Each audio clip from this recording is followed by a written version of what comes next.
The story opens with a vague prologue. The present is the era of mass transmigration. You never know when or where you'll get hit by a truck, fall into a pit, be reborn, or become possessed. The opening of an isekai novel always starts like that, when the protagonist gets into an accident while reading a web novel. In the real world, the phone screen paused because of a notification. The girl glanced at it with a hint of indifference. I also want to transmigrate so badly. Gloom seeped into her thoughts, no talent, no clear goals, living just to exist, so there was nothing worth mourning about a life spent wasting time like this. She had cut ties with her useless parents, so she no longer really had a family. She laughed bitterly to herself. Looking back, her life had been harsh, completely opposite to the protagonist in this novel. The novel she was reading is called The Precious Jewel of a Duke's Family. As the title suggests, it's a warm romance where the protagonist is loved by everyone but sulks and runs away from home for reasons unknown. No war or dark conspiracies, everything is peaceful, so transmigrating into a side character isn't a big deal. She admitted with closed eyes that although it wasn't her usual taste, she often read it. If she could transmigrate, she wished to become the main character in such a sweet book. And one more thing. People often say your chances of transmigrating go up if you actively leave comments. But actually, she had other favorites like Return of the Sword. After the hero's sect was destroyed by a demonic cult, the protagonist is reborn and collects the cult's treasures to change the past in a martial arts novel. And she deliberately held back from commenting to avoid the chance of ending up in that one. Because Return of the Sword has a high transmigration difficulty rating, 5 stars. Lost in thought, she realized she made a mistake. She blurted in embarrassment, "I clicked the wrong thing." She had left a few heart icons under Return of the Sword. When she looked up, something happened. Really, the light's been green this whole time. A blinding beam of light suddenly flashed at her and she froze. A car horn. A large truck, as if possessed by demons, was barreling toward her spot. Her hands flailed midair. Damn it, if getting hit by a truck means I'll transmigrate, fine, do it then. The faint remnant of Jiakyon's consciousness screamed desperately. Please, if I have to transmigrate into one of the 2 novels I just commented on, let it be the cute romance one. The scene shifted, the morning sky turning fresh and blue. Peach blossoms were being blown toward the distant mountains. After calming down, she began to look around. This place is so different, not an unfamiliar sky after all. Wait, why is it so cold? Am I lying on the ground? Let's see, why is it hard to move? How old am I now anyway? She suddenly realized this was undeniable from any angle. Aren't these the hands of a newborn baby? The little girl saw a building ahead and the place where she lay.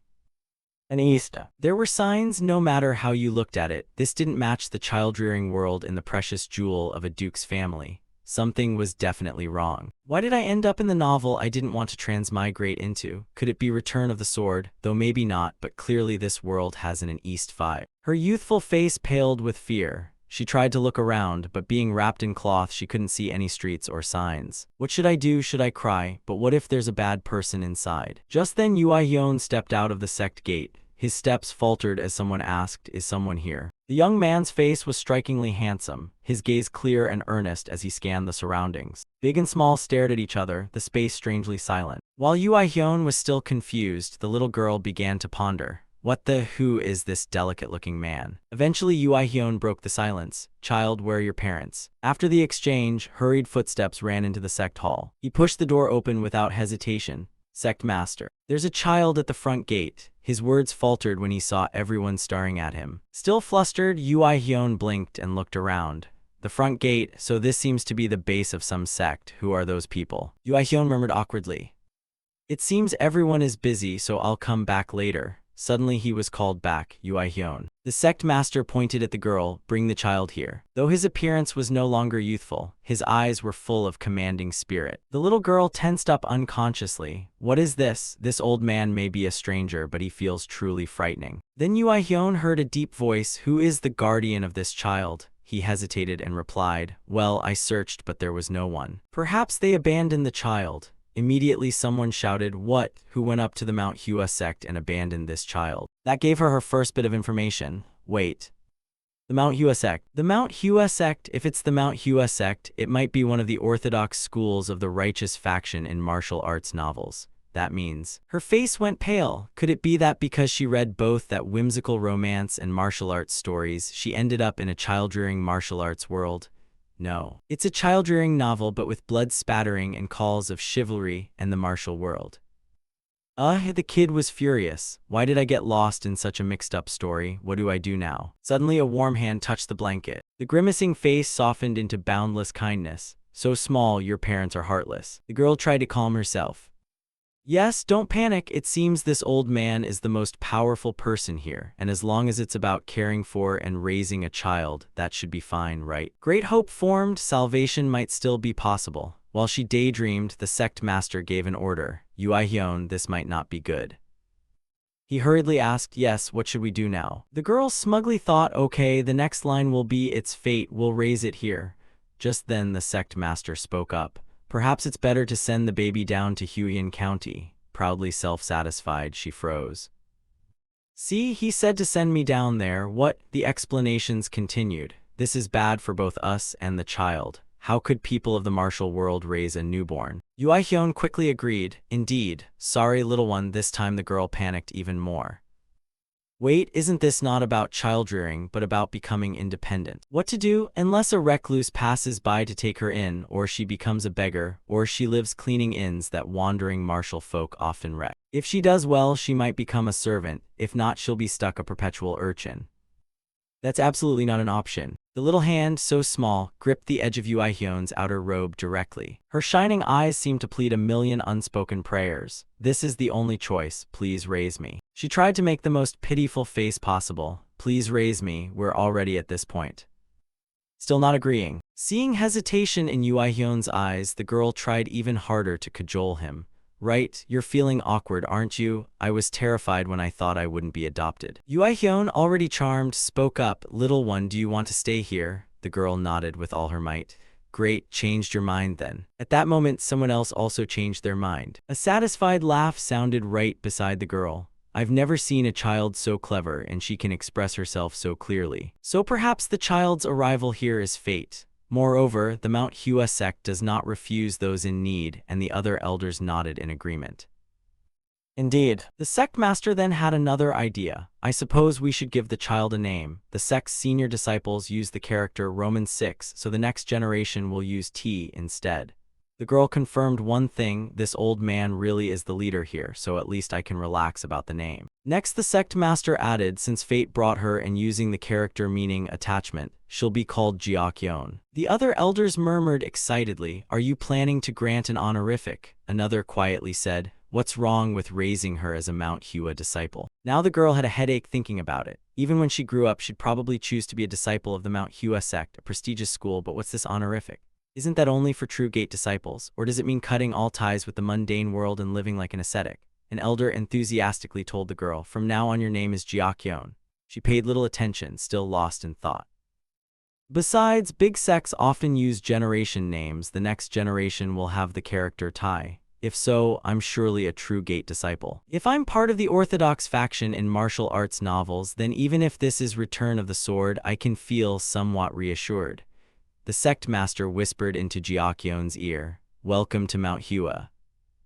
As for the girl, one question remained unresolved. But surely these old men don't intend to train a baby, do they? After the chaos of transmigration, the sky returned to calm. In the small room, a steady recitation rose. When the mind is this quiet, it becomes clear, and that calm gradually leads one to the righteous path. The sect master continued slowly lecturing. Entering the righteous path like this is called attaining the way. Those who grasp it will widely spread the path of the sages. But perhaps little Jiakyeon was daydreaming. A week had passed since I came to Mount Hua. In that time, many small but notable things happened. First, the man named Yuaihyun took me in and became my caretaker. For a week I've slept when I wanted, eaten porridge when hungry, and lived quite comfortably. Only the sect master's calm recitation made the girl frown.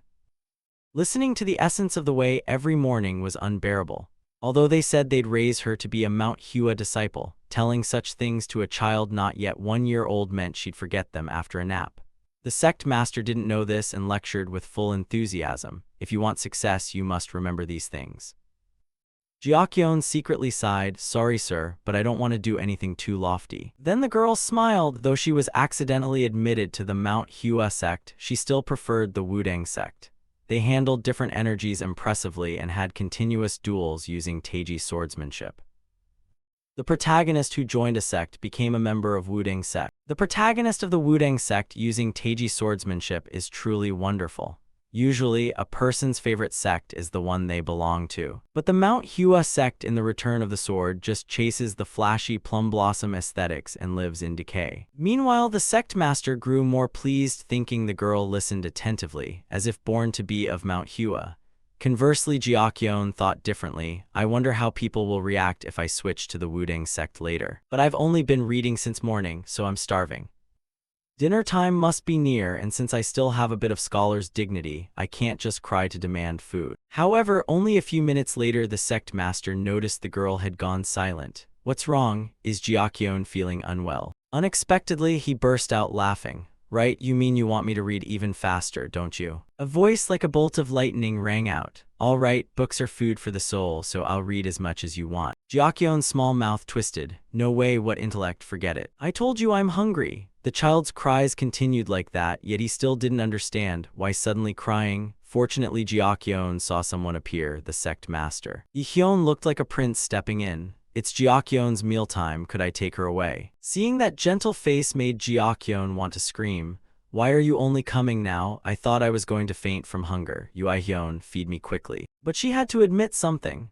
Thinking back, he just happened to pick me up and became my caretaker, right? Training while raising a child must be tough. I'm strangely impressed that he cares for me so meticulously. Then the sect master suddenly suggested, Yihyun, the weather's nice, shall we take Jiakyeon to Oknuji for a visit? If it's Mount Hua's treasures, at least we should visit Oknuji once. He agreed, glancing outside. Yes, then let's go. Jiakyeon would surely enjoy Oknuji. Deep down the child was very curious. Oknuji. It sounded like the name of some sightseeing spot on a tour for the elderly. After a moment, curiosity mixed with some worry. Where could they possibly take a child? Where exactly are we going? The path had no clear markers. We'd been climbing for an hour. In my previous life, I would have given up long ago, but this Yihyun hasn't shown any sign of fatigue since earlier. Really admirable. Meanwhile, Yihyun found it rather bland. Aren't all ponds the same? Water and trees. Little Jiakyeon was full of doubt. Are we supposed to cultivate right here? Strange, my soul feels so peaceful. Yihyun tried to encourage the child.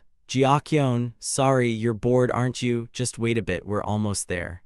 Jiakyeon thought indifferently, what's so special that we had to climb all the way to Mount Hua's rhododendron garden? After some time passed, when the peach branches appeared, an announcement came. We're here, Jiakyeon, this is Oknuji. Perhaps the arduous climb was worth it, for both looked very pleased. Jiakyeon excitedly took in the blooming apricot flowers of every hue. Pink recalled spring, white evoked images of snow. The pond was so clear you could see the bottom, a heavenly scene indeed. So this is Oknuji. In my past life I never visited places like this. Maybe because my body is small, my emotions are easily stirred and I'm overly moved. Right, then just live like that. Maybe in this life I can be a carefree child. Although I wanted to enjoy this peaceful air, life in the Mount Hua sect doesn't make that easy. A hurried call from afar grew clearer. The elder was summoning, brother, you must return at once. Yihyun quickly agreed, making Jiakyeon a bit annoyed. What? No way, it's been less than 5 minutes and we have to go back. Fine, go then, I can tour by myself. Seeing the child's irritation, Yihyun felt awkward. Jiakyeon. Right, we just arrived, so you'd want to see more, wouldn't you? What to do now? Her heart was screaming. I told you I didn't want to leave. Just then Yihyun shifted his gaze upward. Yiseong, I can see everything up there. The person in the tree silently obeyed Yihyun's call. Come down here. A second later, the sound of 2 feet hitting the ground echoed. Jiakyeon immediately remembered this was Yiseong. Of course, she hadn't forgotten his scowling face. This is definitely the person I met at the training hall. Thinking back to the other day, Jiakyeon fell silent. It seemed he had been scolded for being lazy then. Yihyun suddenly turned to him and said, while you're shirking your duties like this, take Jiakyeon and show her Oknuji to her heart's content. Yiseong confidently retorted, what lazy, taking care of kids is work too. Jiakyeon muttered inwardly as if shirking work is something to be proud of. Useless. Now Yihyun spoke with gentle insinuation. So should I tell master that you skipped training today and are hanging about here? Yiseong swore in a fluster and little Jiakyeon thought to herself that Yihyun was terrifying. Then Yiseong agreed to take her. Yihyun didn't forget to remind him to mind his manners in front of the child. He specifically warned him not to take his eyes off the child and not to let her lie on the ground. Jiakyeon, I'll be gone a moment, play nicely.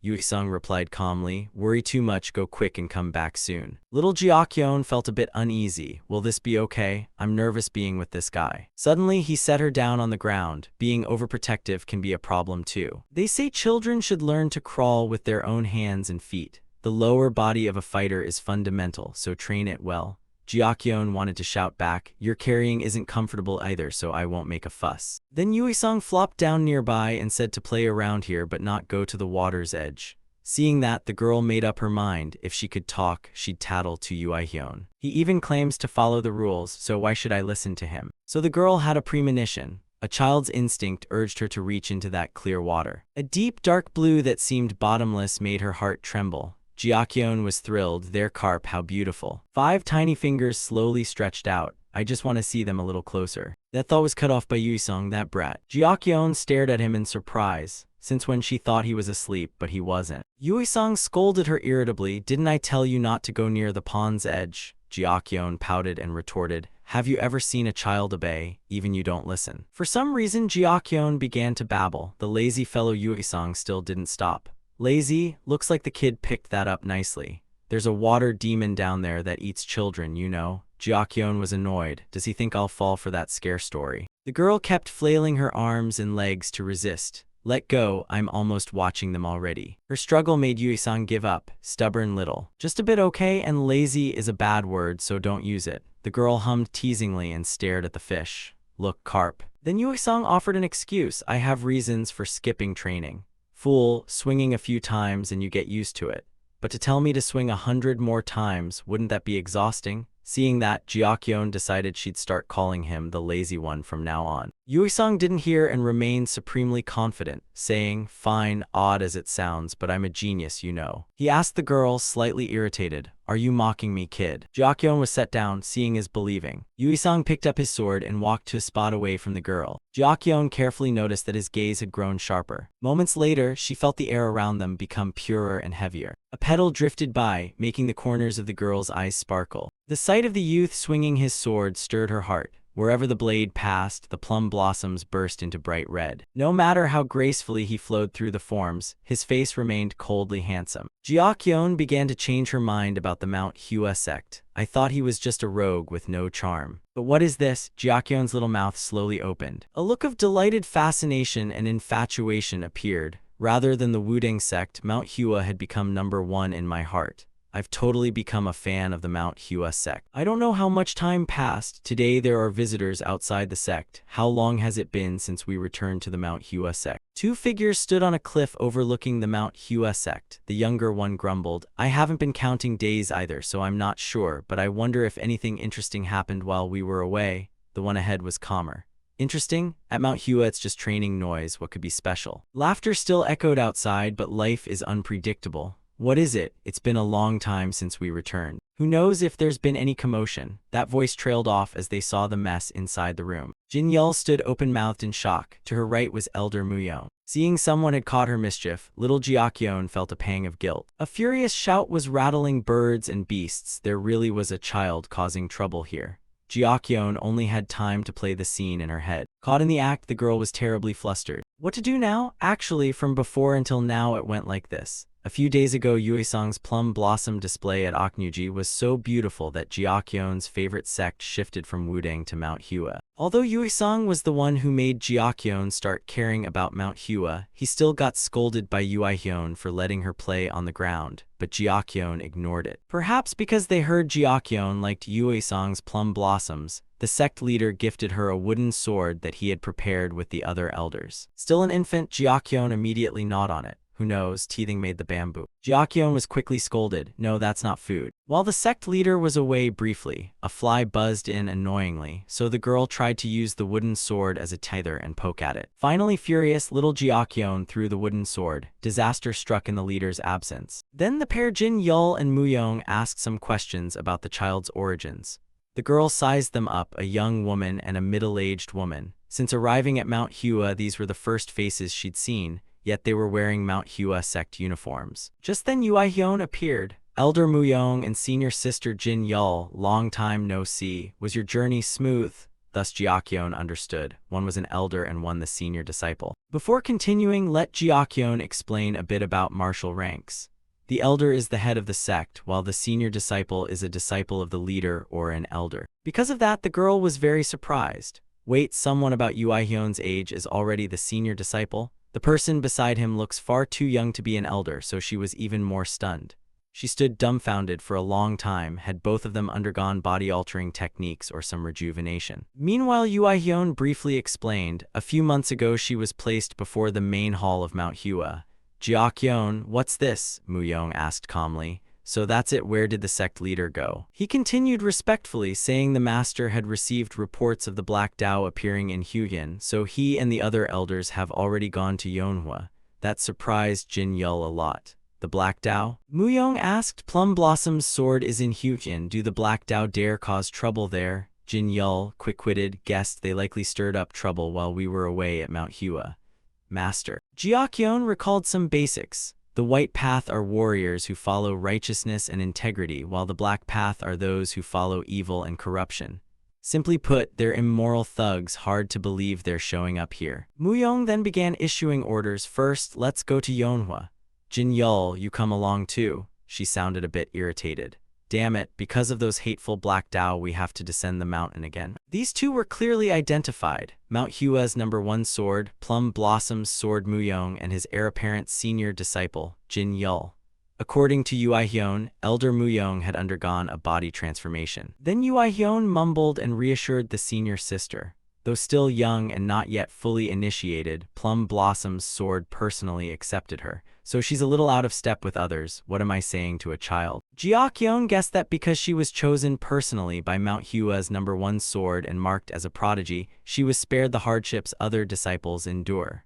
Surely peers of Jin Yul couldn't look on her with fondness. A question flickered in the girl's mind. If I were a genius, could I withstand those envious looks? Probably not easily. All right, practice swordplay then. At the same time, someone reminded her to fold her arms a bit more. Just 5 seconds, but that was the opening of the Plum Blossom reversal, right? The girl was stunned to realize the woman was Jin Yul. When had she noticed? Little Jiakyeon admired Jin Yul tremendously. I only imitated what Yuesong did casually and she recognized it immediately. Truly a genius is still a genius. Then Jin Yul reached toward Jiakyeon. You seem quite talented. Try this once, she said. Something fell after that offer. A strange pearl rolled out of the cloth. In the cave atop the immortal peak there lives a pair of demon serpents. This is one of their core pearls. I brought it here to present to the sect leader. I only dealt with the male snake. I deliberately left the female behind. Jin Yul spoke with some expectation. That female snake will later possess strong venom, so when you grow up, take its core for yourself. Jiakyeon was frantic. Asked me to catch a grieving demon snake seeking revenge? Are you kidding? That's Sparta-level harsh. 2 tears welled in the girl's eyes. Meanwhile, Jin Yul still watched the child with a look full of expectation. Her voice was gentle, though not yet enough to be called talent. There are promising signs. I hope these prospects will become an advantage for you later on. Jiakyeon felt warmth from that reassurance. Having faced jealousy, envy, and loneliness because of talent, she easily recognized the sincerity in that tone. Well, since I've been granted talent in this perilous Jianghu world, I don't intend to waste it. Meanwhile, the sect leader appeared. Seems the two have already been introduced. Little Jiakyeon nurtured a bright determination. She didn't want to be a supporting role overshadowed and vanish before the protagonist. On the side, Jin Yul began to relay. Master asked me to pass on this message. He replied, your master isn't the type to fuss over such things, don't worry. She suddenly changed the subject. Now that I think about it, Jiakyeon's little sister is almost 1 year old, isn't she? So a weighty question arose. When was the child born? The sect leader's expression turned grave. The reason for summoning the elders today was to decide Jiakyeon's birth date. At that time, Jin Yul thought it reasonable to choose the day the child first arrived at Mount Hua as her birthday. But the problem is, the sect leader's expression grew even more troubled. I completely can't remember the day Jiakyeon first came here. Yuaihyun also flustered. I'm really sorry, but I don't remember either. The girl was shocked. Even Yihyun, whom I trusted, doesn't remember. Usually for children it's natural to receive lots of gifts on special commemorative days, right? But I only got a simple toy, a wooden sword. The girl plainly looked melancholic. Something feels off, doesn't it? Meanwhile, an elder spoke up, then let's choose today as Jiakyon's birthday. Everyone quickly agreed and insisted on holding her birthday celebration that very evening. Only the girl herself quietly felt that something was really wrong. If I grow up and ask you later, can you explain why you chose this day? Shortly after, Hyun happily carried Jiakyeon outside. Jiakyeon, go receive your birthday wishes. So the kid stopped complaining. After all, these gentle people only know swordsmanship anyway. Senior brother Yikang was the first to hear the news. Today is Jiakyon's birthday, right? I should have congratulated you earlier. Sorry. He innocently poked the girl's little nose. So why is today her birthday? Hyun didn't hide it. Actually, I intended to choose the day she first came to Mount Hua as her birthday, but no one remembers the exact day. From afar, someone answered, isn't it not yesterday but 5 months ago? A man with radiant valor appeared, startling them. Yuisang. Still, Hyun was a bit doubtful. Really? Yuisang was utterly confident. Of course, it's my birthday that day too. With that solved, Hyun breathed a sigh of relief. So that's it. Meanwhile, Yuisang began to feign misery. When I felt lonely because no one cared about my birthday, I suddenly heard a child had been taken in.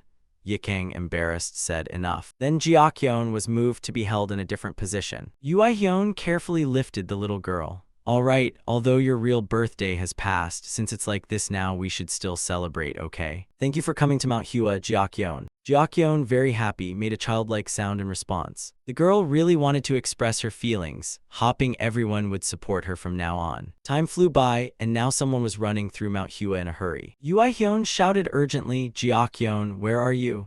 At the same time, Yuisang was puzzled. How could a 4-year-old be so good at hiding? It's all because of you, brother. Hyun came up with a plan. I'll go search the other side, he agreed. Right, she even went close to the cliff a few times before. Hyun emphasized they must quickly find her. The others turned away. Understood, if we find her, we'll bring her to the sect leader. Anyway, if we find her, we'll deal with her properly. The mischievous girl stuck out her tongue and continued to hide. This is Jiakyon 4 years later. 3 years have passed since Jiakyon came to Mount Hua. Time slips by. Jiakyon felt a bit wistful. Before she knew it, she had turned 4. Of course, I don't know precisely, so my age is counted from the day I first came to Mount Hua. Above all, these Jianghu matters don't pay much attention to birthdays, so they don't mean much anyway. The girl's mood was somewhat troubled. After strict upbringing like this, would she still be treated coldly? Indeed, because my name was used as a good example. So I will definitely become a full disciple. A full disciple is the orthodox, official disciple of the sect, not to be compared with miscellaneous disciples who learn martial arts elsewhere outside the main school. A full disciple can be officially registered under the master's guidance, and is guaranteed to enjoy different privileges. Indeed, only 4 years old and already climbing cliff faces like a mountain goat. But surely I must reach the level of a professional climber in the future before I can call myself a true disciple, right? Anyway, this time I have to try soaking my feet in Oknuji once to see how it feels. Just then someone stopped the girl. Yuisang angrily demanded, were you an actor in your past life? Why do you flail like that whenever water appears? Jiakyon mischievously shouted, you lazy bones, let me go. He of course refused. Absolutely not. I must take you to senior brother Hyun. Do you know how deep that place is and you're planning to jump? The little girl rolled her eyes. I wasn't going down there, just playing around. On the contrary, Yuisang grew colder. You were using your hands to cling while climbing the steps, weren't you? Jiakyon grew uneasy. How does he have such sharp eyes? He immediately lectured, kid, humans walk on 2 feet, not on their hands, okay? Jiakyon, innocent and puzzled, he stammered on, because people must maintain dignity.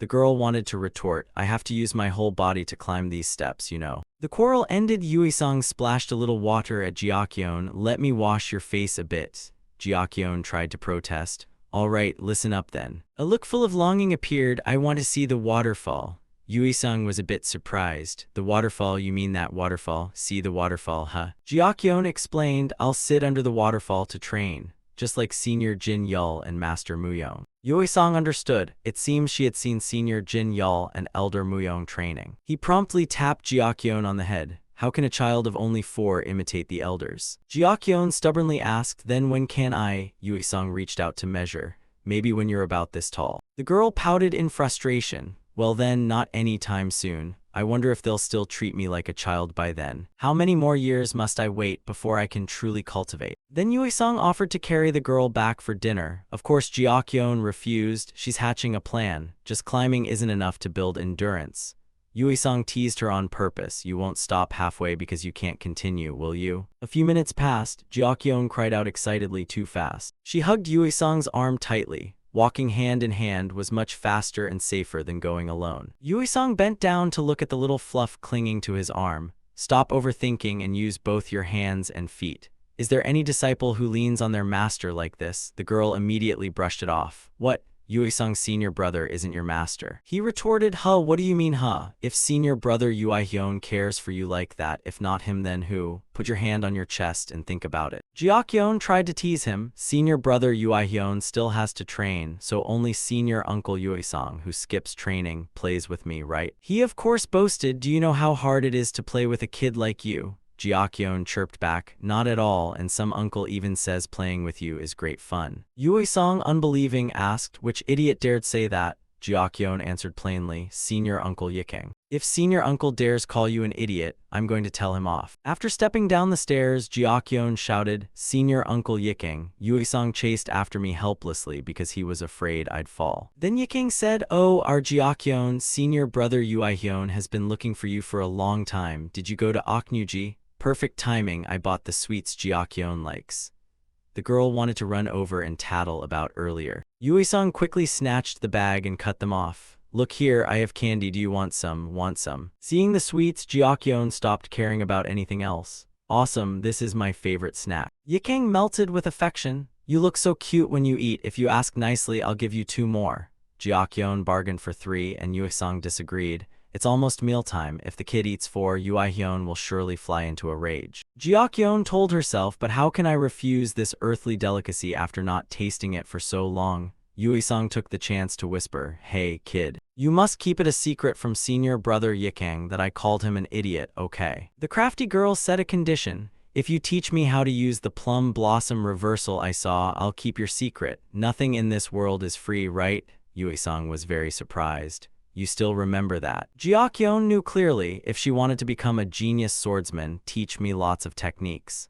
With that, she expressed her desire to learn the move and how to use it. But Yue-sung muttered, what good is knowing techniques without learning how to cultivate internal energy? Without that, all we can do is simple things like hit the target. Maybe she was mistaken, but the girl saw Yue-sung curl his lips into a faint smile. Then the youth said, Master, this will be a charitable act. If she learns the method of cultivating internal energy, I'll teach her the secret. Jiakyeon replied firmly, You're not my master. I already said you're not my master. Yue-sung asked again, but you ate 4 candies. How will we explain that to senior brother Yue-hyun? Jiakyeon forced a smile and said, It's fine. Suddenly someone called, Jiakyeon. Yue-hyun looked at the girl with a very pained expression. When it's mealtime, you must return on time, right? What have you been doing all this time? And when you go out, you should tell me. I searched for you for a long time thinking you'd disappeared.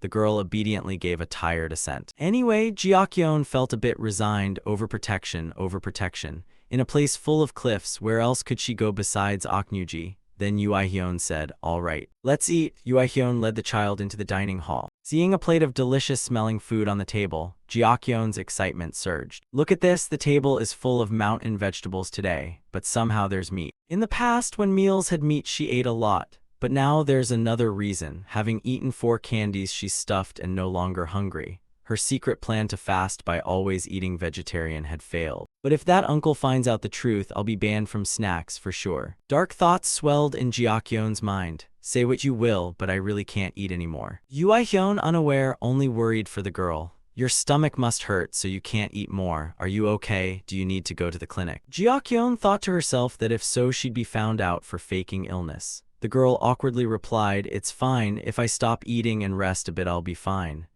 At that moment, Yikeng bluntly asked, Stomach ache, could it be from the 4 candies I gave you? The room fell into an eerily silent hush. Only Yue-hyun slowly looked at the candy bag. A low sound rumbled in his throat, chilling to hear.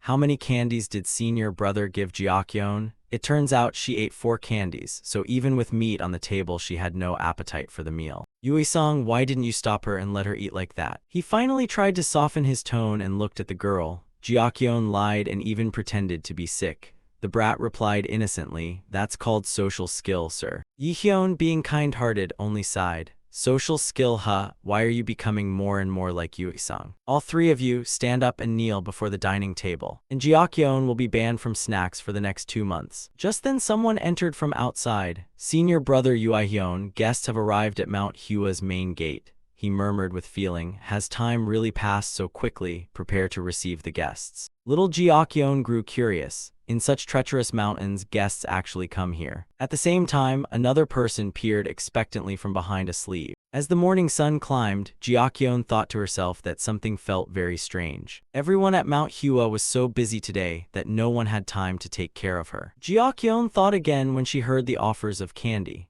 The senior brothers passing by must be so distracted to forget Yuihyun's ban on snacks. She heard it was because an important guest had come to Mount Hua. How important could the guest be to cause this? Since I arrived here, nothing like this has happened. It's been ages since I had some time to myself. Just then a figure flashed by, piquing the girl's curiosity. What? Who is this kid? Unexpectedly, the other person happened to turn around. His handsome, though youthful, face made Jiakyeon's heart race. How is he so good-looking? Why is his hair so glossy and his skin so pale? Even though everyone at Mount Hua praises me as pretty, compared to this boy I'm nothing.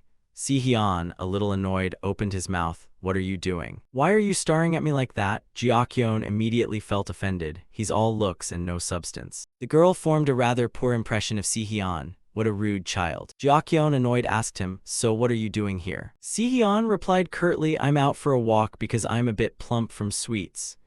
The girl held back from mocking his lisp and asked something else. Where are you headed? Si-hyun shook his head. He didn't know. With sharp wits, Jiakyeon guessed that this boy was indeed one of Mount Hua's distinguished guests. Since Yeonhwa has her grandfather and the elders, I'll lead him there first, right? If we leave him waiting there, a guardian will come. In the end, the girl still gestured, follow me. He looked at the small hand she offered for a moment, then agreed. While guiding him, Jiakyeon nosed around a few questions. Why did you come to Mount Hua? Si-hyun answered briefly, I came with my father. My father is Namgung Gi-jin, and I'm Namgung Si-hyun. Jiakyeon nodded, so he's the young master of the Namgung family. From her small knowledge of martial society, Jiakyeon knew the Namgung family is one of the 5 great clans, akin to the orthodox faction in martial novels. They rank atop the 5 great houses and are famed as an elite sword-using clan. Jiakyeon grew more curious. So the distinguished guest today is the Namgung family, but why would the Namgung family come to Mount Hua? Is something happening in the martial world? I still don't fully know which world I'm in. I only guessed I was in the Return of the Sword novel I read last time, so I don't know exactly what time it is either. Jiakyeon's mind was taut with nerves, and because of that she couldn't feel at ease at all. In the martial world, major incidents often occur that take a turn for the worse. Like Great Demonic Wars, Great Slayer Wars, or Great Demonic Slayer Wars. When events like that happen, the 9 great schools and 5 great families always suffer heavy losses. The child was panicking, and the Mount Hua sect had a high chance of being involved in such events. I'm only 4 years old, apparently talented but still limited in ability. If something like that happens right now, it would be very difficult. I tried to forget it, but seeing that name made everything flash back into my head. Just as her head spun, Si-hyun spoke. You live here? Jiakyeon made a small, puzzled sound. He asked again, are you a disciple here? Little Jiakyeon shook her head, then he added, you live here because you have no home. The child snapped back angrily. So what if I live here because I have no home? The more they walked, the more Jiakyeon thought, why does this guy keep poking at my sore spots? I need to get an adult to handle him quickly. Suddenly Si-hyun reached out as if to touch her hair. His voice grew much more earnest. My manor has things far more beautiful than this. Come to my manor. His hand on her hair ribbon tightened slightly. But perhaps Jiakyeon did not feel moved. A strange suspicion crept into her mind. What is this brat suddenly saying? Today the ribbon I'm wearing looks mature and classical, and even has a flower attached. It was something Yui-sung bought back from the Jianghu. It's a gift I was given, so I like it. So I've kept and used it carefully to avoid damaging it. Just thinking about that was enough to make the child furious. Give my ribbon back. Si-hyun stubbornly refused to shout back. Meanwhile, another voice rang out. Where did that little brat run off to? Yuihyun soothingly reassured. Don't worry, Patriarch Namgung. I'm sure the young master hasn't gone far. Gijin awkwardly shepherded that naive youngster here, causing quite the bother for Mount Hua. Let's go. Before he finished speaking, they saw two little dough lumps piled on top of each other. From Jiakyon's point of view, it was even more of a crisis. They touched. Modern people would call it lip-to-lip contact. In these times, they'd call it a kiss. Why did I have to do that with this brat? And so the day passed in horror and then into the next town. The next day, Yuisang showed up to tease. While Jiakyon hadn't relaxed yet, another challenge still awaited her ahead. At that moment, Yuisang excitedly snickered, having truly caused a big commotion. "There you go," the girl angrily shouted, "no way." And then there were more words. The child who was supposed to become a Taoist had already started mingling with boys early, and senior brother Yuihyun even witnessed it. Then Jiakyun, furious, stormed off. She couldn't take it any longer. She'll be laughed at for life. "I must go quickly," she muttered. "If everyone finds out, I'll be in big trouble." Her tiny steps moved again. "I need to be alone. Until this matter dies down, that's right. Especially, I must find a place where that brat isn't around." That wish was immediately shattered when she bumped into Sihyun a second later. Jiakyun had to quietly turn away. This place wasn't very ideal. Sihyun saw this and shouted, "Wait. You insist on grabbing the hem of the little one's robe. Come back to the manor with me." Jiakyun grew even more annoyed. "Why, this is my home." Sihyun tried to answer, "Because this is the first time. I haven't felt uncomfortable having someone see my face. I feel very comfortable next to you, so please come back to the manor with me." Jiakyun now looked as if she had been turned to stone, didn't she? But now the girl understood clearly. So the reason he kept insisting on taking her wasn't because he liked her, but simply because she didn't bother him. How is there such a weird kid like this? Sihyun again repeated, "Because you don't make me feel uncomfortable." Jiakyun didn't know how to react. The reason he clung to someone he just met wasn't affection but that, what kind of person is this? At this, Sihyun's face flushed. "The other lads at the manor only ever made me uncomfortable. If you befriend me and play with me, we'll both be more comfortable and happier," Jiakyun wondered. "Why are you bothered?" he replied bluntly. "Because those guys always fawn and cling then pretend to be close to me." Immediately Jiakyun did as he said. "Oh really? I can bother you like this too." Surprisingly, you remain very calm. "No, you're different from them." For a moment Jiakyun was frozen again. The girl seemed about to scream, "What exactly is different?" Sihyun turned away shyly. "Because you are the first tall person to ever see my face." Jiakyun felt really put out. "Don't act like a romance lead," and she stomped off. "Even so, you'll meet many others in your life, not just me." A voice called out, "Wait, come with me, don't leave me behind." He hurriedly chased after her, but the girl poutedly said, "Go by yourself, I don't want people mocking me for walking with you." Sihyun was a bit puzzled. "Why would they tease you?" Jiakyun replied coldly.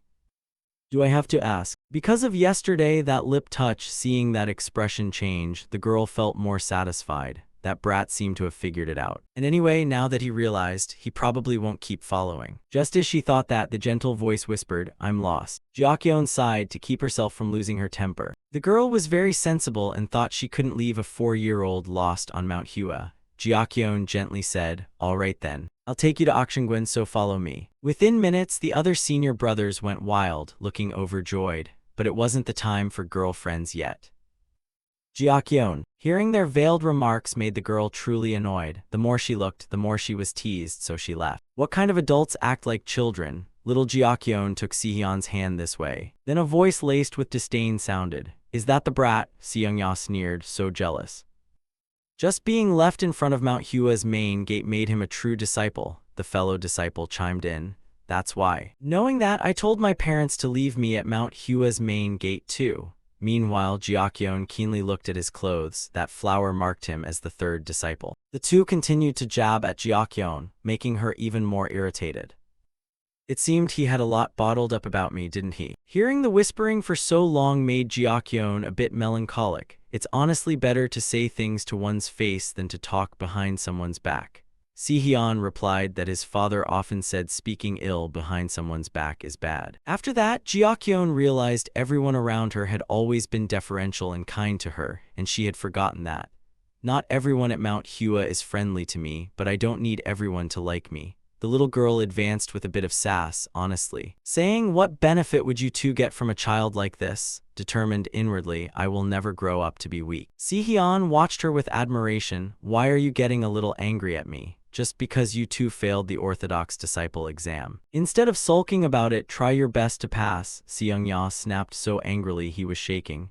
this brat really. Finished talking, he poked the girl's forehead and Jiakyeon only grew firmer. I'm not done yet. The child's sharp gaze stared at him. Does being jealous of a 4-year-old like this make your lives any better? How pitiful and miserable your lives must be. Next, Seheon heard him speak up. You there, everyone's been praising you non-stop, so now you don't know what fear is, huh? The tone rose into a shout. The greatest achievement of an orphaned child with nowhere to turn like you was just being left at Mount Hua's main gate. Jiakyeon glanced at him involuntarily. Why stoop to such coarse words? Doesn't the entry exam have character evaluation? Seung-ya applied more force and continued to insult. Jiakyeon's face went dark. However, they overlooked one thing. The little girl's small hands clenched around that filthy finger. First, since childhood I'd been used to living in hellish conditions. Second, I was raised by Jianghu rules. Repay favors with favors, respond to harm in kind. Feeling Seheon lending strength made the child more determined, so I won't swallow bitterness in silence. I will not endure it. Jiakyeon tightened both hands even more. A crisp cracking sound rang out, the finger became deformed. A sudden pain struck, making him stagger. Then came a piercing scream and long streams of tears.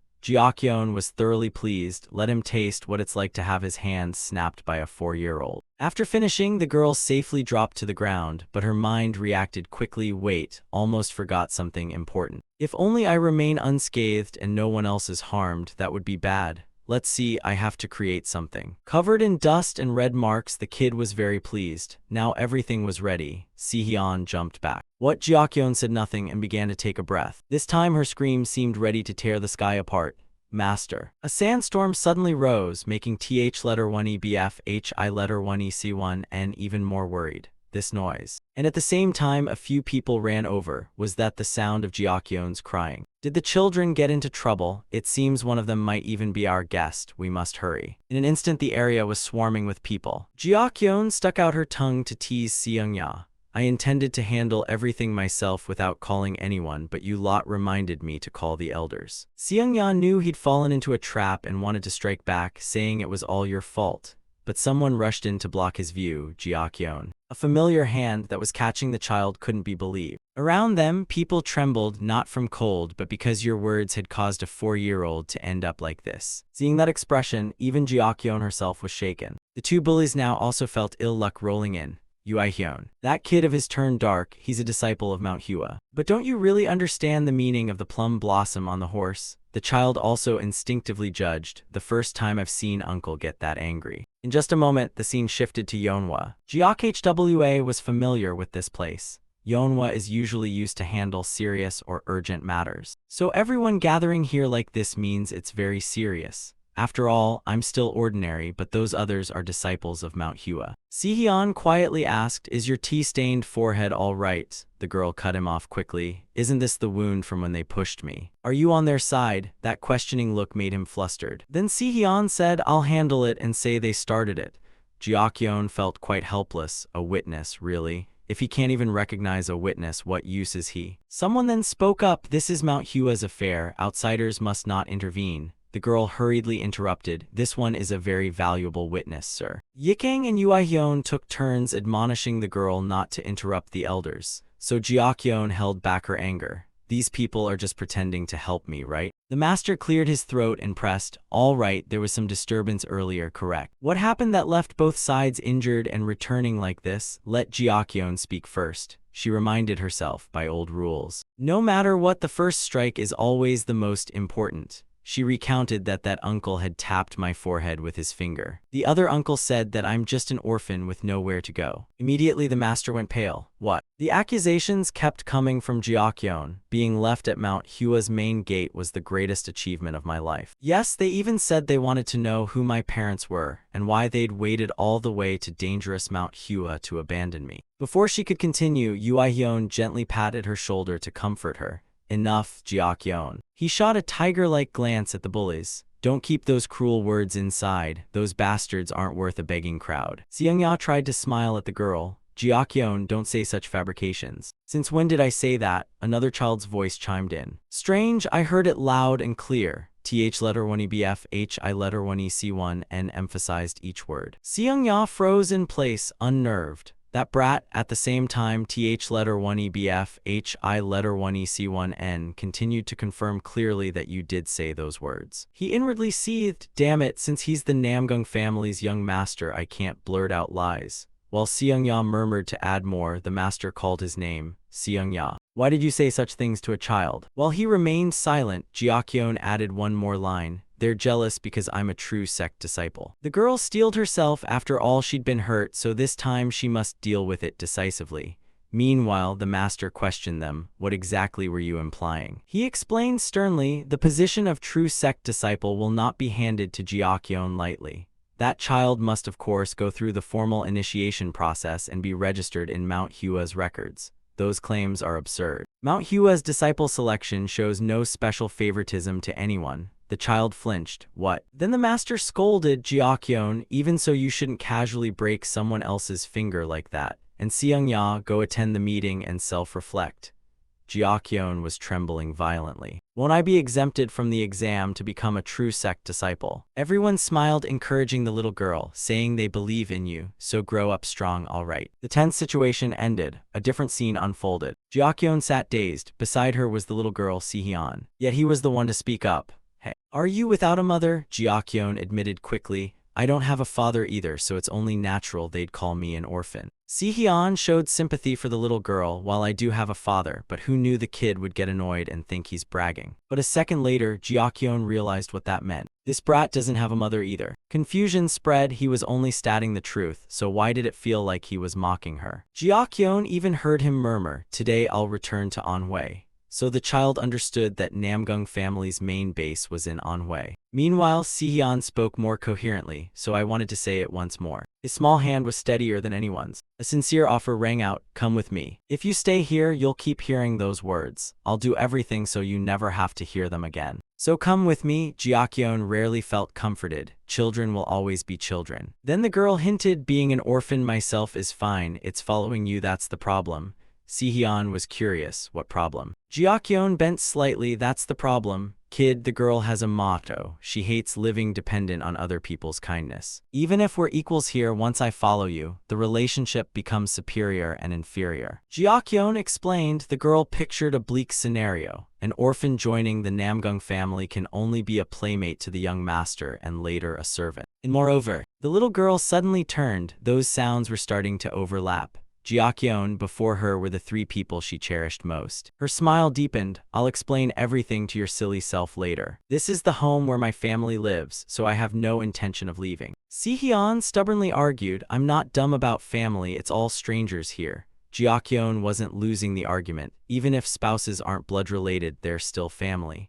At the same time, the child worried about the upcoming True Disciple exam. After thinking for a moment about Jiakyeon's words, he felt a bit regretful. So in the end you still won't come with me. Jiakyeon proposed the opposite. If you really want that, go to Mount Hua.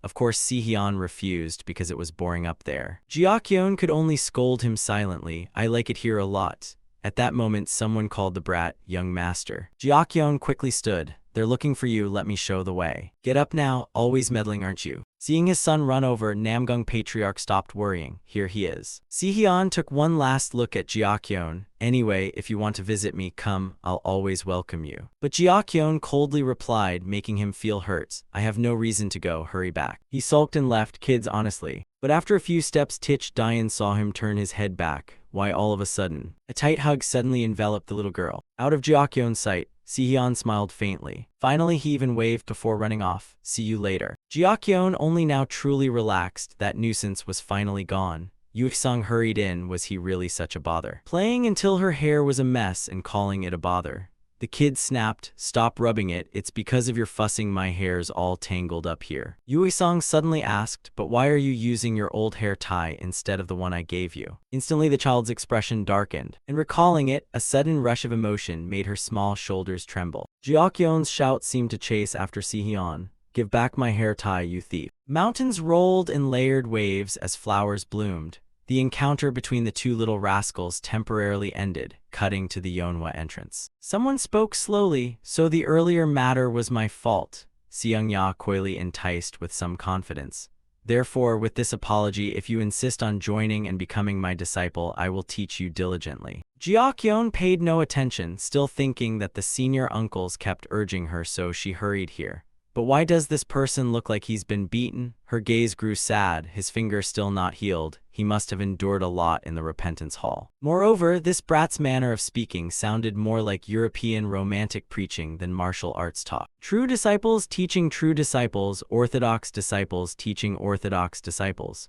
These odd thoughts made the child think of herself, and this was the prospect if she failed the entry exam. Pausing her thoughts, Jiakyeon teased, but she remained worried. Can someone whose personal conduct isn't yet complete really teach disciples well? Before teaching others, one must examine oneself. Even so, Jiakyeon herself was very anxious. "Actually, I've been hit pretty hard emotionally. Lately, I keep waking up with a start from sleep. I was so sure I was already a true disciple. But it turned out not to be as I thought." A tear welled on her small face. She desperately wanted to cry out, "Master, oh master." That night passed, and finally the next day Jiakyeon stepped into the martial hall reserved for true disciples. Standing before these strangers, the girl's back looked small and lonely. Though young, Tich Dian tried to encourage herself. "Okay, since it's come to this, change your thinking.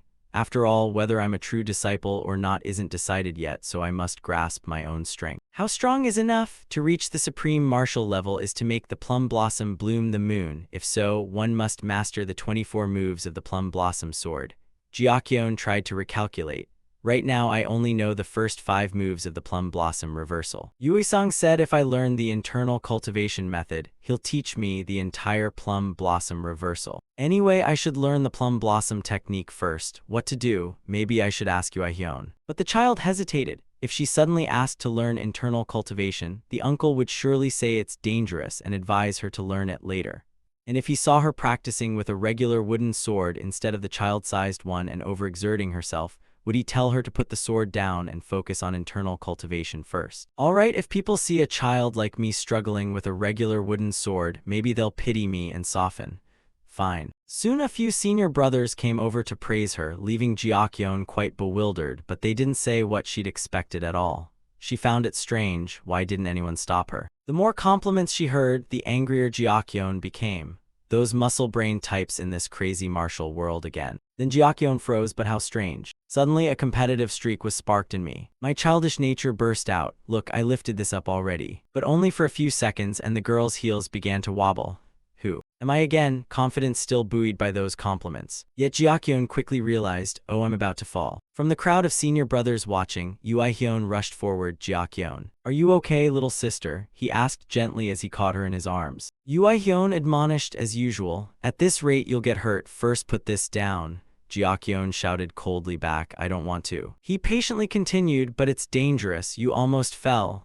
The girl flopped on the ground and yelled, making him more flustered. "This is an adult sword." Other disciples laughed and chimed in. "Senior, if she wants to learn, then just teach a basic drill. If you teach the 6 harmonies, there's no problem, right?" Yuihyun then called the girl. "Jiakyeon, then let's practice martial arts together without using a sword." After that commotion, he led Jiakyeon to the outskirts of the true disciples' training hall. Once they settled down, Yuihyun spoke. "All right, Jiakyeon, close your eyes, take a deep breath, then slowly exhale. All things in the world have chi, even the tree you're leaning against on the grass or the clear water of Aknyuji. And it also exists in your body. The chi outside is called external chi, while the one inside the body is internal chi." Yuihyun continued with theory, but Jiakyeon wasn't surprised. For someone well-versed in martial novels like her, this was basic instruction. Although she knew it, having never practiced, she had to listen carefully. If mastered, she could break rocks and such, right? After only a few breaths, Jiakyeon opened her eyes in a daze. The girl asked innocently, "But uncle, you didn't show me how to do it." Yuihyun smiled brightly and replied, "Just feel it, that's all." Jiakyeon answered perfunctorily that she understood, while inwardly cursing this harsh martial world. Then no one spoke. Yuihyun watched attentively as the child practiced, and he carefully reminded her, "Don't doze off." The girl assured him she wouldn't fall asleep. He had to trust her. Cut to Jiakyeon lying listless on the ground. It took her 2 weeks to feel the external chi. Really? Oh my, even if I lack muscles like a babysitter, at least I should have some talent. Heroes in martial novels just sit and meditate to harmonize chi and open meridians.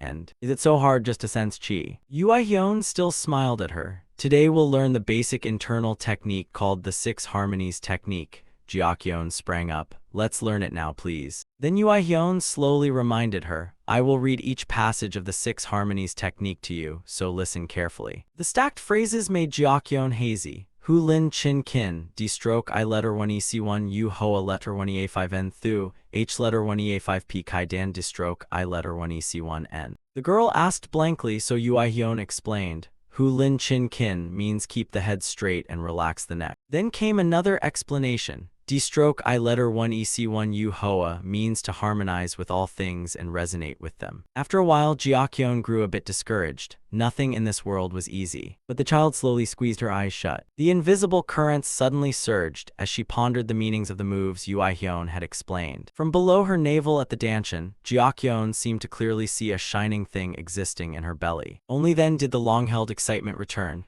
I did it. So that's me, the girl looked up at Hyun. Her voice joyful mixed with a cry of laughter. It worked. After 2 weeks of training, I succeeded in my first energy circulation. Cut to Yoisang, who is lying on a tree branch. The weather is lovely. On a day like this, who wants to train? Take a nap first and sneak a snack. When suddenly someone called for the master. All schemes evaporated. Yoisang sat up somewhat annoyed. What's up, kid? Hyun boasted smugly. I finished the internal technique in just 2 weeks. Now hurry and teach me the plum blossom reversal. He involuntarily commented that fast. Then Yoisang revealed a hint. Well, after all, the sect master personally performed the B letter 1 EA1T Mo T letter 1 EA9 Y TH letter 1 EA7 on you. Seeing her eyes widen, he answered. What's this B letter 1 EA1T Mo T letter 1 EA9 Y TH letter 1 EA7? It will completely cleanse the impure chi in your body and help internal energy circulate more easily. Hyun wanted to shout, of course I know, I'm well read in martial novels. Yoisang ruffled her hair and reminded her, the sect master performed it on you when you were small, right? Only the children of famous clans get that, so you're really lucky. Hyun was surprised. She hadn't even known she'd received the B letter 1 EA1T Mo T letter 1 EA9 YTH letter 1 EA7. I thought I was just an orphan taken in by the Mount Hua Sect. How touching. If as a child I'd insisted on joining Wuding like I once thought, I'd have been in big trouble. Meanwhile, Yoisang went to fetch a sword. After all, a promise is a promise. So I'll show you. Her small feet followed. Will you also explain the parts of the technique to me? Yoisang acted like the senior. The rule is when the master explains, the disciple must repeat to understand and apply.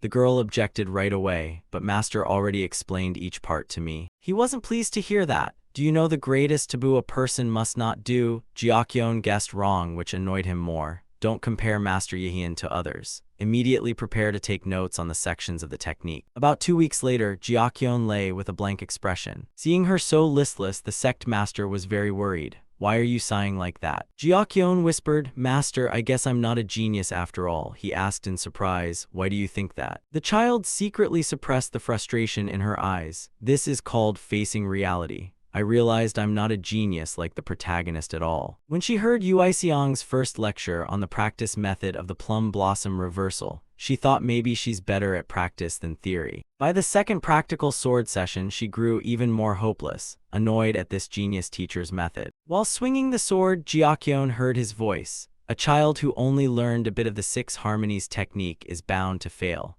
If plum blossoms bloom from your sword, rumors will surely spread that you're a half-revealed master in hiding. Yoisang demonstrated for her, sweeping the blade in a long arc. But Hyun remained preoccupied. However, whether genius or hidden master of power. I've already lived a life, yet I still haven't mastered a single basic technique. The sect master beside her suggested, don't be like that, try telling me what's wrong. Hyun opened her mouth in despair. If others fail, then of course I fail too. He gently explained, if you're not the only one failing among those who have already succeeded, do you need to worry about it too much? If everyone else fails and you fail as well, that's only natural. The child pouted, wanting to argue, but if you succeed when everyone else fails, you'll become special. The sect master closed the page and asked, all right, tell me where you failed. A plaintive voice answered, the plum blossom reversal. Hearing that, he was surprised too. Hyun continued, I learned the first move of the 24 plum blossoms from Yoisang, but I still didn't see any plum blossoms appear. He nodded. So it's that failure causing your disappointment. The girl, feeling deeply hurt, asked him, someone as unremarkable as I am, can I pass the admission exam? Besides, my name is even a Mount Hua honor. Will I become someone worthy of that name? I'm not exempt from the test, nor do I possess outstanding talent. So can I pass the admission exam that selects only 30 people out of 500 candidates? Unlike protagonists in novels, I don't even have one skilled move. Jiakyeon felt like she was falling apart, with no solid truth to hold on to. So what role can I play in this story? From the start, can I even stay here? Light from the sect master's hand seeped into the deep darkness. In that moment, his pat on the head brought a warm ray of sunshine to the girl. The sect master looked down at the child gently. Even if you cannot become a true disciple, no, whatever happens, your name will always be Jiakyeon, a small and precious fate that has come to Mount Hua. The girl blushed more. Perhaps I've been waiting to hear this for a long time. The kindly sect master comforted, so you don't have to fear failure. Don't be arrogant in success and don't be discouraged in failure. Find meaning in success and find answers in failure. Jiakyeon asked him, what if I keep failing? The sect master suggested, then you must ask someone for help. Can't you find another master? Jiakyeon's mind immediately cleared. Two top geniuses of Mount Hua are both at Mount Hua now. The girl perked up. I'll go ask and come back. Just as she was about to push the door, the sect master called Jiakyeon. He gently warned, don't go into areas with dangerous terrain. The kid obediently replied, I'll be careful, sir. Thinking back, I only get scolded when running on the steps. Other places weren't so specified. Perhaps to learn martial arts, one must also fall a few times. Yes, don't compare yourself to the novel's protagonist with the author's artificially strengthened abilities. Now I'll do each thing I can handle. Then Jiakyeon recognized the face appearing on the water. So he is here, Elder Muyong. Suddenly she spoke, step back or you'll be swept down into the spring below if you're not careful. Jiakyeon was full of admiration. Indeed, a master can sense another's presence without hearing or seeing them. Should I accept instruction from geniuses like this? The girl whispered, are you available, Elder? I have a question. Elder, how long did you practice the plum blossom reversal before the plum blossoms appeared? Muyong replied calmly, 1 day. Jiakyeon found it obvious. A genius needs only 1 day while she's just ordinary. Vo letter 1E3NH asked with concern, at least have you mastered the first move? Jiakyeon embarrassedly admitted, not yet, but did you really succeed in just 1 day? Her voice mingled with the brook. Until you accumulate the basic skills of the plum blossom technique and understand the nature of the blossoms. I memorized the plum blossom technique and the Tei sword manual and repeated the moves of falling petal sword and 7 plum blossom sword thousands of times. I also repeatedly practiced until I mastered the 6 harmonies sword previously. The splash rose and Jiakyeon excitedly watched. This is the scent of plum blossoms. The sword's fragrance. They say only by reaching the limit of the 24 plum blossom moves can one do this. Vo letter 1E3NH continued, swinging the sword. The plum blossoms in plum blossoms are not mystical power but sword chi. Proper martial arts like ours achieve results gradually over time. Jiakyeon understood his meaning, that with steady persistence and no haste, success will surely come. Muyong lightly tapped the girl's head with his sword. You're still young. A child of 4 has no need to rush. Jiakyeon swallowed and replied, things may come in order, but leaving won't be the same, sir. While they spoke, Jinyul ran up from afar. Master. So you're here. Elder Mugun is looking for the master. Muyong quickly arranged things. I'll go first. Watch Jiakyeon. The girl was a bit flustered. You won't even give me a moment to breathe. Both were left with Muyong's single remark. What's difficult about watching a child? Then Jin Yul smiled and asked, why did you come to find my master? Cut to the study. Yuisang was kneeling on the floor. Yuisang, I heard you taught Jiakyeon the plum blossom reversal. Why did you do that? He stammered an explanation. It's not what you think. Jiakyeon kept nagging, so I revealed a bit, but not everything. I was secretly worried, did I teach it properly? Seeing the master silent, he added, isn't that child going to join Mount Hua soon? I only revealed it early so she could be prepared. Sorry for not informing you first, the sect master interrupted calmly. I didn't call you here to scold you. Listen carefully, Yuisang. He turned to face him. The sect master warned gently, teaching isn't just about conveying rules and instructing the first moves. Yithan looked puzzled. Besides teaching martial arts, what else is there to teach? Then the sect master related the matter. Jiakyeon came to him and complained she couldn't make the plum blossoms bloom and feared she wouldn't pass Mount Hua's admission test. He was alarmed. That child was worried so much. Yuisang, embarrassed, wrung his hands. She was sad she couldn't make the plum blossoms bloom, but I didn't ask that of her. The sect master sighed. You really are just a 4-year-old who came to Mount Hua before she could even speak. Moreover, the child grew up surrounded by people. Everyone swung their swords and saw plum blossoms bloom, so she hurried herself along. She assumed making the plum blossoms bloom was easy and obvious. Now Yue-song understood. That child, protected by Mount Hua, feared she might disgrace our name, so she was constantly anxious. Yithan paid heed to his admonition. On this occasion, I hope you also reconsider the role of a master before taking on disciples. He rubbed his head in confusion. The role of a master, what is it exactly? Suddenly all the light in his eyes froze. Jiakyeon from the other day suddenly appeared. The uncle didn't resemble a master at all. I don't see any talent in him for that role. He sadly returned to the present. Just as she said, I'm truly not yet capable of being a master. I've never seriously thought about or considered anyone before. She really is a strange child, huh? Cut back to the stream bank. Jin Yul called softly. Jiakyeon, she asked excitedly. Thinking back, did you manage to lift the wooden training sword already? Jiakyeon was very surprised. How did you know that? Jin Yul revealed, because all the elders were abuzz and said it's time to give you the wooden training sword. But martial arts are just martial arts. Being patted on the head by Jin Yul made the kids smile. Even if she's not easily fooled by words like that, she still felt very happy. The girl asked again, how long did it take you, Sister Jin Yul, to make the plum blossom appear? She recalled, it seemed like about a week. Jiakyeon looked at her in astonishment. You took more time than I thought. Really? Jin Yul said bashfully. I was a bit hasty then. Because I had become a disciple of the plum blossom's immortals, I felt anxious and rushed. Worried I couldn't make the plum blossom bloom, not realizing that haste became poison. Jiakyeon asked in puzzlement, why, when you're urgent you become more determined and do better, right? Jin Yul dismissed that immediately. No, that's not how it works. Tao is about removing trivial thoughts and clearing the mind, and the sword methods of the Tao are closely linked to the Tao Hall. In other words, it's very hard to comprehend the Tao when your mind is chaotic. Jiakyeon felt a little regretful. She should have paid more attention when the sect master lectured on the Tao.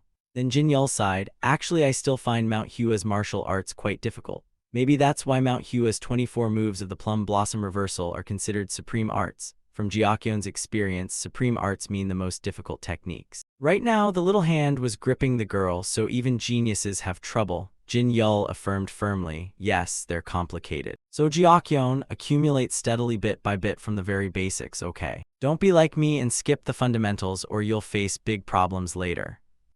I think supreme arts should only be studied once the basic foundation is solid. The girl looked up for a long time, so that's how it is. But this really differs from the stories I'd heard about geniuses.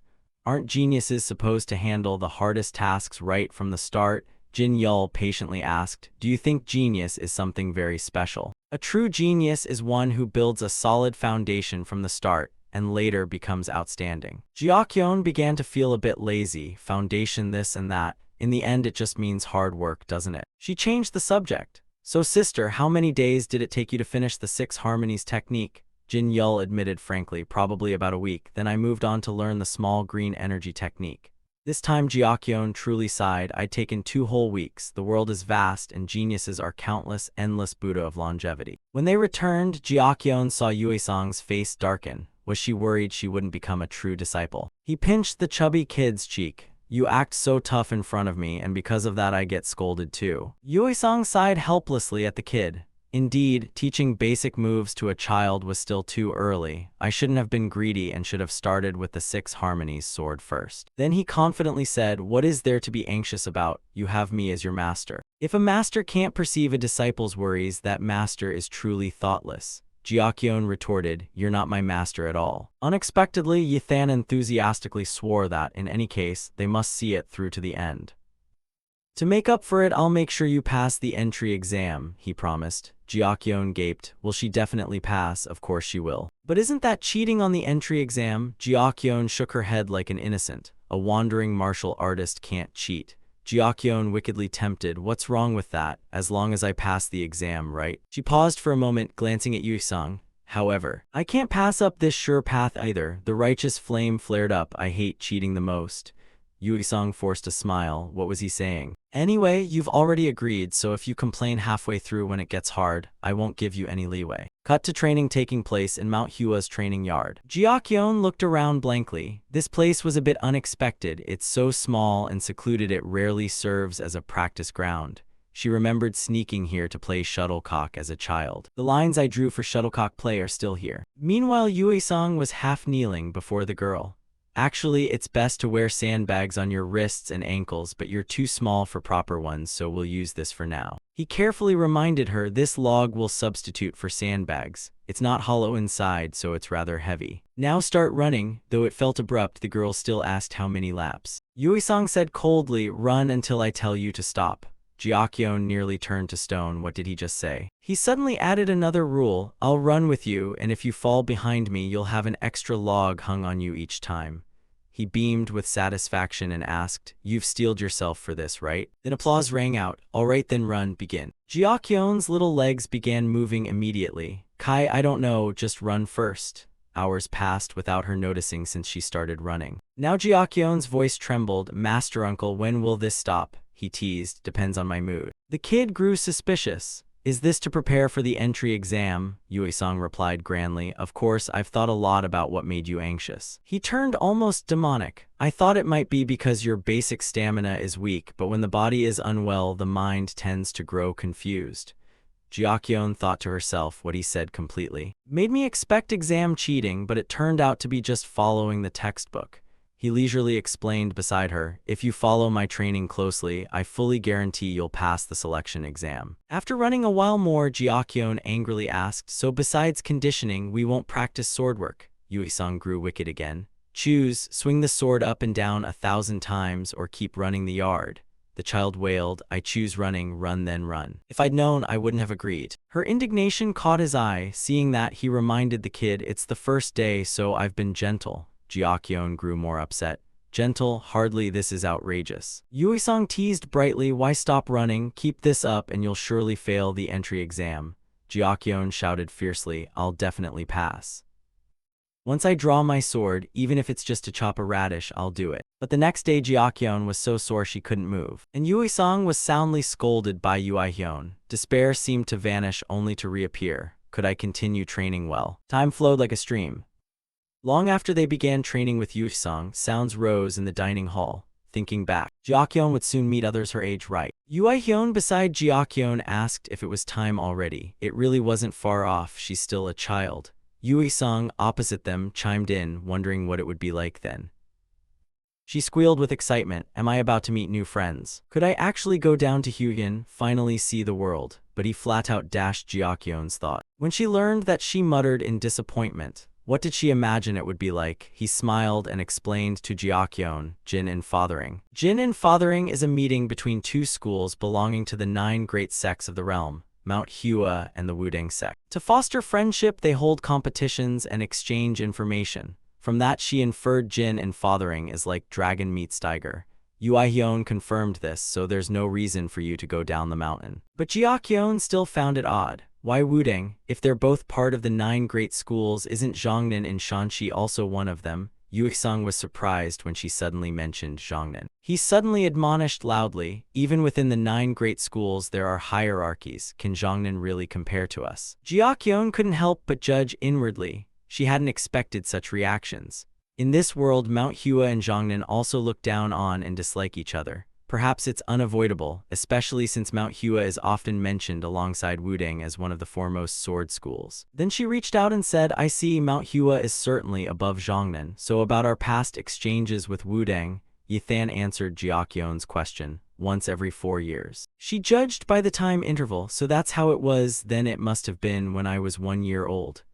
After that, Jiakyeon told herself, right, a year has passed and now I'm 5 years old. One of the things she liked most was that she no longer lisped, and the intensity of morning conditioning with Yue-sung had also increased. I might still be a bit smaller than my peers, however compared to before, I hope at this level I can at least do something at Mount Hua Sect. In my past life I'd still be in kindergarten now. Suddenly she found it strange. Why don't I remember the martial exchange with Wudang, yet I remember the Namgung family clearly.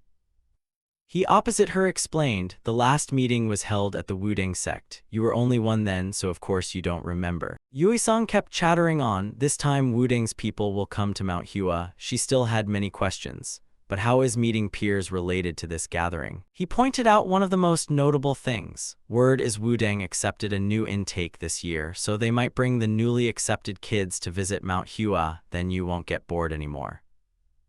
You can play with them then. When Jiakyeon learned the truth, she sat bolt upright. Wait, what if those kids from other schools don't like me and won't play with me? She suddenly felt anxious. Putting children together doesn't mean they'll automatically become friends. Yui-sung couldn't help raising his tone. What do you mean play? Didn't you want to see how strong you are? Of course it's not playtime, it's a contest to see who's stronger. Yui-hyun angrily stepped up and physically admonished him. Will you stop that? If you're teaching, teach properly. What if Jiakyeon gets hurt? She guilelessly added. Those kids have trained for a long time and I've only just learned basics. Can I really compete with them? Yui-sung immediately reassured her, don't worry, that brat hasn't even perfected the basics yet. Yui-hyun glared at him as if to say, don't teach the girl weird stuff. Jiakyeon has a bad feeling. Somehow I feel I'll be the one beaten first. Yui-sung, unhappy with her reaction, warned, you'll have to make the first move, okay? Since you're not a full disciple of Mount Hua, if you start a fight, we won't be held responsible. If scolded, you might be dragged into that kid's quarrel and make the Wuding look bad.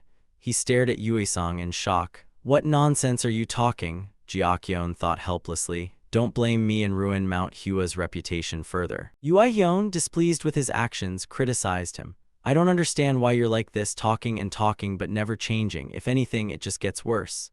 Yui-sung yelped in mock pain. That part just got hit. She watched the two of them bickering and wondered whether they'd play with her, probably hard to get along with them. Then after scolding Yithan, he softened and said, I only warned to be safe, but truly you won't pick fights with those Wuding people, right? Don't fight, make friends with them instead. Jiakyeon immediately agreed aloud to Yui-hyun's request. He had no idea she was inwardly rebutting, fighting helps you grow. She could test her own combat ability and make friends with Wuding people at the same time, 2 birds with 1 stone. Yui-hyun honestly said, I can't stand seeing our Jiakyeon get injured in a fight.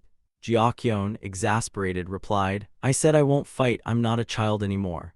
After some debate, she sighed, thinking that despite saying otherwise, like Yui-sung said, she didn't actually intend to buddy up cheerfully with those brats. Time quickly passed until the day of the Jin and fathering. When Jiakyeon arrived, she immediately felt the atmosphere was unusually serious. She couldn't help asking Yui-hyun, am I allowed to be here? Everyone looked so fired up. He promptly confirmed that of course she could be present. Jiakyeon watched the crowd and thought she had expected a friendly gathering, but this vibe felt more like the calm before a battle. Just then someone called out, they're here, open the gates. She watched a procession enter and guessed, are those the Wuding people? Jiakyeon suddenly recalled what she'd heard. Hubei's breakthrough, swordsmanship, is one of the 3 leading Taoist schools and even more Taoist in character than Mount Hua. Their strength lies in flexible swordplay to suppress brute force. If Mount Hua has the 24 plum blossom sword techniques, Wuding has the Taiji sword. Because they can employ 2 different internal skill types simultaneously, Wuding had once been her favorite school. But overall, they still seemed young. It looked like Wuding had undergone a generational transition. A man stepped forward to greet them. Indeed, whatever the era, Mount Hua always retained its dignity. He smiled when praised and replied, thank you for making the arduous journey here. Jiakyeon couldn't help but think the adults' formal greetings were dull. Are they kids? Could they be disciples of the Wuding sect? She seemed to notice something. Was he trying to say something to me? How dare he mock me, that fox-eyed fellow? Already seeking attention on first meeting, seeing Jiakyeon's anger, Yui-sung laughed and asked, so you lot have already started. She tried to stay calm, clenching her fists and agreeing with him. Yui-sung said, what the heck do you mean play together? Congratulations, you've become my first measure of strength, he said.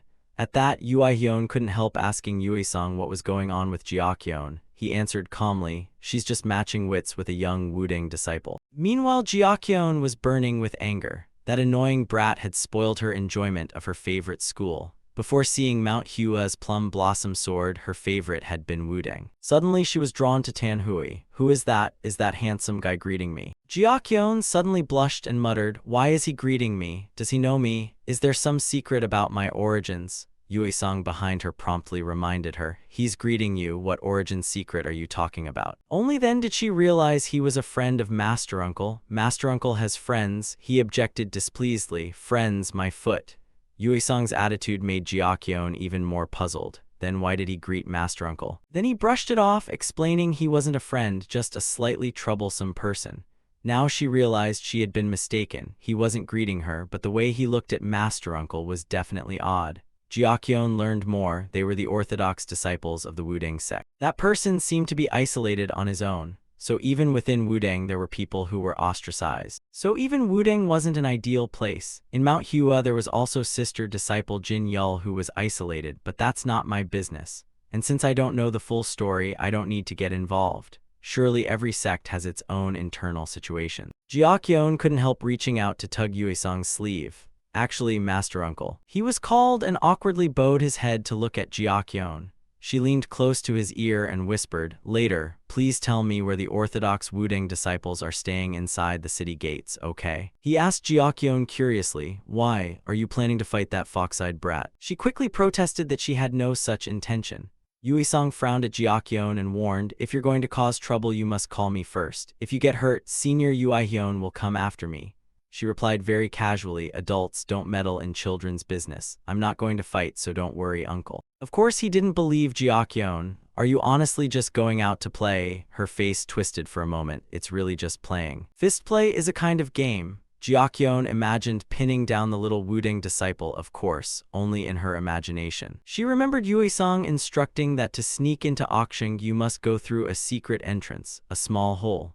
Jiakyeon decided to do things her way, setting aside Yui-sang's doubts for now.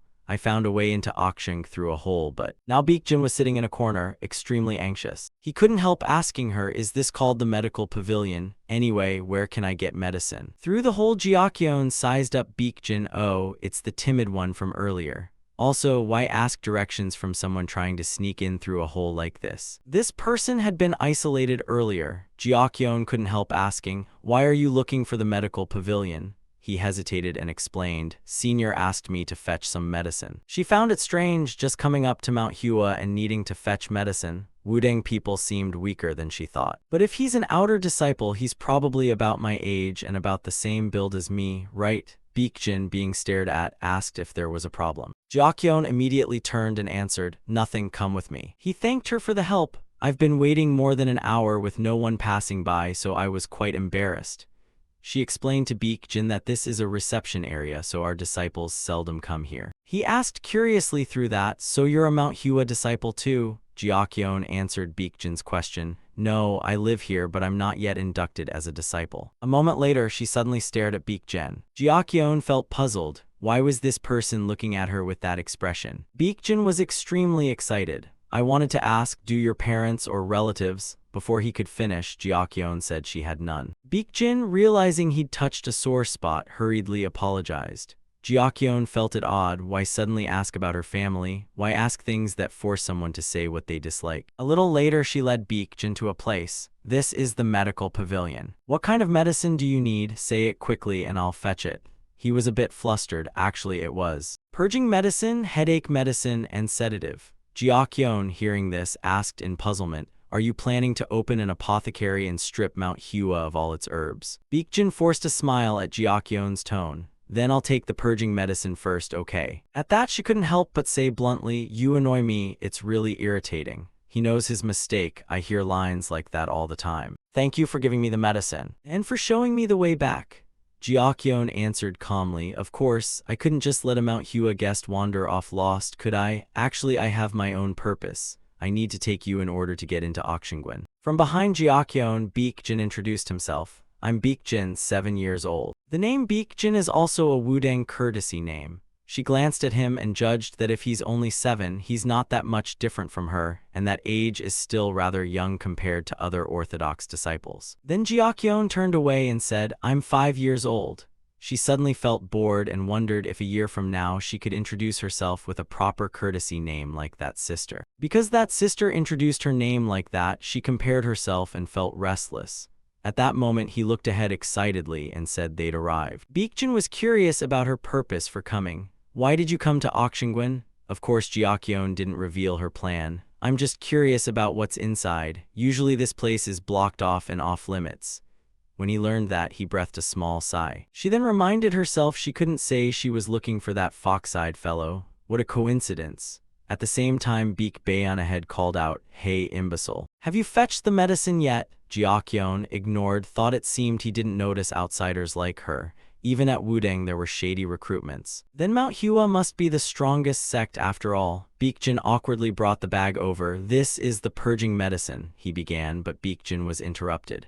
"What did you say?" "I said digestive medicine, not purging medicine. Is such a simple thing too hard?" Beekjin immediately retorted. No, Senior definitely told me to get the purging medicine." The other paid no attention and tossed the bag from Beekjin's hands. "So you're saying I'm the one who remembered wrong?" he hurriedly protested. "That's not what I meant. Senior knows that too." Beak Baeon kept making trouble. "Then this time bring back the right medicine, okay? Don't be dumb and take the wrong thing again." Jiakyeon's expression changed as she looked at him.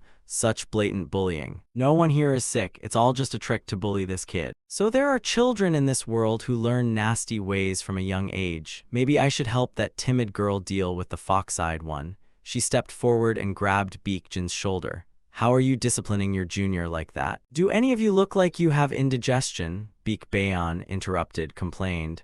"You Mount Hua lot teach your followers to meddle in other people's business." Jiakyeon stood there and calmly said, "I'm not a Mount Hua disciple, I'm just an ordinary person."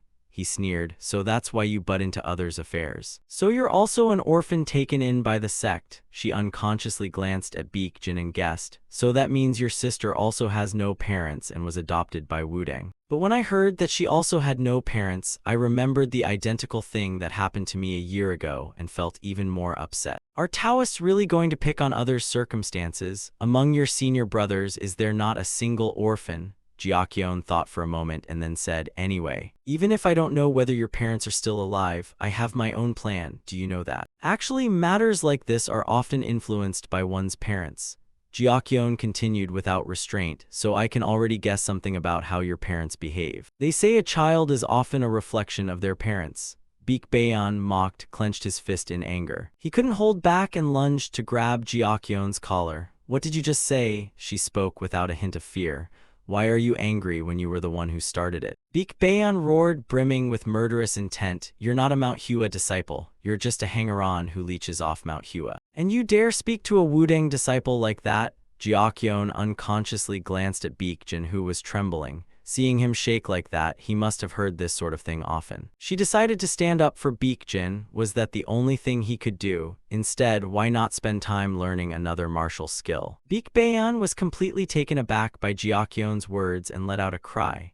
She remained calm and said, "When you go out into the world, do you intend to use those insults as your sword? Not confident in your swordsmanship, so you only know how to insult others. Look, you can't do anything except grab my collar." Jiakyeon inwardly assessed, what's so special about the Celestial People's Association? Wrapped as a cultural exchange, it's basically just a fight, right? A moment later, she punched Beak Baeon hard in the face and shouted, "Coward, this punch is the unofficial opening move of the gradual Celestial People's Association." Even Jiakyeon was surprised by her own action. "Wait, what is this? What is this strength? I only meant to warn him lightly. What have I done to this Wudang disciple?" Those nearby screamed at the scene. "Someone go fetch the masters at once." She lost control and kept throwing punches. "You've been mocking other people's painful pasts all this time, haven't you? You do this just to brag that you have parents, is that it? If your family is so great, stay home as a mundane disciple. Why become a monk? And you even loudly call people names like Uncle Asshole and whatnot. Why are people like me called Uncle Asshole?" At that moment, someone shouted for Jiakyeon to stop. Then she was picked up by Beak Seo to prevent her from hitting anyone more. He questioned angrily, clearly displeased.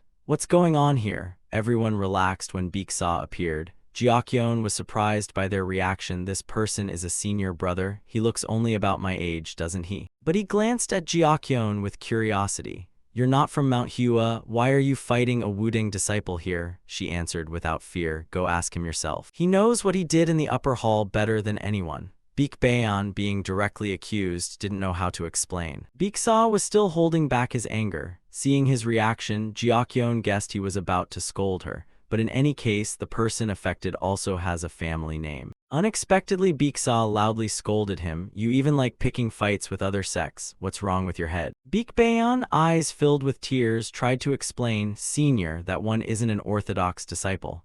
Jiakyeon heard this and calmly said, if what you say reaches the elder, it will cause a serious problem. Seeing the situation, he ordered Baekbaeon to apologize immediately. Forced to do so, the boy was indignant. I'm almost completely beaten up. Look, my nose is still bleeding. But Baeksa didn't care about that. Your actions now could crack the relationship between the two sects, and that's the real problem. Besides, you should be ashamed, defeated by a child younger than you and not even an orthodox disciple. What a blow to the reputation, and you went and used such rough methods. After being scolded, he had no choice but to apologize. Jiakyeon agreed inwardly. He'd been beaten to a pulp by her and looked pitiful, but oh well, whatever. Then he cleared his throat softly and said, since an apology's been offered, let's just let this go. Although your junior provoked it first, you still caused him to get hurt like this. If the authorities above find out, it'll become very troublesome. She understood the implication in Baeksa's words. She didn't want to make this bigger either. Just then, several other disciples called out Baeksa's name as another group of people entered the area. They quickly reported, the elders and senior instructors have been invited here already, sir. Jiakyeon was quite surprised to see this scene. She had thought everything was already settled. Time flowed on like running water. Finally, the informal meeting of the Thin Clan chapter had come to an end. After the elders of each sect were summoned to sort out right and wrong, each side was free to hand down whatever punishment they wished. Yuaihyun, displeased, lightly tapped Jikyeon on the head. I told you not to fight. You got hit, so your punishment is to kneel and raise your hand for 2 hours. She still tried to justify herself. But elder brother, some people only come to their senses when taught sternly. Waiacute Than completely agreed with Jikyeon. Brother, didn't you hear what that fellow said to our child? He's young but already far too arrogant. Besides, Jikyeon beat an opponent 4 years older than her. After all, victory is what matters most. I'm proud of you, little sister. Jikyeon defended, babbled on. I won, you know. He clapped for her and laughed. Thin chapter Huashin wins 1-0. Jikyeon is just delighted. A first victory. Yuaihyun felt a bit helpless watching this scene. All right, you can lower your hand now, just don't cause any more trouble. Luckily it stopped in time. If the fight had gone on longer, you could have been seriously hurt. Jikyeon accepted his words and replied softly. Then she rubbed her arm, thinking how sore her hand felt. Suddenly Baekjin behind them spoke, drawing Jikyeon's attention. She glanced at him thoughtfully. Seems this fellow is Baekjin. She waited here to see how I was. Baekjin feels guilty and wants to apologize to Jikyeon. It's because of me that. She started moving her limbs and said, why is she apologizing? It was that fox-eyed fellow who caused everything. He was flustered and didn't know how to explain. I mean, if I had stopped Baekbaeon older brother back then, none of this would have happened. Jikyeon didn't pay much mind. Either way, he still got beaten. Baekjin, hearing that, asked in surprise, really? She glanced at Baekjin, thinking to herself that actually, she had wanted to hit him the first time they met. Moreover, Jikyeon recalled that Baek-1ef1 had earlier asked, so why did Jikyeon hit him?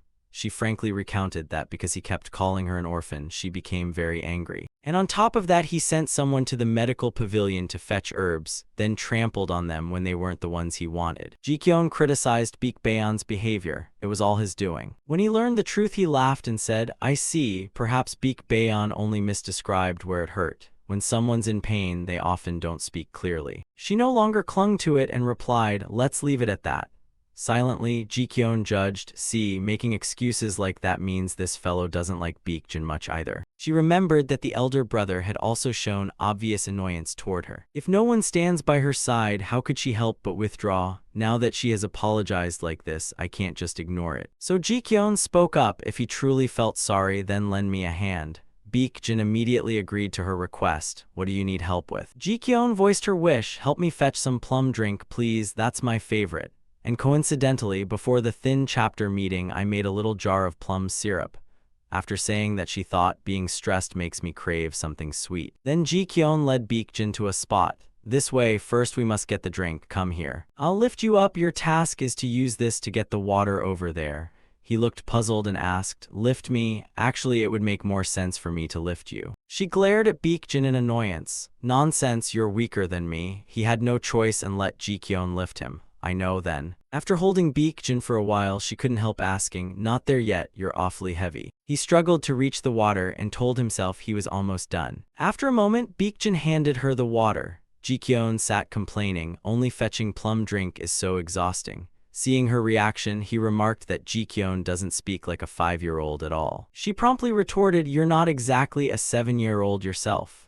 Baekjin couldn't help saying Jikyeon was cruel. She glanced aside and said, "Now just put the plum syrup in." Jikyeon remembered Yuesong's warning, "Understand, never touch the jar next to the plum drink." Yuehyun also reminded her that one is plum drink and the other seems to be plum wine. She fretted inwardly which jar was the plum drink. Everyone else mixed it, so she didn't know which was which. Tasting directly would tell her at once. Jikyeon tasted the liquid in one jar and wondered why both tasted the same. Then she thought to herself that one seemed meant for fermenting, not drinking. Then Jikyeon handed a bowl of liquid to Baekjin. "As the guest, you drink first, I'll yield to you." He raised his hand to accept. "Thanks, I'll drink it up nicely." When she saw Baekjin finish drinking, she curiously asked if it was good. He answered honestly, "A bit bitter." Jikyeon found it odd, how strange, and some people call this plum drink valuable. Seconds later, she noticed something amiss. Why was there suddenly a strong smell of alcohol? Could it be? Jikyeon gasped as she saw Baekjin slumped in a corner. She began to feel flustered. "What's going on?" He, tipsy, murmured, "Anyway, I'm so envious of you. You can get righteously angry like that." Jikyeon was baffled. What nonsense was he suddenly spouting? Baekjin kept talking to himself. "I'm an orphan. Calling me uncle is sort of fitting. My grandfather was an elder of the Hua Sect, now the Grand Elder. Because of the plague, my grandparents and parents all died." She wondered perplexedly why he suddenly began reminiscing. He recounted what he'd been through. "One day after I lost my family, my grandfather took me to Mount Wudang. And you arranged for me to take the selection exam to become a true disciple of the Hua Sect. I also know I still have many shortcomings to be accepted. If it weren't for my grandfather, I certainly wouldn't have been able to join Wudang." Jikyeon suddenly felt alarmed. Anyone would feel displeased seeing that she was clearly favored unfairly. Baekjin kept babbling, "Why am I like this?" suddenly telling my whole story. She seemed to piece things together and understood why the senior brother disliked Baekjin. Out of conscience, he couldn't openly ostracize him, but it was hard to accept since she had been unfairly favored. She somewhat understood that senior brother's attitude. "Earlier when I tried it, it was clearly plum drink. One taste would reveal it immediately." Until Jikyeon tasted that liquid and froze. She felt nothing but guilt. "My God, please help me." No wonder he started recounting his past. He was drunk. "Less than a day after being punished for fighting, and now I've given someone alcohol to drink. I'm definitely going to get scolded by the sect master and Yuehyun." Time passed and soon it was the next day. Everyone gathered because today was the competition day for the True Disciple Selection exam. At that moment, Jin Yul glanced at Jikyeon and said, "So, you got scolded for giving that female disciple alcohol?" She had been punished severely. She softly replied with an affirmative. "Done?" Jikyeon quickly blurted out, "But there's the match today, so I promise I'll stay put and be well behaved." She seriously warned Jikyeon that if she caused trouble again, it wouldn't just be a smack on the head as punishment. Whoever's in charge of that pile of plum wine would surely get into trouble. She suddenly grew curious. "So Master Jin Yul doesn't participate in the matches?" Jin Yul smiled and explained, "Because my status is rather sensitive, I've never taken part in the competitions." Jikyeon glanced ahead, thinking that compared with peers her generation, the skills differ greatly, while compared with true disciples, the age gap is too large to compete together. From that she judged that, although Yuesong is very respectable, that person is also quite evenly matched in combat. Jikyeon couldn't help exclaiming that the handsome-faced fellow seemed a bit stronger. Jin Yul agreed and replied, "That person is King Hui of the Hua Sect. He withstood 10 moves and overshadowed the title of Unseen 3 Techniques. That is, he defeated his opponent within 3 moves against Yuesong." Learning this, Jikyeon pondered, so that's why Yuesong said he's not a copy? It's truly astonishing. Jin Yul's next words left her stunned. Mount Hua swordsmanship blends fierceness and illusion, while Wudang's swordplay is tied to the concept of flow. Take this opportunity to learn more, okay, little sister. Jikyeon silently analyzed. Mount Hua's sword style is speed and trickery, whereas Wudang's is smooth and continuous, also using the opponent's strength. She wondered whether she could ever reach that level. I'll join battles like that someday. Seeing Ji-kyun's determination, she let out a soft sigh. Jin Yul voiced her own wish, so I also hope that in the future there will be more people like King Huey at Wudang. That evening, Ji-kyun asked curiously, did you see our senior Yue-song today? The match was really impressive, wasn't it? Wudang's swordsmanship was impressive too, but of course Mount Hua's is still the best. Baekjin quietly agreed with her opinion. Ji-kyun, puzzled by his demeanor, asked, the match was so exciting and that's all his reaction?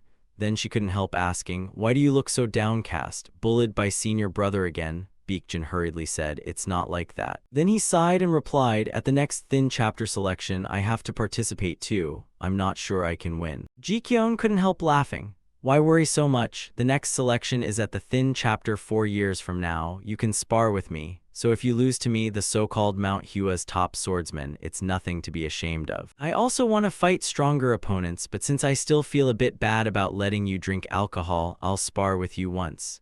Hearing this, Baekjin was moved and thanked her. Then Ji-kyun offered, and it's already getting dark, so I'll escort you back to Auction Pavilion, okay? Just then someone nearby spoke up, it's the only way. Attracted, she glanced over. King Huey was telling Yue-song, now I'm almost catching up to you. Hearing that, he irritably scratched his head. What nonsense? Are you dreaming you'll beat me in any match? Ji-kyun watched with curiosity. Yue-song asked, and who's standing beside him? She couldn't resist poking her head to eavesdrop. Catching up with what? Yue-song was startled when Ji-kyun suddenly appeared and shouted. He glanced at Ji-kyun and complained, kid, why are you roaming outside at this hour? She calmly explained, I'm escorting Baekjin back to the city gate pavilion. Yue-song grew curious, who is Baekjin? Then Baekjin walked over to King Huey and called him master. King Huey stared at him and gently said, Baekjin is my disciple. Only then did Ji-kyun realize, so this is the person who fought Yue-song today. His name is, at the same moment he introduced himself as King Huey of Wudang. She couldn't help exclaiming, he really is a heartthrob, like he stepped out of a watercolor painting. Up close he's even more handsome. So embarrassing, he really is an Eastern heartthrob. Yue-song found Ji-kyun's behavior odd. Why are you suddenly so bashful? He on the opposite side laughed and said, at this hour you still eagerly escort Baekjin back, so you must be quite close to him, huh? She answered honestly, close, I'm not so sure. Then Ji-kyun didn't dare voice her own guess, saying it would be more accurate to call herself his advisor. King Huey kept smiling. I worried because Baekjin always felt lonely, so it's good he can make friends from other sects. Having no one to share your heart with is hard. She awkwardly gasped, thinking that although they're not exactly friends, if everyone sees it that way maybe she should charge a consultation fee. Yue-song beside her suddenly added, it's all thanks to our little child here. Our Ji-kyun crawled everywhere since she was in diapers, and she even cared about martial arts so much she used a wooden sword to break an ink stone. Ji-kyun, helpless, retorted, when did that happen? Senior, don't proudly brag about someone else's dark past like that. She felt quite embarrassed. It's been ages since she met such a handsome guy and now she's being exposed like this. So Ji-kyun snapped angrily, whatever, I'll escort him back and you two can continue chatting with your friend. Yue-song was equally annoyed. We're not friends. Who would want to be friends with him? King Huey awkward said, if you deny it like that I'm a bit hurt. Even she finds it strange. What's wrong with Yue-song? Not friends, just looking at their squabbles proves they're completely friends. A moment later, Ji-kyun had brought Baekjin to his place. He arrived and immediately thanked Ji-kyun. Just then she curiously asked, before you go in, want me to show you how to stop people calling you Uncle Butts? He looked at Ji-kyun and asked curiously, how? She promptly encouraged him, become stronger. For those who scorn you because you're Uncle Butt, just crush them with your strength. After saying that, Ji-kyun reflected on her words. Though it sounded cliched, whether he changed was his own choice. She was curious how he'd turn out. Baekjin, still insecure, said, but I have no talent at all. You needn't worry about that. Why need innate talent? Ji-kyun thought, build a solid foundation and later success will be real talent. Ji-kyun recalled when she confided in Jin Yul and repeated the advice her master had given, although it differs from her own situation. He was so moved by the encouragement that he felt deeply touched. Baekjin couldn't help asking, so can you see me off tomorrow? She quickly waved him off. I'm not going anywhere, I still want to sleep. Ji-kyun's refusal left him incredulous. He gasped. She hurried off, not forgetting to say, go if you must, but tomorrow's the only day I can sleep in a bit so I won't get up early.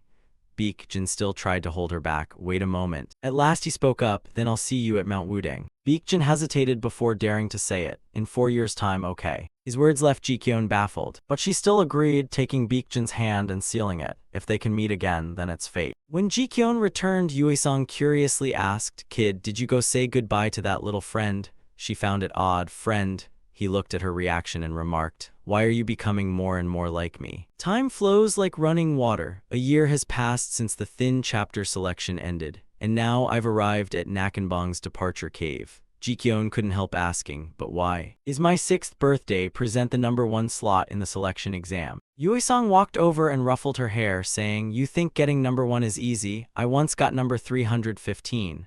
That's called a privilege."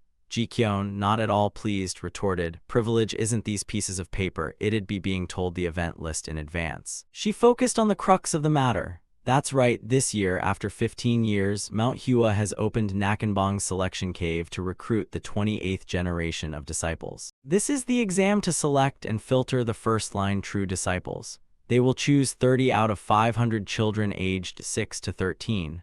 Afterwards, they will be called by sect titles instead of their given names. And this specially selected group of prodigies will be bound to the sect for life.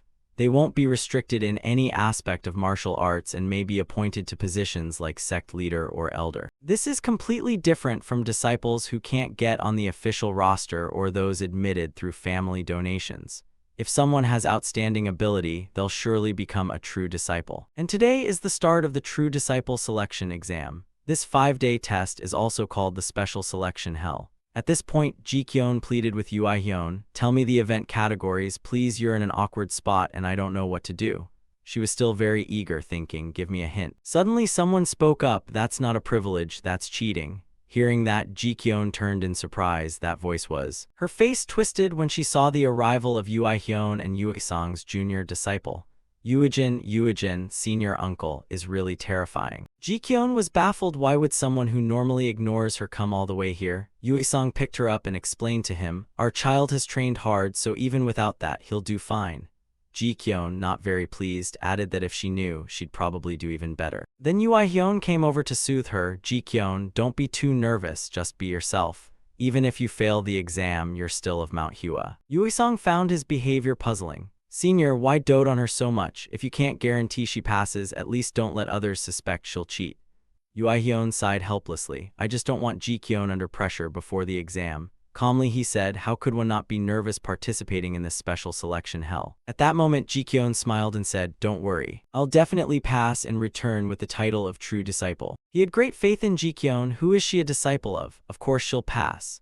Yuehyun waved goodbye nearby. "I'll trust and wait for good news from you." She innocently replied, "I'm not your disciple, senior." Yuesong, provoked by Jikyeon, raised his voice. "Why do you like ruining the mood at the last minute like that?" Then she shifted her gaze to the side. Jikyeon looked up at Yuejin and asked, "Has Master Yi-chan still not returned?" He stood there calmly and replied, "For this exam I am the chief examiner." She felt as if the news struck her ear. Yuejin shot Jikyeon a sideways glance and reminded her, "So from now on respect me and call me chief examiner." She accepted Yuejin's instruction with a soft sound, but he wasn't satisfied and warned, "Don't just go like that." Jikyeon understood and quickly complied. She suddenly felt disappointed. If he is the chief examiner, there should be no secret favoritism or extra points given to anyone. Seeing Jikyeon sprawled there, he called out, "Number 1. She felt very displeased. "Don't call me by my number like that, it's too cold." Jikyeon remained motionless and asked what's going on. Yuejin immediately ordered, "Come here and help me make the number board." She crawled over to Yuejin and didn't forget to ask, "Do we get bonus points for doing it?" He glanced at Jikyeon and asked, "Did you just think that up?" She immediately declined. "Then I won't do it." Yuejin warned, "Do you want points deducted then?" She couldn't help but criticize. How petty. He said quite nonchalantly, "If you're not satisfied, go do it, dare you." Jikyeon scribbled the numbers on the board while muttering, "If that's the case, then I'll do it myself." Yuejin opened his mouth to tease her, "Then wait 15 years. Jikyeon forced down her anger and replied, "I know it'll be like that, really. Heen or Yithan should have been made the head instructor instead." She suddenly remembered the time frame he mentioned. 15 years later, if I pass this time, then the rest will be Jikyeon's problem. Yuejin was still watching Jikyeon's every move. "The characters are misaligned," he said. She couldn't help muttering, "I've already helped and yet you keep complaining." She had worked very hard. After helping Yuejin and waiting a long while, finally in the selection area, Yuejin went out the gate to announce to those outside, "There are 499 people in, so when the last, number 500, arrives, we will close the gates and begin the exam." Hearing that, everyone started gossiping about who would be number 500 and what kind of kid would come last. "I don't know, look, there he is, he's arrived." Then everyone was stunned to see two people with identical faces appear, but there was only one spot left. The boy urged, "Brother, go ahead one step and try to stand in for me in this selection exam." His twin replied, "See you at Mount Hua." Ji-kyun observed everything and judged that all 500 people had gathered. It was the first time in this life she'd seen so many peers assemble like this. Just then someone announced for everyone to gather. The Taoist took the notice and shouted, "Now I will explain the selection exam." The Tao Immortal grabbed the notice and shouted out, "Now I will explain the selection exam." Ji-kyun felt nervous seeing him there. The chief judge is the Tao Immortal. This is bad. She remembered the Tao Immortal's warning. Instead of worrying about that, train harder. Ji-kyun thought of what she knew. The Tao Immortal is Yuaihyun's master. He often calls her that derogatory name and openly hates her, thinking she wasted his time. In that case, we can't expect favoritism from the chief judge or the head judge. The plan to use connections is ruined. He continued explaining, "From now on you'll be called by the number on your tag instead of your name, so I'll lay out the schedule, listen carefully." Ji-kyun whispered to herself that if she summarized the timetable in a modern way, a chart would appear in her head. She guessed quietly to herself that it was probably like this. The schedule didn't differ much from what she usually did. Yuaihyun always got her up early. It was all for experience and life preparation. Keeping fit every day was such a hassle. He kept going on. Not only did success in the exam matter, but if you didn't follow the morning routine, you'd be eliminated at once.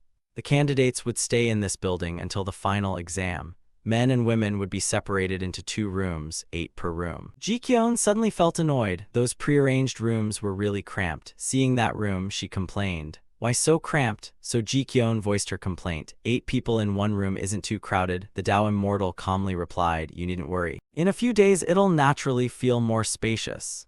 Hearing that warning, she panicked. How many people would be eliminated in this initial stage? Those around her began to tremble. "So does that mean we won't get breakfast?" He showed no mercy and said, "You'll be lucky you don't have breakfast. You might train until you throw up."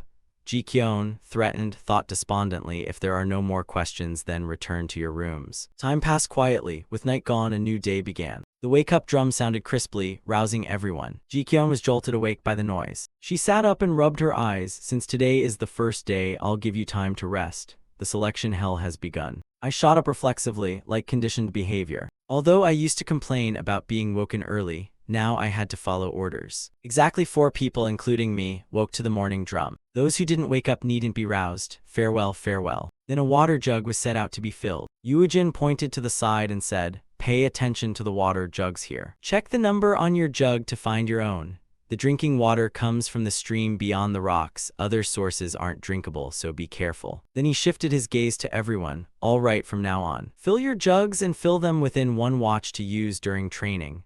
Learning this task, Ji-kyun annoyedly rushed off. Even the water has to be fetched personally. Yuejin, seeing everyone sprint away, reminded them that after someone returns with water, they'd start running in the training area. Now she frowned, thinking, "There's an exam in the afternoon and we already waste energy like this in the morning. If you stop, you'll surely be eliminated, so you have to run." I understood why people from Mount Hua repeat harsh, military-like tasks. Maybe because it's an unforgettable experience, they'll talk about this exam until they die. Even strict senior Yuejin went through it, and he's ruthless. After the rushed basic fitness test ended, it was mealtime. She had no strength left to hold a spoon. Ji-kyun couldn't help muttering that if her fitness had been poor as usual, she'd have been eliminated ages ago. She recalled the earlier scene. People even fainted while running. It seemed their goal on day 1 was to prevent anyone from passing the first round.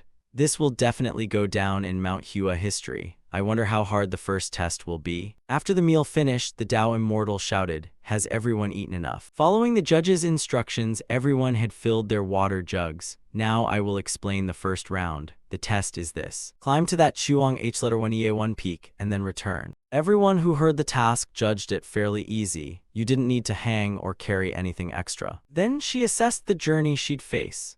The path up TR letter 1B0 letter 1EDD NG Janghabang was steep but manageable. The Tao Immortal reminded them the time limit was before the sun fully set. Jikyeon thought the conditions weren't too harsh. Right then she noticed something odd. Jikyeon stared at Yuejin, puzzled why he was smiling like that. Meanwhile, he cleared his throat softly. All right then. The first test officially begins. Everyone hurry off with the goal of finishing first. Seeing that, she immediately called them fools. There's no stupider mistake than wasting energy from the start instead of packing yourself. The timing is set in stone, and something about it felt off. It looked far, but not impossible to reach the summit. In fact, the morning training had been tougher. I thought they'd require us to slay a monster solo and bring back its core. Suddenly, someone behind shouted, "Big danger, climb faster." Jikyeon startled and looked back, wondering if they were being chased by wild boars. She remembered the Tao Immortal's reminder. The time limit is before the sun completely sets. Only then did she realize the problem. Why had the sun set so early today? Indeed, the classification test was certainly more than just mountain climbing. The sun couldn't set that fast. Something was wrong. Was her sense of time distorted, or had she mistaken the season? In any case, little time remained. Very quickly, Jikyeon reached the registration point. Candidate number 1 had arrived. The attendant immediately handed her a slip of paper. "Well done, take this token and descend, and your test will be complete." Jikyeon, still panting, acknowledged with a quiet reply. Then she stared at the thing in her hand and muttered, "A paper, it had the peak's name on it." Jikyeon unconsciously recalled the instructions she'd heard earlier. Listen carefully, Jikyeon. Each peak name on Mount Hua carries its own meaning. TR letter 1B0 letter 1EDD NG Janghabang means the peak of prolonged dusk. The sun sets quickly, but the twilight lingers here. Right, she had heard that clearly. Considering the examiner's intent based on those two traits rather than descending quickly. What I need to focus on now is packing my stamina. Otherwise, if I act without careful thought, I'll be drained and won't make it back in time. After that, the Tao Immortal solemnly looked at the paper he'd received. He turned his gaze to Jikyeon. Candidate number 1 had come back first. She listened and was thrilled, replying softly. Back in the room, Jikyeon exclaimed in surprise. She said, quite surprised, "Only the first day and 4 people are already eliminated, so the room does feel a bit more spacious now." A quick little girl introduced herself, "So how about we each say a bit about ourselves? I'm Baek Soyeon." Seong Riri nearby spoke up. "Seong Riri, I'm 8 this year." Jikyeon also chimed in. "No family name." Name, Jikyeon. After saying that, she silently did the math. If everyone knew she was only 6, they might look down on her, so it's best to say nothing. Then everyone unconsciously turned to one side. The remaining person, Jikyeon, grew curious. Who was this, arriving and already lying here? The person lay with their back to them and said, "Anyone can be eliminated at any time. So what's the point of introducing ourselves?" Surprised, she said, "This one is cold, huh?" Jikyeon kept polite, speaking up. After all, they might meet again later. Wouldn't it be a shame to just ignore them? Only then did the other reply, Ju Eryong. She didn't give up and went to ask, "How old are you?" Ju Eryong still didn't turn to answer. 9, now let me sleep, don't ask.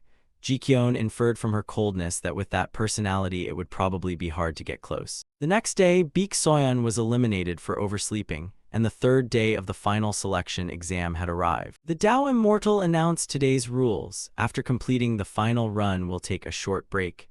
Jikyeon ran and grumbled, felt like she'd already done this yesterday. Why is this selection exam getting harsher and harsher? A while later, she finished running and dropped the pack from her shoulders. Jikyeon couldn't help complaining that finally there was a bit of rest. Ju Eryong opposite offered, "Jikyeon, if you have no water, drink mine." Another friend came over and said, "Everyone, let's fetch water together from now on." Countless whispers rose around her. How can Jikyeon run so fast? Could she be used to this? "Jikyeon, go ahead, I'm too tired and want to rest a bit longer." Jikyeon glanced around and silently evaluated. People were gradually getting to know and bond with each other, but only Ju Eryong still seemed not to fit in. Was she planning to face everything by willpower alone and keep her distance from others? Suddenly, Seong Riri came over and said to Jikyeon, "Jikyeon, don't you think that one seems a bit strange? Even if she fails now, there's still the Central Southern exam coming and next year's True Disciple trial. For some reason, she acted like this was her last chance. Ji-kyun took the water and voiced her thought. There seemed to be some reason the senior put all her effort into this exam. Hearing that, she quickly scoffed. Failing this time won't kill you. Or is it that if she fails, she'll be unable to inherit the family estate and touch a sword anymore? This info surprised Ji-kyun. An inheritance? Surely there must be some reason like that. Just then Seong Riri warned her, don't eat that, it's poisoned. But with such poor stamina, I wonder if Ju Eryong will pass this exam. Jiok Hwa had strong faith, maybe so, but with that spirit she'll succeed at anything. Meanwhile, she muttered that eating this would surely give her a stomachache. Ji-kyun mused quietly that in novels people like Ju Eryong often face hardships later. In any case, later exams will get progressively harder. People who like to gossip behind others' backs like Seong Riri usually get eliminated. Of course, strength matters, but spirit must be steady too. Perhaps that's why, without knowing Ju Eryong's circumstances, Ji-kyun didn't underestimate her seriousness. Hyun said it's okay if he fails, but since he's been granted the Dao favor, he can't allow himself to be eliminated. Whatever happens, he must do his best. Come on. No sooner had she thought that than, in less than 10 minutes, Ji-kyun was furious, snapping, what the heck is this? Who heartlessly touched my water jug? She couldn't believe it. A small incident had occurred. To fetch water, one must scale cliffs and reach the valley with drinkable water. The process takes quite a lot of time and effort. So there were those who sneakily drank others' water like a gang of cable thieves. She seethed, muttering, really killing two birds with one stone, saving your own energy while wasting someone else's. Ji-kyun began to worry. What should she do? If she went to fetch water now, the rest time would be gone, and asking others for a drink felt awkward. She turned to look at her water jug then. Saw Seong Riri approach and say, so it belongs to Ji-kyun. No wonder that person was so watchful while drinking. Ji-kyun found this odd and asked if there was a problem. Seong Riri, a little flustered, said, I'm not entirely sure, so I'm a bit hesitant to say. Before she finished, Ji-kyun cut in, then don't say it. She could sense something. Was this an attempt to put her in someone's debt? Not so easy. So Ji-kyun bravely walked off. I'll find the culprit myself. Seong Riri grew more panicked. Wait a moment. I'll tell you, although I'm not certain. Anyway, drink from mine. Have another sip, one swig won't do. After drinking, she asked curiously, all right then, who did you say it was? Only then did she honestly tell the story to Seong Riri. When Ji-kyun learned the truth, she gasped in surprise. But she analyzed the situation. With that personality, I don't think she'd do it. Seong Riri was puzzled. If the culprit were Ju Eryong, that wouldn't be surprising. If she did it, she'd stand a better chance of passing this exam. Ji-kyun immediately pointed out the reason. For this entry exam, it's enough to be in the top 30. However, there's no rule forbidding eliminating others to reach the goal. In other words, hindering others, so long as it doesn't cross a line, is tacitly accepted. There are people who only feel satisfied by stepping on others to achieve their aims. Lacking confidence in themselves, they'll try to pull others down. That's why Master Yujin also warned me to be careful of people like that. From what I've seen so far, I don't think Ju Eryong is that kind of person.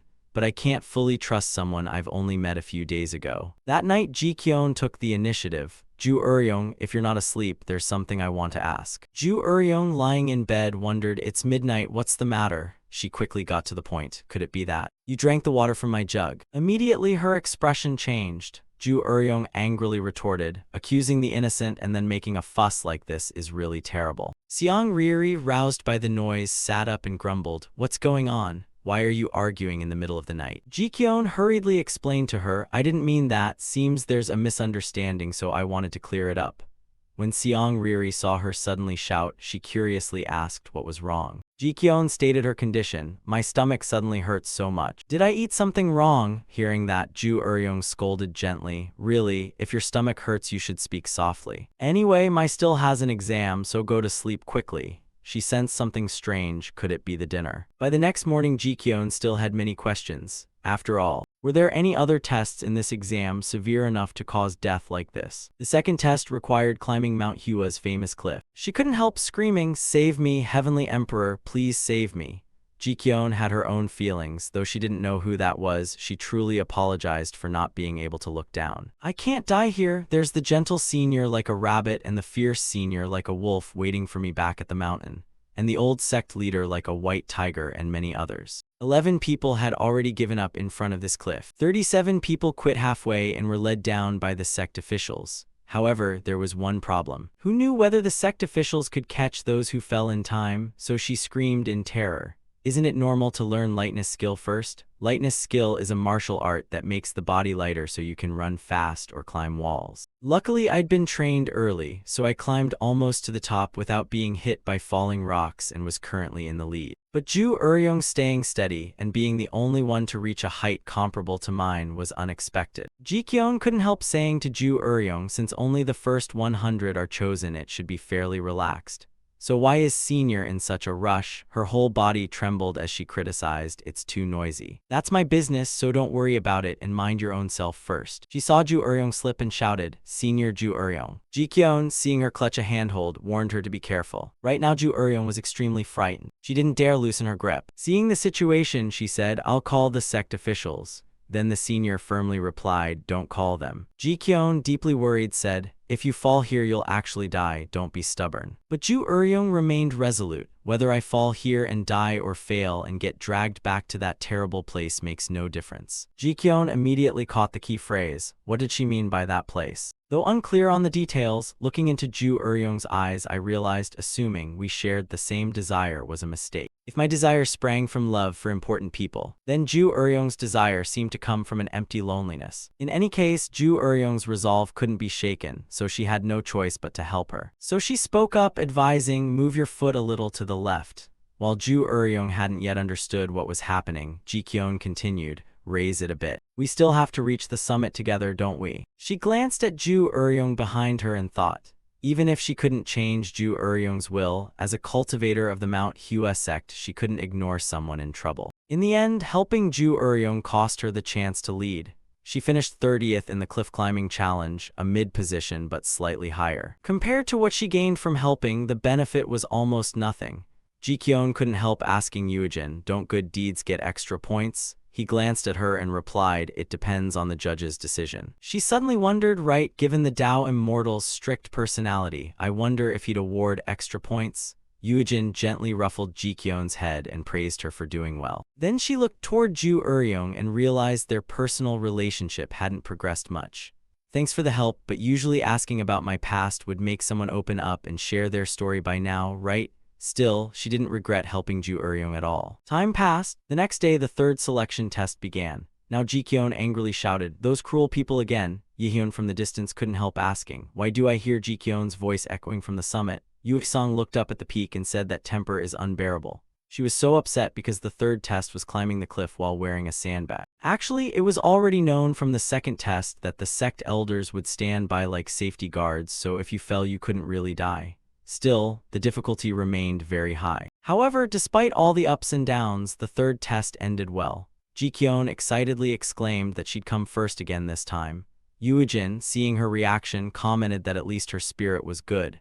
She felt reassured, thinking even Ju Eryong had reached the summit today without incident. It seemed that because the exam was entering its final stage, there were only a few seconds today to separate those who slipped from those who passed. Then Ji-kyun picked up her water jug, took a deep breath, and drank a mouthful. What's? Suddenly Ju Eryong nearby warned, if it were me I wouldn't drink from that jug. Number 143 had put dirt into your jug and shaken it up.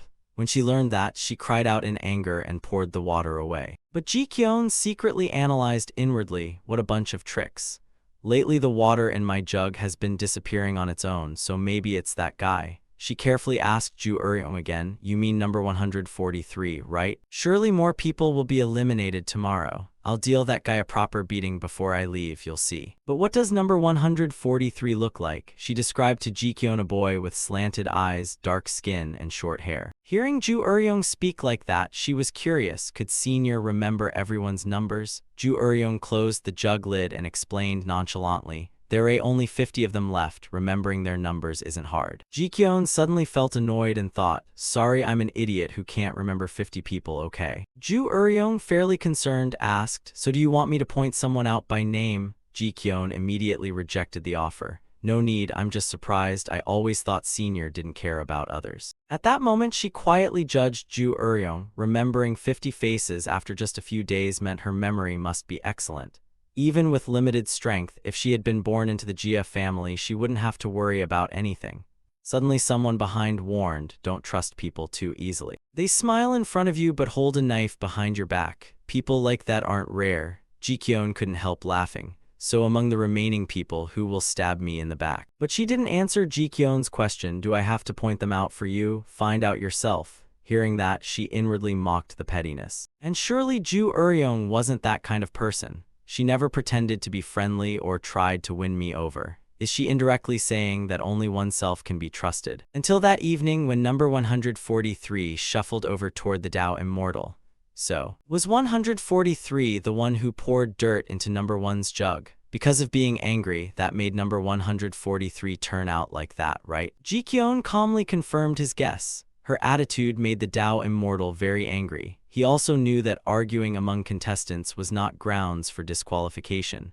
Moreover, that guy was the one who had put dirt in his jug first. He helplessly kept admonishing, how reckless. Both of you go now, but Ji-kyun refused to leave and stayed, intending to say something. She quickly reported that the food seemed spoiled. Lately my stomach keeps hurting, she said. The Tao Immortal raised the important point. Only you complain of stomach aches after eating. Maybe you ate something random. Ji-kyun retorted, I did eat some wild berries, but others ate them too. He frowned and pointed out the reason. It seemed those berries didn't suit your constitution. The Tao Immortal's nonchalance made her even more annoyed. Come on, answer properly. What have you lost by doing so? He waved his hand and poked the exasperated Ji-kyun, saying, do you think this is a place where every complaint will be accepted like in Mount Hua's upper abode? She replied in displeasure that even if it's not the main place, this is still Mount Hua. The Tao Immortal helplessly waved his hand. There really are no rules. Go over there and check if something's wrong. The new sect official forced a smile and complied with his order. She left afterward complaining she wasn't asking for much. Some considered attention wouldn't kill anyone. Then Ji-kyun jolted when she saw Jia Keichuan waiting nearby. She quickly realized he was contestant number 500 in the selection exam. He then proactively suggested, why not head to the training ground? Ji-kyun, puzzled, asked, what training ground? What do you mean, just go there like that? She had a lot of questions. Could the jealous ones be gathering to gang up on her? Even if she went, she couldn't beat them all alone. Very quickly Ji-kyun arrived at the training ground and finally caught Yujin following along. Yujin walked ahead and said, so you dragged me here based on your guesses and bother me while I'm busy. No one will lose points, you know. His coldness annoyed Ji-kyun. How could this happen? There's no reason to call someone at this hour. After saying that, she silently calculated that if she didn't bring someone who could testify, she might be treated unfairly. The Tao Immortal was brooding, still needing to prepare for tomorrow's practice. A second later, Ji-kyun pointed in a direction. Someone's over there, look, that person. He shot Ji-kyun a sidelong glance and asked, do your eyes think that's the scene of a violent training session? She glared at the Tao Immortal in outrage and demanded, why? Men and women meeting at night like this could be secretly plotting something. He tapped Ji-kyun's head without mercy. Don't say such weird things. Just then number 143 barked, so. It's completely different from your tale. You were so sure Ji-kyun would be eliminated in 2 days, but now I'm the one about to be eliminated. Tichdian overheard that and exclaimed in surprise. She immediately turned to the Tao Immortal and said, see, I told you they were plotting something, and he pointed out the important issue. Anyway, no points were deducted. Seong Riri glanced at him and said, who told you to mess with the water jug and get caught? Number 143 retorted, I carried out the plan discreetly and wasn't caught by anyone. She waved her hand and said, it's ridiculous that it's exposed now, as if nothing happened. He, provoked, snapped, are you mocking me? Seong Riri pointed out the reason. He'd only drunk a little, but his body had been disturbed for a long time already. Finally, Ji-kyun understood the whole issue. Her water jug was taken and Seong Riri kept giving her senior's guy to drink and her stomach kept hurting. Everything matched. Just then Yujin stepped out and coldly said, what you just said. I want to hear in more detail. She and number 143 were greatly frightened by his sudden appearance. Ji-kyun appeared from behind on tiptoe and asked, right, explain what senior gave me to eat. It's not something that harms the body permanently, is it? Seong Riri, seeing this, was terrified. Since when have you been here? Number 143 pointed at her accusingly. It was him. He was the one who initiated it and told me to do it to eliminate number 1 together. He ordered me to put dirt in the jug. I only messed with the jug, but he was the one who poisoned. Ji-kyun saw him brood and realized he was angry. The atmosphere suddenly became very tense, very different from usual. Seong-riri turned pale and replied, "That wasn't poison, I can prove it." She agreed with her. "Yes, Chief Judge, hear her explanation. Why was only I having a stomach ache if both of us drank from the same jug?" In the end, Seong-riri had no choice but to admit her mistake. "The water jug Seong-riri had given me contained the essence of a plant stem. Fortunately, it wasn't a toxin, so it caused no lasting health problems.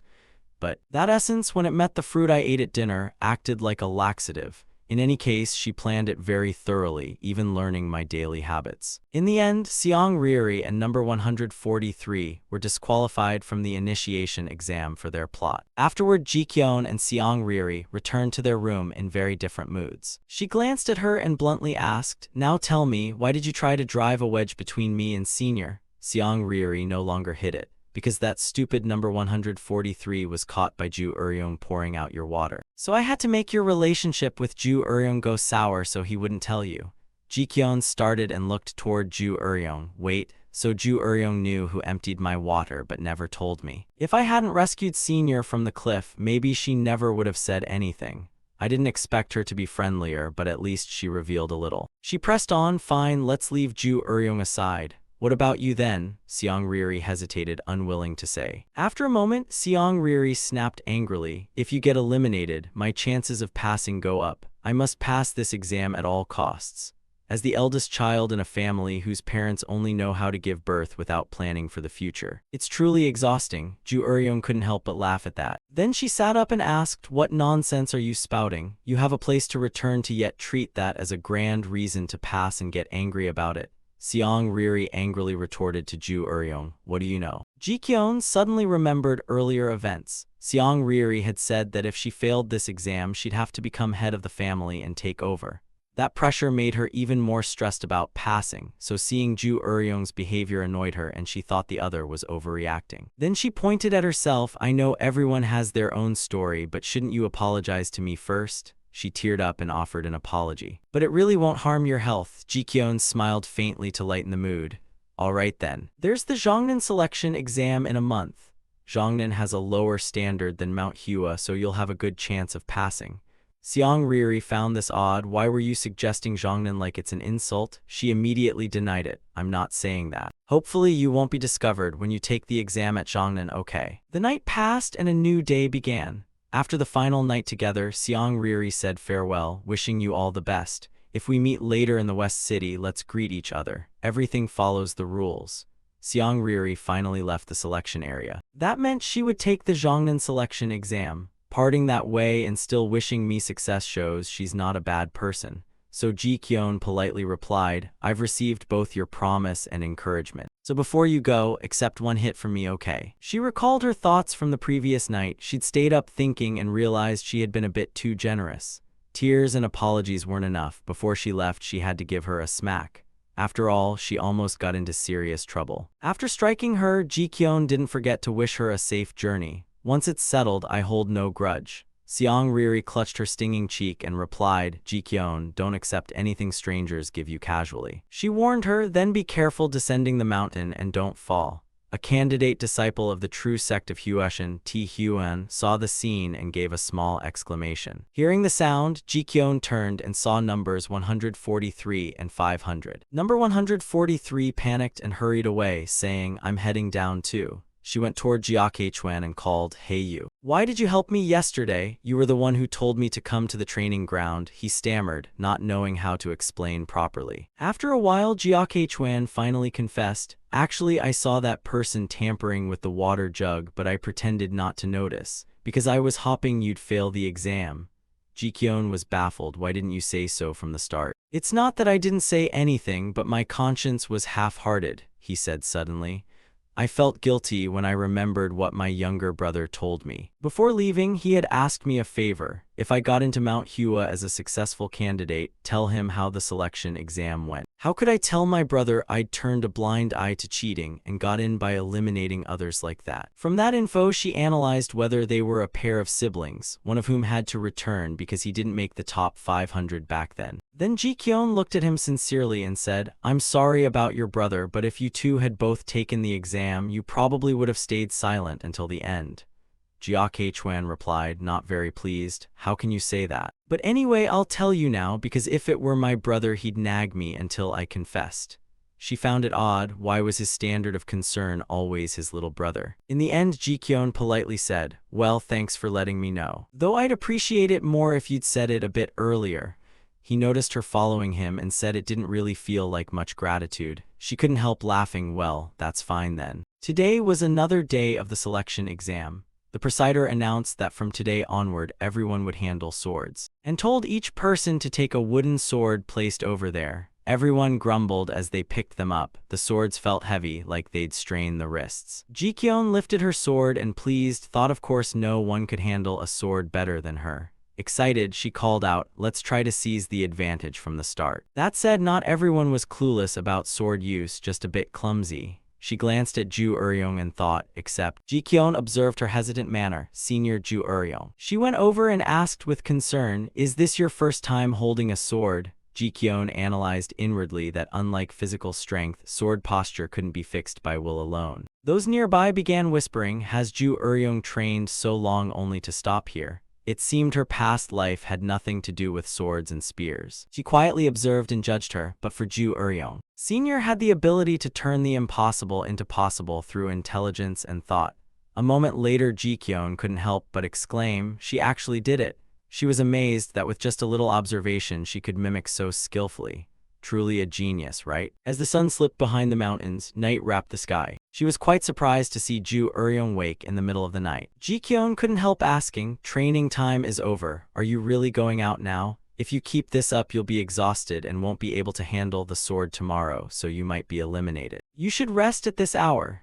Ju Eryong turned to her and explained, "I'm the only one who doesn't yet know how to handle a sword, so skill differences will be obvious this time. If you paid attention, you might have noticed the instructors are teaching only basic sword techniques. They hand you a sword not to hold sparring matches or teach detailed techniques, but to select those with true talent in sword handling. I must become an orthodox disciple of Mount Hua." Ji-kyun still found it odd. As Senior said, rapid improvement could surpass others, and Senior already met that standard. And besides, in a month there's the Zhongnan exam, or she could enter as a refined disciple or a household disciple. Why must Senior insist on becoming an orthodox disciple? Ju Eryong walked to the door and answered, "For me there is no next chance. I ran away from Kuro. The place I used to be was the Green Pavilion in Daryeohyun, so getting to Huyen isn't too difficult. The Green Pavilion is a tavern where courtesans work, but if it's easy to get in, it's also easy to be caught." Ji-kyun guessed inwardly that perhaps people from the Green Pavilion were already in Huyen. She clenched her sword in quiet determination. So if Ju Eryong were eliminated from this exam and left Mount Hua, she would. "I truly have no other chance than this one." Ju Eryong did not want the past to repeat. If dragged back to the Green Pavilion, she'd have to follow in the footsteps of those sisters before her. She remembered clearly a woman's words to her, "Listen, Senior Ju Eryong will find a way to create an opportunity for you at all costs." That spurred Ju Eryong's determination. "In the meantime, at least you must." "Then I'd rather be dead, so I need Mount Hua's patronage to live as myself." Ji-kyun was startled to hear Seong Riri speak like that. She suddenly realized she'd assumed her ambitions and Ju Eryong's were the same, but at least she still had somewhere to return to. She felt ashamed for thinking their desires were identical. So Ji-kyun from behind spoke up, "When you swing your sword, don't use too much force or tense both shoulders like that. If you watch for that, you'll get far less muscle pain. You're still holding posture much better than the others, so don't worry." Ju Eryong heard this and replied in surprise, "I thought you only knew how to snipe, yet you can encourage others too." She smiled and said, "After all, this is an exam to select talented people." After that, Ji-kyun analyzed inwardly that, given the situation, those who would be eliminated at 18 were clear. Ju Eryong had been in that group at first, but after hearing the earlier story, I definitely can't let that person be eliminated. Then Jikyeon handed the sword to Ju Eryong. So take this and start correcting your stance. I, sword prodigy Jikyeon, swung a sword before I even knew how to walk. I will teach senior from start to finish, so rest assured. She curiously asked if it was pity. Jikyeon immediately denied Ju Eryong's guess. It's not like that at all. Because Mount Hua will not refuse the outreached hands of those who need help. And I, who have lived under Mount Hua's protection, will give the same to others. Isn't that the way of righteousness, loyalty, and cooperation? She laughed at Jikyeon's attitude. You speak as if you're already a Mount Hua disciple, huh? She calmly retorted. After all, it could happen. So why not? Ju Eryong, invigorated, raised her sword. So this will be the first protection I receive from Mount Hua. Jikyeon was captivated by that action. The beauty's smile truly had an unusually powerful impact. Time flowed like running water. A week had passed since the selection exam began. The Tao Immortal proclaimed clearly, "From now on I will call the names of those who passed." After a week of testing, the top 30 candidates list has finally been published. He quickly announced, starting with number 1. She was overjoyed to see she'd passed. She had to brag to Ui Hyun. It didn't stop there as the Tao Immortal continued. Number 500, number 99, number 327, and finally number 202. Jikyeon immediately realized that number belonged to senior Ju Eryong. He remained solemn, concluding the announcement. Those are the people who will become the 28th official disciples and lead Mount Hua's future. In the records, real names aren't written, only the Tao names are used, signifying severing ties with the secular world by taking a Tao name. She received her Tao name unchanged and was thrilled. She had finally received an official Tao name at last. The Tao Immortal reminded everyone, and before daily life on Mount Hua begins, I will announce the leader and chief disciple of this exam. Number 1, Jikyeon. Everyone was astonished to learn Jikyeon was the leader. Wasn't she the youngest? She pondered the news. Rank among disciples is arranged by time of entry, or if by exam then by age and achievements, like between Ui Hyun and Ui Seong. So even though I'm only 6 and should be the youngest, my entry order was nearly first. I was temporarily given a Tao name by the head from a young age and taught skills like the 6 harmonies technique and the 24 methods of the plum blossom sword since I was 4, so I'm clearly a prodigy. Perhaps the Mount Hua elders ease things for the young by granting them an honorable position, so the chief disciple spot often goes to the youngest. Jikyeon stood there ignoring the gossip. Honestly, I don't feel great about it, so go ahead and be jealous. I'll just hear it and forget it later. Baek Baeon, very displeased, said, I don't mean to respect a child of only 6. Growing up at Mount Hua like that, he might just be a spoiled brat. Hearing that, she turned the words over in her mind. She had meant to brush off suspicions of favoritism, but really couldn't let them pass unnoticed. Jia Keichuan accepted the fact one must follow the rules. That's the principle, Ju Eryong added, with my low entry record, respecting a peer as chief disciple is only natural. Jikyeon was pleased to be defended. They stood on her side. Jikyeon challenged, don't you want to respect a chief disciple who has higher achievements and entered earlier than you? What kind of petty thinking is that? He was criticized and hastily explained he meant no such thing. She was delighted he took her side. Good job, Jikyeon. Having someone different like you nearby is reassuring. But before entering the main hall, let's sort out the ranks clearly. So Jikyeon cleared her throat. Is there anyone dissatisfied that I'm the chief disciple? The other boys immediately objected. We haven't accepted it yet. What can you do if we're unhappy? After a while, she beat those guys down and then laughed. If you're upset, settle it with fists. Anyone with objections, come up here to me. She felt there was nothing wrong with that. Respect built from a few punches works quite well. And thus the entry exam for Mount Hua's Orthodox disciples officially ended. Time flowed like running water. A year later at Mount Hua's upper hall, Jikyeon was overjoyed and loudly greeted Ui Seong. He saw her return and remarked, it seems you've improved your skills quite a bit. Jikyeon dove into Ui Seong's embrace with a song. After a year apart, it was wonderful to see her senior again. Much had changed. A year since becoming an Orthodox disciple of Mount Hua passed slowly. During that time, we continuously practiced techniques like 6 harmonies gong, 6 harmonies sword, basic boxing methods like differm fist and bifirm fist, and the lightness skill, fragrant shadow leap. The reason we returned to Mount Hua's main hall was that people praised her homecoming as the best possible outcome of fate in the exam. The youngest chief disciple truly deserved praise. Did the other disciples listen to you? Jikyeon answered proudly, of course, who else would I be? She happily thought that after a year of countless struggles and conflicts, she had finally been recognized as a senior disciple. Just then someone called her name, Jikyeon. Welcome back, I've missed you very much. Jikyeon looked intently at Ui Hyun and replied with a smile, I'm back. What about your master in the future? He and Yuixiang were extremely surprised to hear that. Then the three of them gathered to chat and he angrily shouted, "You brat, have you betrayed me? I'm the one who taught you so many things." She calmly replied, "They say a master is like a parent and uncle surely knows who raised you until now, right?" Yuixiang was taken aback and protested, "Why are you suddenly using honorifics like that? It's startling." Jikyun quickly explained the reason. "I'm now in a higher position, so if I speak familiarly like before it wouldn't be appropriate. Your choice has its reasons. Orthodox disciples who enter Mount Hua's upper hall are assigned a patron. Unlike the usual case where a master selects a disciple, someone raised by Mount Hua from childhood receives special favor. I could choose a master from among those who taught me martial arts. But actually, I never even considered that because I was already taught in a formal, proper way." Afterward, Jikyeon performed the disciple ceremony with Yuihyun, asking for the master's guidance. She didn't find her actions strange. After all, she had officially become a disciple, so she must carry out the right of respect to her master. A moment later, Jikyeon exclaimed in surprise, "Is master crying?" He brushed away a tear and replied that she had grown enough to perform this return ceremony. Yuixiang, beside Yuihyun, added a comment. Time truly flies. Seeing this scene, she couldn't help but tease, "What kind of uncle sits there looking like he's at a wedding? Also, Uncle Yuixiang, please help me move my things to the joint courtyard. Since master is currently a judge in the exam as a witness, I'm short on support." The reason Jikyeon wanted this was that she must stay at the Dao residence, so she needs to transfer her personal belongings there.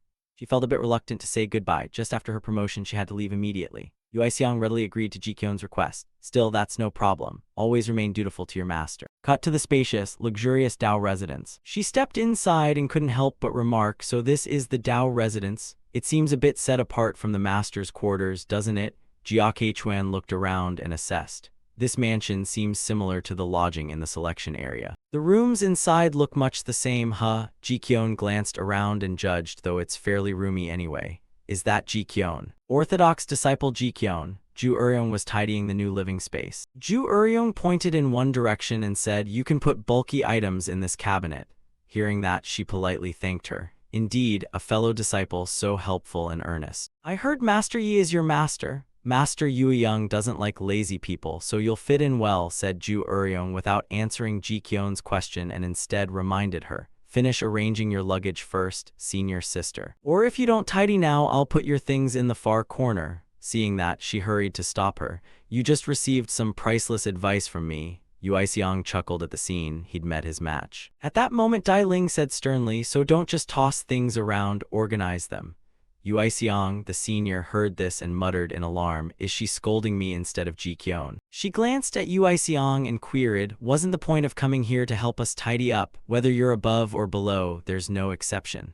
Caught off guard by Ju Uryong's words, he was flustered and didn't know how to explain. Jikyeon smiled very happily. Albeit a bit belated, she now truly felt she had become part of Mount Hua. Then Jikyeon moved to another area and promptly called out, "Head of the sect." Hearing someone call, the sect head turned and it was Jikyeon. She politely greeted him. "It's been a while since I came to pay my respects." He laughed and urged Jikyeon to come in quickly. From a toddler who learned a single martial trick and worried she couldn't make the plum blossom bloom, to somehow growing up and becoming an official disciple, "I'm proud of you, Jikyeon." At this moment, she suddenly realized one thing. Just as I grew up quickly, time has passed very quickly too. The elder Mu Jin, who always wanted me to become Mount Hua's sword prodigy, had passed away while I was at the selection residence. Moreover, the sect leader will step down and become the supreme sect leader. The sect leader proactively proposed this to Jikyeon. When Mount Hua's successor arrives, meaning the position of sect leader will also change. And with this generational handover, the number of farewells will also increase. This room, which has been my playground and resting place since I was a newborn, will now become precious memories that can never return. I know all of this is inevitable, but even knowing that, I can't help feeling a bit heavy-hearted. Now Jikyeon, with tears welling, clutched his hand. "Master, then I wish you reach the realm of bone transformation, escape death, and reverse aging to live 100 years. The sect leader laughed. "Such a state is indeed a martial artist's dream." "All right, having received that kind blessing, I should return it. I'll give you a piece of advice that might help when you cultivate the plum blossom." She replied excitedly, thinking she hadn't asked just to receive instruction. He looked intently at Jikyeon and instructed, "Unchanging truth, only those who awaken can attain the realm themselves.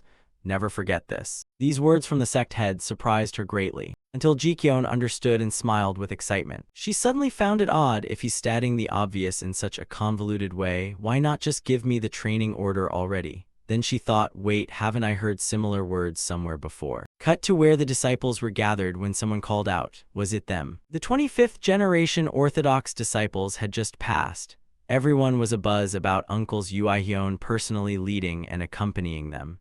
It seemed the uncles were splitting into groups to escort the Orthodox disciples. A senior sister couldn't help exclaiming, wow, they're all so big, must have eaten well and grown quite strong.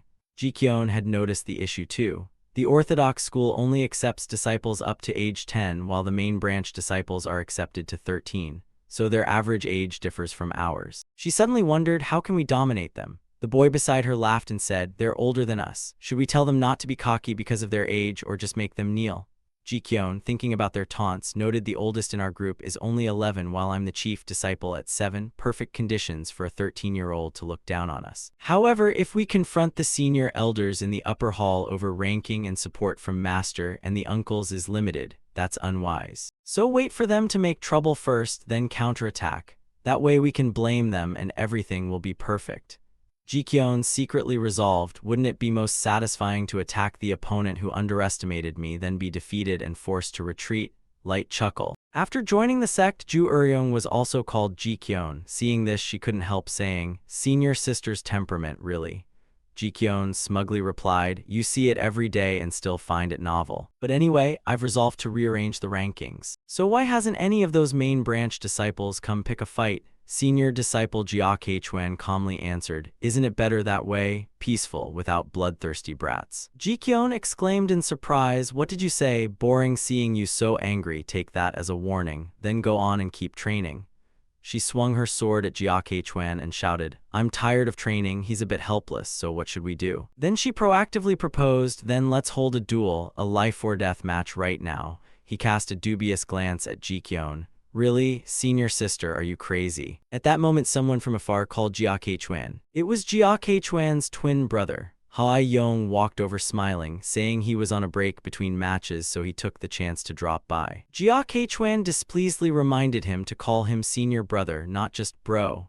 Hua Yong immediately backpedaled, saying calling him senior brother felt awkward, and besides, little brother has come to cheer a few times and has already greeted others. Anyway, brother, I came because I'm curious about something. He suddenly wondered what made him come all the way here. Hua Yong asked bluntly, is there really a disciple among the Orthodox disciples who is the rear guardian? Chu H letter 1 Eadu Man. The other disciples were horrified. Could that brat really know that taboo term? Jikyeon watched the scene and spoke up as if she just swallowed someone whole, right? I have a question about the rumor of the rear guardian. Where did you hear it? She suddenly grew curious. Do people really think I'm some violent troublemaker? Hua Yong answered frankly, it's a rumor circulating among the main branch disciples.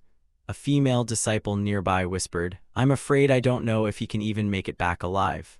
The boy next to her voiced his opinion, which sounded doubtful. Moments later, Jikyeon loudly ordered, whether rumor or not, it must have a source. Find out who first spread this. He stared blankly at her sudden command. Jikyeon, brimming with killing intent, continued, not ready yet, and you come here spreading that nasty rumor. Jia Keichuan, displeased, admonished, please don't do that to my little brother, senior sister. She immediately grabbed his collar and barked that he took the path to sever worldly ties for that reason. And you still call him little brother? Little brother, my foot, get off the mountain right now. Everyone watching whispered that something big was happening. At that moment, someone called out, those Orthodox disciples. The kid, looking amused, shouted, you look like you're really struggling, huh? One disciple mocked that Tich Lin was the so-called rear guardian. After she defeated many people, she said coldly, even if my skill is the weakest among the ranked disciples, it's not to the point of being inferior to scum like you, especially cowards who gang up on the weak. The kid, hearing that, started to ready his hands. If you're not truly the rear guardian, then with one strike I'd be able to take you down. Moments later, Jikyeon appeared, kicked that disciple in the face and scolded, you actually dare challenge and fight our elders? You couldn't do that without me. Jikyeon, nearby. The nearby male disciple stared blankly. Was that really them? Those around buzzed. All the Orthodox disciples had gathered here. Isn't that guy the rear guardian? So is he part of the isolated group? She, displeased, snapped, long time no see. Were you the one spouting nonsense about the rear guardian? After that, Ji-kyun judged him to be one of the rejects, not in the top 30 of last year's Orthodox disciple exam. The rumor about the rear guardian appeared after the exam, so it's surely not a conspiracy. Perhaps he saw Ji-kyun during the exam and singled her out. The kid awkwardly sat up and explained, I didn't spread any such rumor. The boy nearby heard the commotion and got curious. What's going on? Is the Orthodox disciple exam so easy that a child like you could pass, if there were no age limit? Ji-kyun stared at him and smiled, replying, Are you the oldest one here? Is that so? Let me answer your question for you. Then Ji-kyun punched him hard in the chest. He winced in sudden pain from the unexpected hit. She kept going on to teach him to bow respectfully to those he must revere, the moment he even glimpses their figures. That person is your senior sister, me. Ji-kyun shouted a battle cry and charged. All the disciples rushed at one another, swinging limbs and weapons. Of course, news of the fight soon reached the seniors. The other side was confirmed to have struck first and caused the trouble, so they were judged rude. Thanks to that, we weren't punished. The one who spread the rumor and started the brawl was. Jia Kei-chuan brought a brat forward and spoke. He was the source of the rear guardian rumor, senior sister. She glanced over and recognized him as one of those who'd taken part in that scuffle. She asked, Are you sure? He answered very confidently, Yes, yes. Ji-kyun immediately demanded, Come here, let's see, did you make up those nonsense words? The boy went pale with fear and waved his hands, denying it. Not me, I only heard someone else say it. She curled her lips teasingly. My junior just said it was you, so why are you denying it so much? The brat started bawling. I'll tell everything, really it wasn't me. He stammered out the story. Actually. When Ji-kyun heard that, her eyelashes lifted in surprise. Tik-ring from behind poked her head out and asked, Senior sister, are you all right? She clenched her fist in indignation at such petty, small-minded, nasty, despicable cowards. The image of them in her mind made Ji-kyun realize one thing. They were the ones who mocked her as the rear guardian and had been taught a lesson. So they still held a grudge against her. She fell silent, but her expression darkened, perhaps merely snapping a finger that day wasn't enough. The brat opposite forced a nervous laugh. So can I go now? Ji-kyun, hearing that, didn't make things hard for him. All right, from now on don't spread such nonsense. Yujin suddenly tapped her on the head to admonish her. Are you some hooligan from the market? Watch your manners. This is the overseer of the entrance exam, currently responsible for Ji-kyun's training Yujin. Ji-kyun clutched the sore spot, full of indignation, and shouted, Really, people who can't speak properly. He said someone among us was the rear guardian and spread that baseless rumor. She grew angrier as she spoke, because that slander had dredged up a grudge from 3 years ago that nearly put Tik-ring in danger.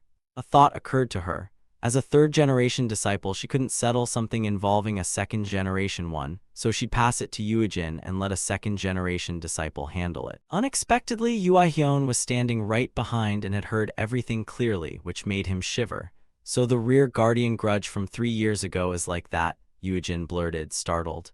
Yuihyun's senior brother, when did you arrive? Minutes later, Seong-ya was detained. His face turned pale from fear and he didn't dare raise his head. Yui-sung crouched, his tone mocking. According to the brats, it was this guy, the one who once insulted Tich Daeron, had his finger broken and was later locked up in the path of repentance. Yuihyun smiled, but the smile chilled the air further. Junior brother Seong-ya, come with me for a moment. Ji-kyun was inwardly smug, thinking they'd planned to quietly isolate her from behind. She curled her lip and looked down with resolute eyes. To fight the top scorer of the entrance exam like me, you don't stand a chance. He'll surely follow the path of a foolish villain and be kicked out of Mount Hua. A few days later, the air on Mount Hua was fresh and cool. But Ji-kyun sighed in boredom. The Martial Alliance conference was rarely held at Mount Hua, yet I can't go watch and must be stuck cleaning like this. As of tomorrow, the Martial Alliance conference will be held at Mount Hua. Martial artists in the Jianghu consider each other rivals and constantly compete. Yet they now gather to form a meeting to face the threat endangering the Martial Alliance together. Hearing her sigh, Tik-ring spoke up. They've been arguing for 2 years straight just about where to place the Martial Alliance's headquarters. Ji-kyun puckered and replied, even so, the 5 great families still sent people to scout. She gripped the broom handle, full of regret. It's rare to have visitors at Mount Hua today, a perfect chance to network. She sighed and reminded herself to focus on cultivation rather than socializing. Senior sister, you've been shirking duties lately. Ji-kyun immediately made an excuse. I was just practicing sensing the manhua chi at Oknuji. Then she fell back into her old habits, strolling about with arrogant complacency. She never imagined she'd come to understand Yuihyung's senior uncle's laziness. In these basic trainings, no one could catch up to her. She alone had reached the opening stage of the L-letter 1E1C Duong sword. Besides, winning matches had grown boring. Tik-yoon turned to ask curiously, by the way, what was the incident senior sister encountered before joining the sect? The kid, unaware he was playing with fire, cheerfully said it was the incident that always made the elders wince when it was mentioned.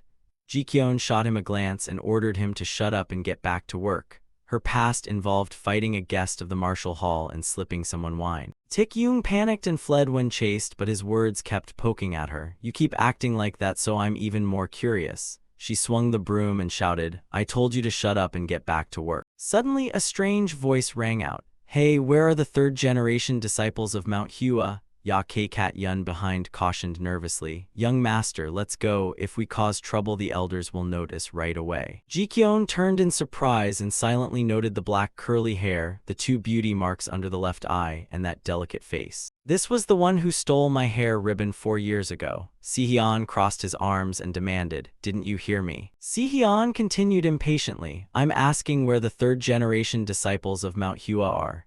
Ji-kyeon felt as if needles pricked her ears and forced a crooked smile, thinking silently, how rude, where did this person come from? He turned away with contempt.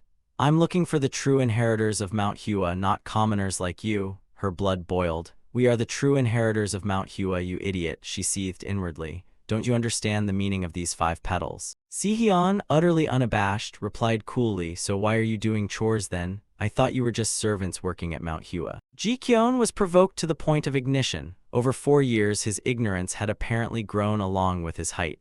Tik-yoon couldn't hide his displeasure either and hinted, young masters of noble families don't do menial work like this. Lucky them. He ignored that and turned to ask Jia Kchwan, who's the strongest here? The kid shouted in fury, listen to this bastard. He was pointed at Ji-kyeon and explained, not him. She placed a hand on her chest confidently. It's me, of course. Si-hyun didn't waste words and tossed his sword to the other. Give it to me. Are you feeling dazed? Take it.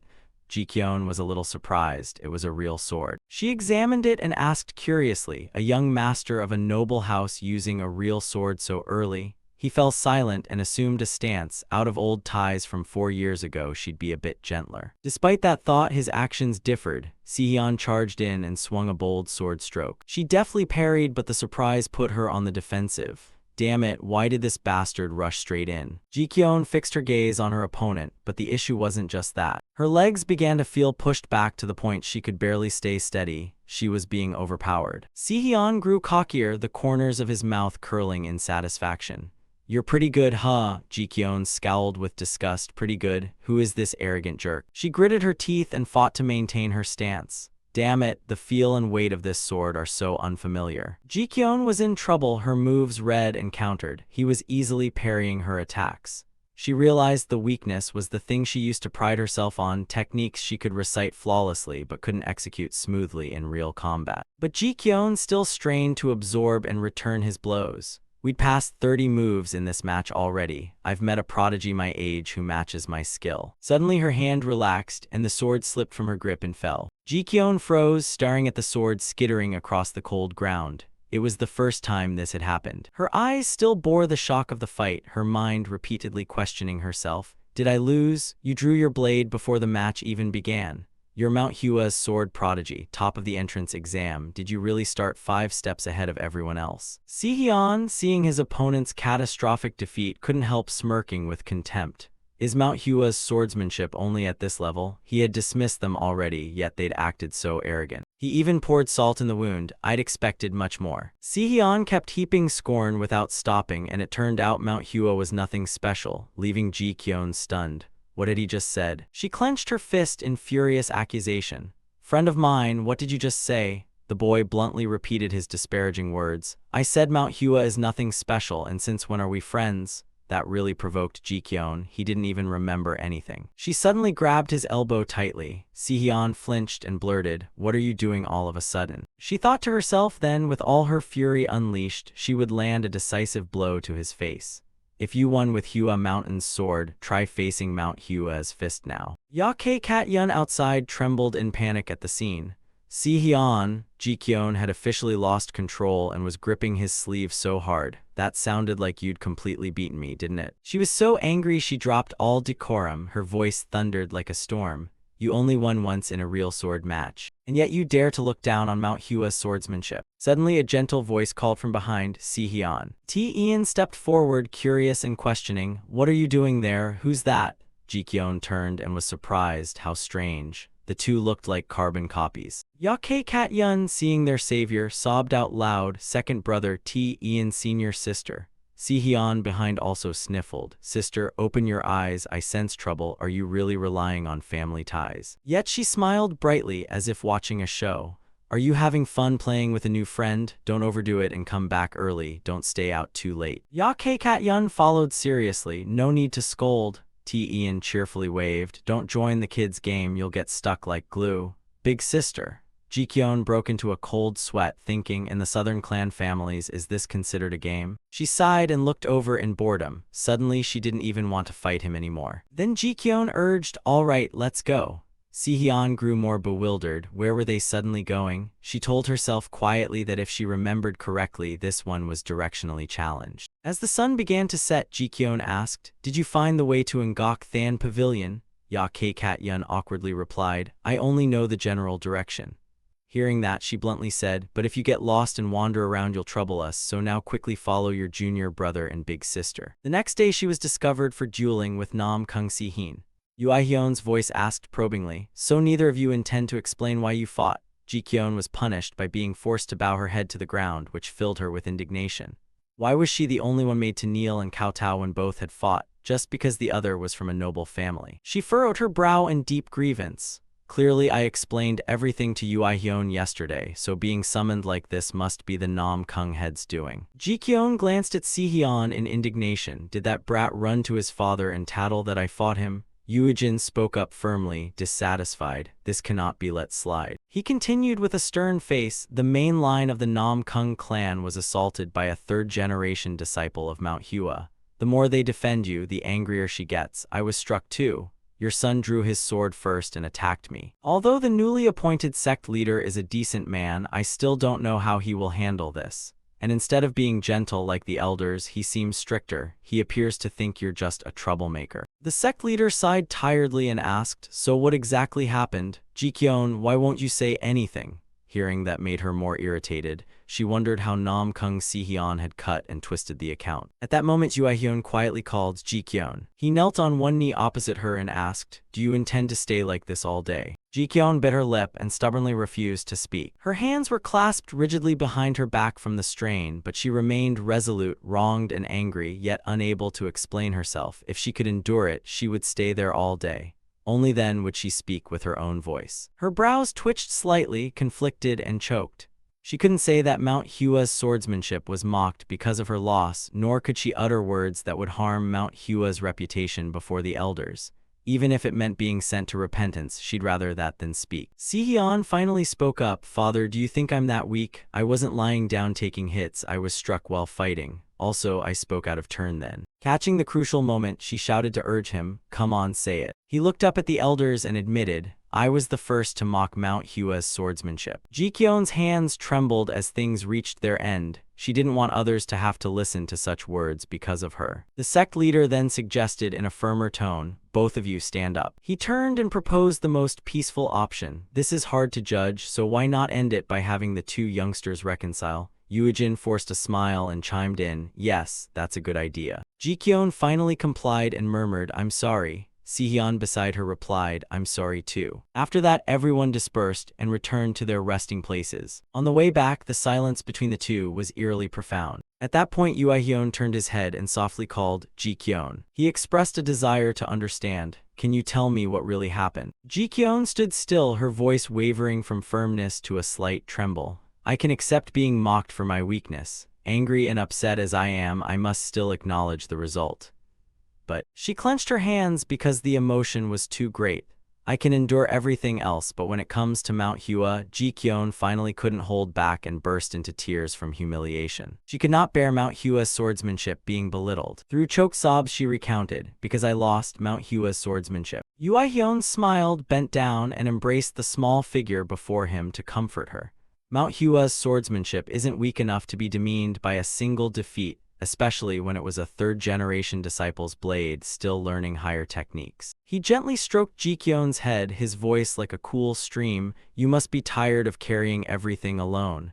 She hugged him tightly, sobbing but resolute. "Next time I'll definitely win." Hyun smiled kindly. "Yes, yes." The scene shifted to a magical place under an evening-tinged sky. It was called Ji-kyun's secluded spot, Oknuji. She relaxed into the whispering breeze. "Now I feel a bit better. People call this scenic therapy, right?" A strange voice suddenly made Ji-kyun turn and ask, "Who's there?" She warned seriously, "No outsiders allowed here." Ha-ran turned, hair glossy and features lovely. Ji-kyun blushed and breathed an inward compliment. "So beautiful. It's the first time I've seen someone as pretty as Tick Ring." She took in the striking features, pure white hair, red eyes. Such coloring is rare in this world. Is he albino? Ji-kyun then looked down at his exquisite clothes, vibrant and as beautiful as a fairy's. She kept analyzing inwardly, but why did that maiden's face look so lifeless? Is she even human? In any case, she didn't look like someone from the martial world. Then she stepped closer and hesitated. "Outsider demon, be gone, be gone." Ha-ran lifted the thin fabric and said, "There is nowhere I cannot set foot." Ji-kyun frowned in puzzlement. "Nowhere you can't go. This is Mount Hua's domain after all. Are you princesses of the emperor?" He shook his head in denial. "I'm not a princess." She continued to guess, getting more fanciful until Ha-ran laughed.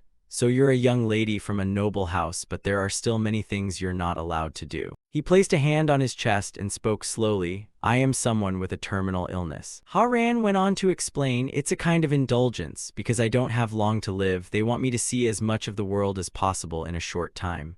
Ji-kyun thought, "A terminal illness, so that's why the tone sounded so resigned." She looked down at Ha-ran and asked, "Did Mount Hua's elders permit this?" He replied calmly, "I haven't asked, but they would agree. I've already accessed secret family archives of other clans, so a pond like this is nothing." Ji-kyun felt increasingly uneasy. Could albinism really be considered a terminal illness? She decided to ask plainly, "So what exactly is your illness?" Ha-ran kept smiling and answered, "It's quite famous. Everyone knows it's the disease the youngest son of Ha-bak has had since birth." Hearing that, she frowned in annoyed disbelief. "How would I know that? Ha-bak and Shanxi are so far apart." He laughed softly, then lowered his voice to reveal, "Have you heard of the Nine-yin severed vein? Of course you have. It's a disease in the martial world. Excessive congenital yin energy causes a shortened lifespan. Though it can be cured by consuming the inner pill of a thriving yang spirit beast, finding one is as hard as plucking a star from the sky. Despite short lives, sufferers often have outstanding looks and talent to shine brightly in their brief time. Often, thanks to that setup, they appear as talented protagonists or heroines.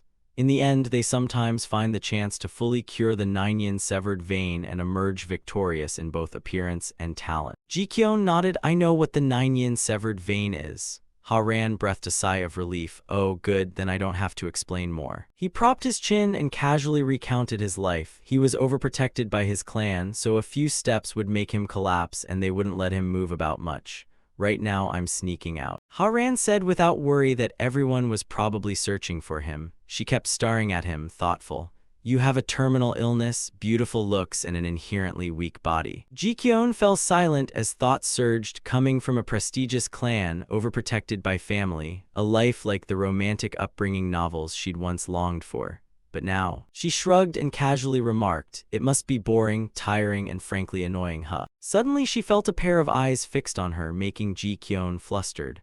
"Why are you staring at me like that?" Ha-ran's eyes shone in awe. "When I tell these stories, people usually say they're jealous that I have such a good father and big brother." She nodded, "So that's it." Then realizing something, Ji-kyun gasped in surprise. "What? Big brother, you're a man." He laughed and said bluntly, "You're really slow on matters like this, aren't you?" Ha-ran admitted, "You're right, sometimes I truly feel suffocated, as if that overprotection constantly reminds me of how little time I have left." She grew oddly quiet, and suddenly Ji-kyun spoke up to set a boundary. "Even if you have little time left to live, you may not come and go here as you please.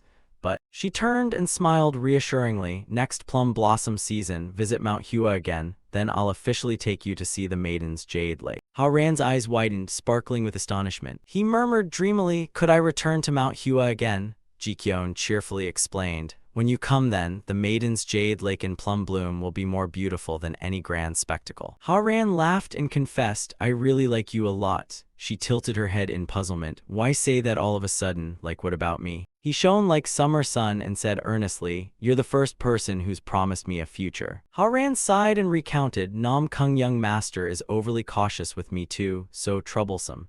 Come to think of it, he's also at Mount Hua now. Jikyeon thought she must be hearing things. Nam Kung Si-hyun can show concern for others yet treats me differently, could he be discriminating? Seeing the sun about to set, she suggested, anyway, shall we descend the mountain now? Just as the two leisurely prepared to move, a call rang through the air, little brother. Hua Ran's older brother rushed over and hugged him tight, sobbing as if they hadn't met for 10 years. Little brother. He poured out his emotions at length. Weak body wandering alone in strange places like this, I had to search everywhere for you. Not only that, he turned to blame Jikyeon. You lured my naive, weak little brother out, didn't you, miss? Hua Ran helplessly tried to explain. He went out by himself. I just happened to meet him.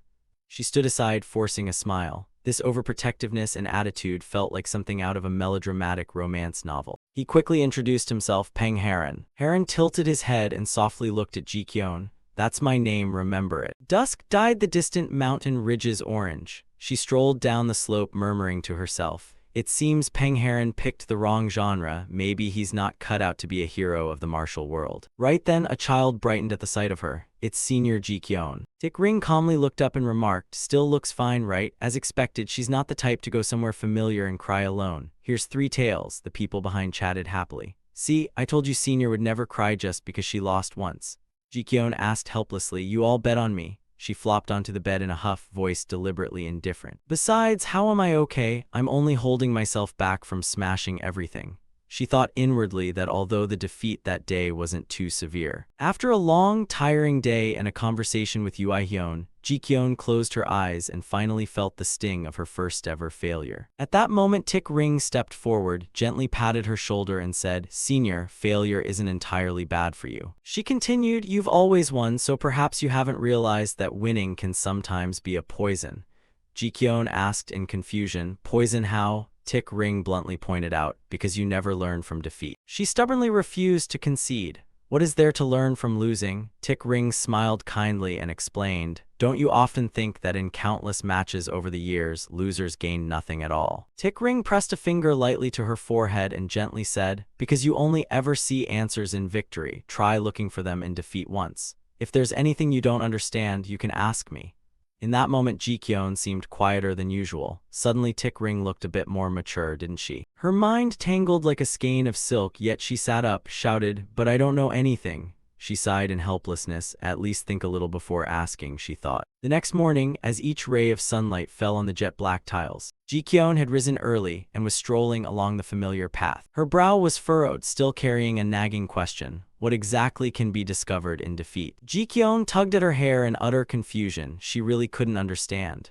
Would neglecting practice, switching to unfamiliar weapons, or training her left hand help? Just then Si-hyun walked by and the two ran into each other. She immediately turned to leave without a moment's hesitation. Thinking about the defeat and encountering the one who caused it was infuriating, which made him blurt out in surprise, hey, wait a second. Si-hyun, out of options, resorted to this provocation. You wretched junior disciple. Sure enough, Jikyeon spun around as if stung and snapped. Why would you want to get beaten like last time so badly? He curled a lip and said, then you'd better answer when someone calls you. Su is a rude form of address for a fellow practitioner, like calling someone a lowly monk. She grew even angrier and unleashed a long tirade. Didn't you hear the warning yesterday about speaking carefully and keeping quiet when scolded? Si-hyun responded calmly, half-joking, then addressed her as Ko-D-stroke letter 1 Osai.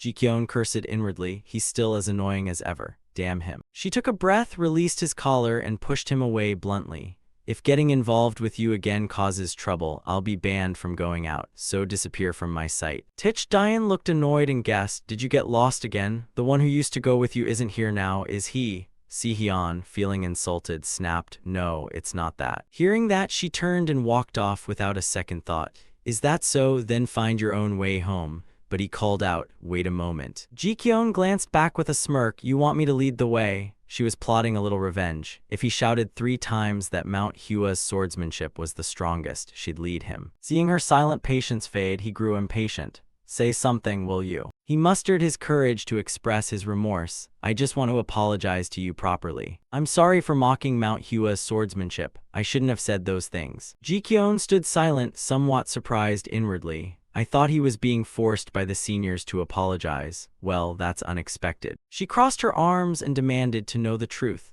"What were you thinking to say such things to a Mount Hua disciple like me?" Si-hyun lowered his head and admitted the truth. "I was thrilled. It's been ages since I had a real match like that. But when I saw you upset and staring at the ground, I got angry." He looked up eagerly and said, "You're the first person who's exchanged more than 30 moves with me." Ji-kyun scratched her cheek and suddenly felt relieved. "That makes sense. I can understand that a bit." She recalled that duel and couldn't help but feel excited. "It's been so long since I fought someone evenly matched like that." Ji-kyun herself had laughed heartily then. For the first time in ages, a match made her nervous and thrilled instead of bored and empty. Because of that, she finally admitted her true feelings. She'd been unwilling to acknowledge them and felt slighted. Apart from that, it was a joyful, radiant time. Eventually, Ji-kyun primly offered some admonition. "Now that you understand, be more careful with your words in future. A single line can decide hostilities and start fights in the Jianghu." Si-hyun tilted his head and remarked, "You talk just like my father." She calmly confirmed, "That's basic Jianghu etiquette." Ji-kyun tossed her head and made a proposal, "But since I'm somewhat petty and narrow-minded, I won't show you to Auctiongwen for free. If you kneel and shout, 'Mount Hua's swordsmanship is the strongest,' exactly 3 times, then fine." He raised an eyebrow and waved his hand dismissively. "I already know you're petty and narrow-minded, but I'm not asking for directions, I just have a question."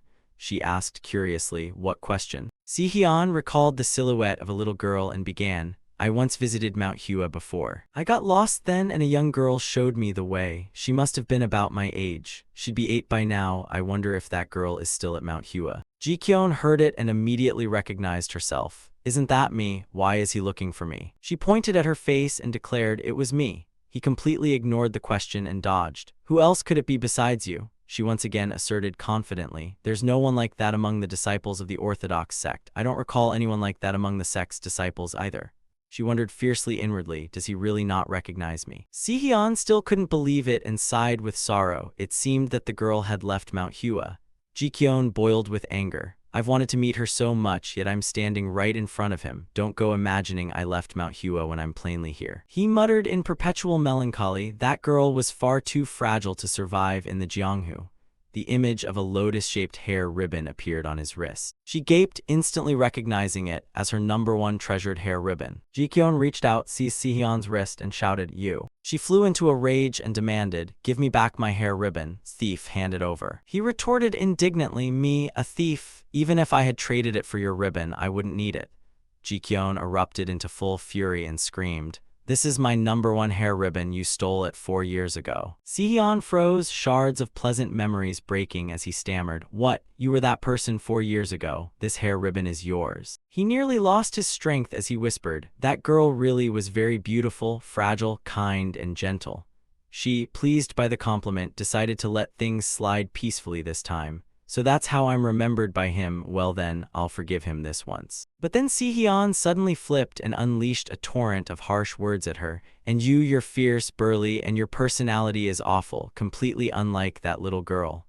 Ji-kyun froze mid-smile. "What nonsense are you spouting?" She shouted at him loudly. "How many times did you try to coax me to come to your mansion? And if I had actually gone, you surely wouldn't have recognized me and would have chased me away. You're still in shock. Invite me? Really, is that you?" Ji-kyun grew increasingly indignant. "Yes, the one you're looking for is me, you bastard." Suddenly Si-hyun lowered his head in silence, his voice choking and tears welling up. Finally, Si-hyun looked up moved. "I found you." Ji-kyun stared bewildered. "What?" Seeing his pale face and those streaming tears stunned her into silence. "Does he have something on his mind?" Si-hyun sobbed, voice thick with emotion. How hard must it have been for someone's temperament and appearance to change so much? The suddenly sentimental scene made Ji-kyun bonk him on the head, causing him to yelp. "Why did you hit me?" she shouted in annoyance. "You from 4 years ago and you now, aside from being taller, are no different at all." Si-hyun sighed and flopped down, utterly dejected. Ji-kyun sat down beside him and asked, "What's wrong?" He hung his head and explained, "It's just that at the time I felt lucky I hadn't taken you to Anhui." Si-hyun turned to repeat, "You said being an orphan wouldn't be a problem at Mount Hua, but if you'd gone with me, you'd have had big trouble." She snorted and replied, "Yes, but you didn't understand back then." Hearing that, he grew even more gloomy and spoke sadly. "Now I understand. At my manor I have other companions to play with, mostly from cadet branches or children of other clans, but they still hold back when they play with me. I once sparred fiercely with one of them. My face was only slightly scratched, while that child would have been hurt much worse. But his parents forced him to apologize to me. When I argued with you and was scolded, I suddenly thought of that.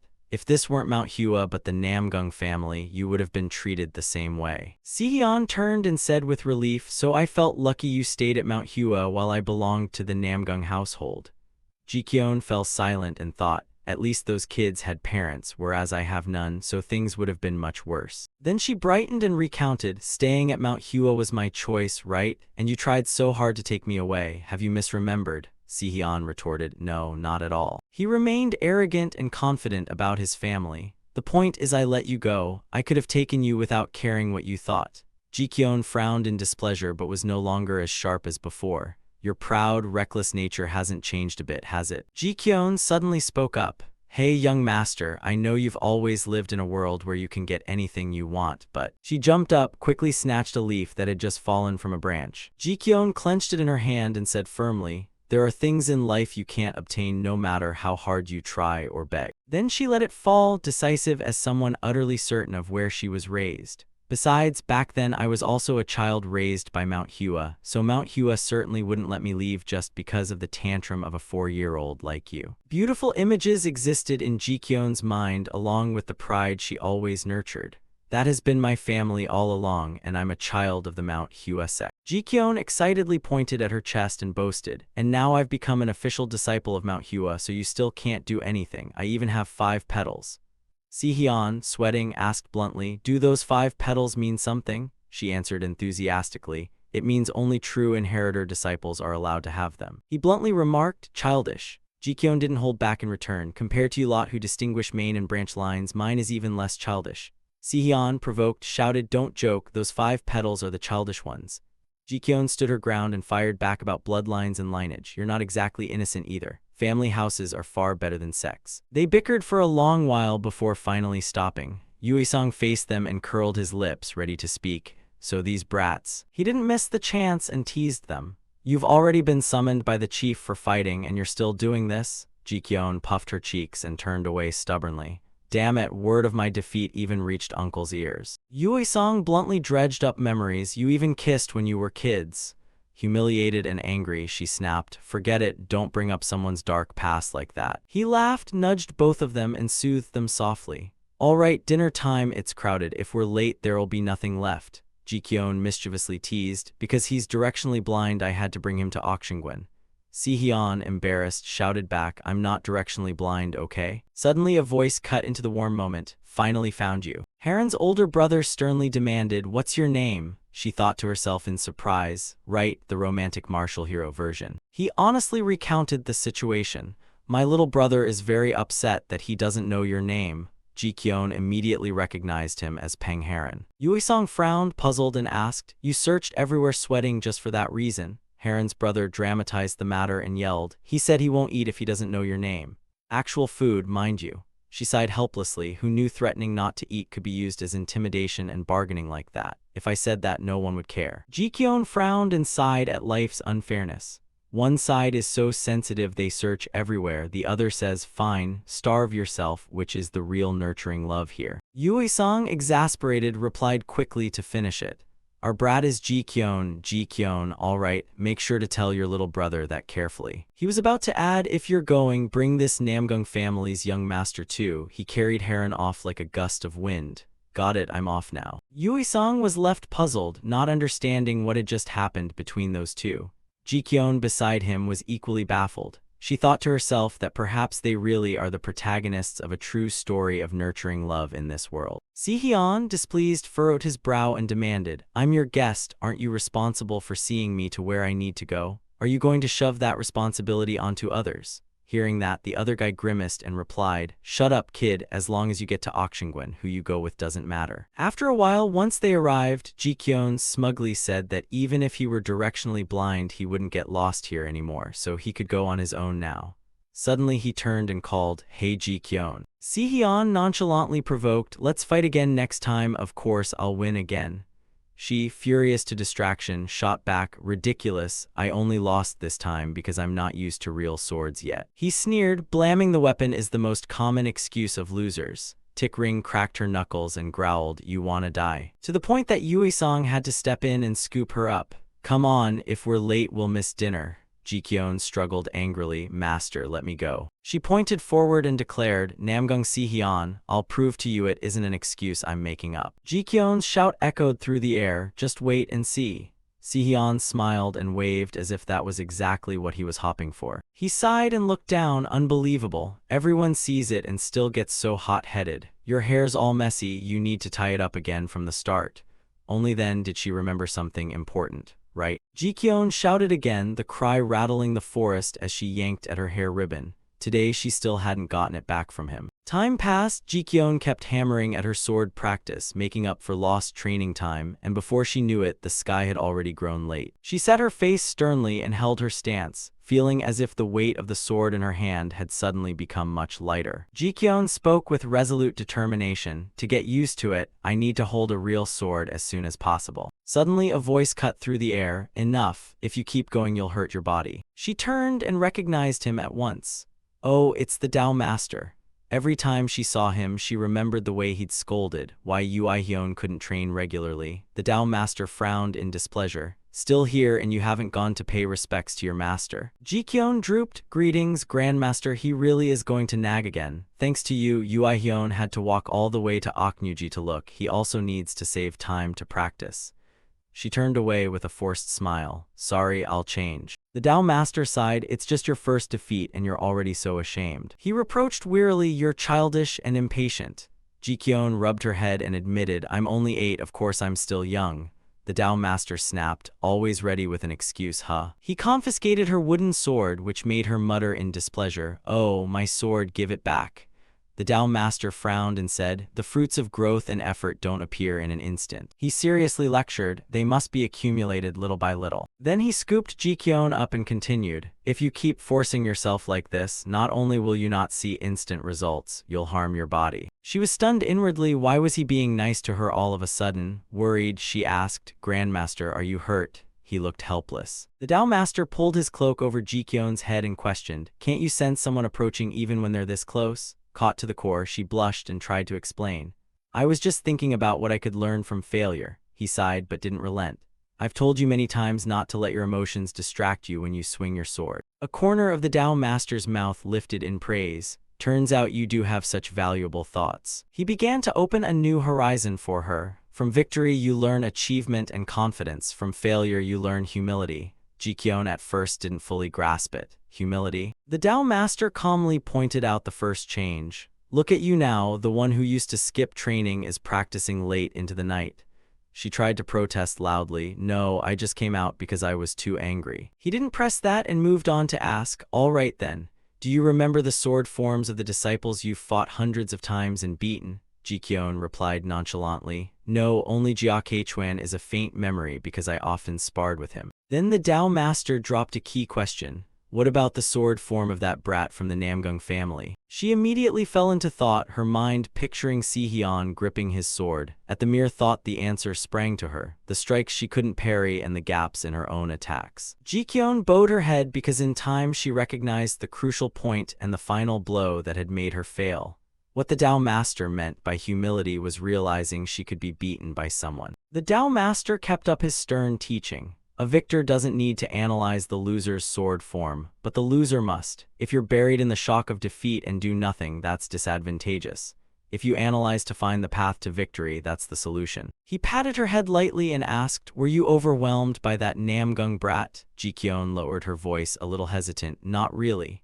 The senior, satisfied, reassured her, "Then there's no need to feel inferior." He smiled and declared wryly, "Insecurity will blur your view of your true strength and only breed hatred toward your opponent." The Tao Master sat down opposite Ji-kyun and said, I'll tell you Ihyun that I brought you to the Dao Hall, so go wash your face and get some rest. Just as he turned to walk away, she called out loudly, "Thank you, Grandmaster." He paused, then urged her to hurry home. Jikyeon laughed with relief. "Thank you so much, Dao Master." The next morning, golden sunlight streamed over the black-tiled roofs. Jikyeon stood tall, making the crowd a little uneasy. Today was the last day of the conference. The guests returning home all had to pass through the mountain gate. Her eyes were resolute as she thought to herself that today she would certainly get back her hair ribbon. At that moment, Sihyun ran up shouting, "Jikyeon." He asked, a little nervous and hesitant, "Did you call me for something?" Sihyun forced a smile and said, "You weren't just waiting here to see me off, were you?" Jikyeon grabbed his wrist and said bluntly, "Give me back my hair ribbon." Sihyun adamantly refused, waving his hand.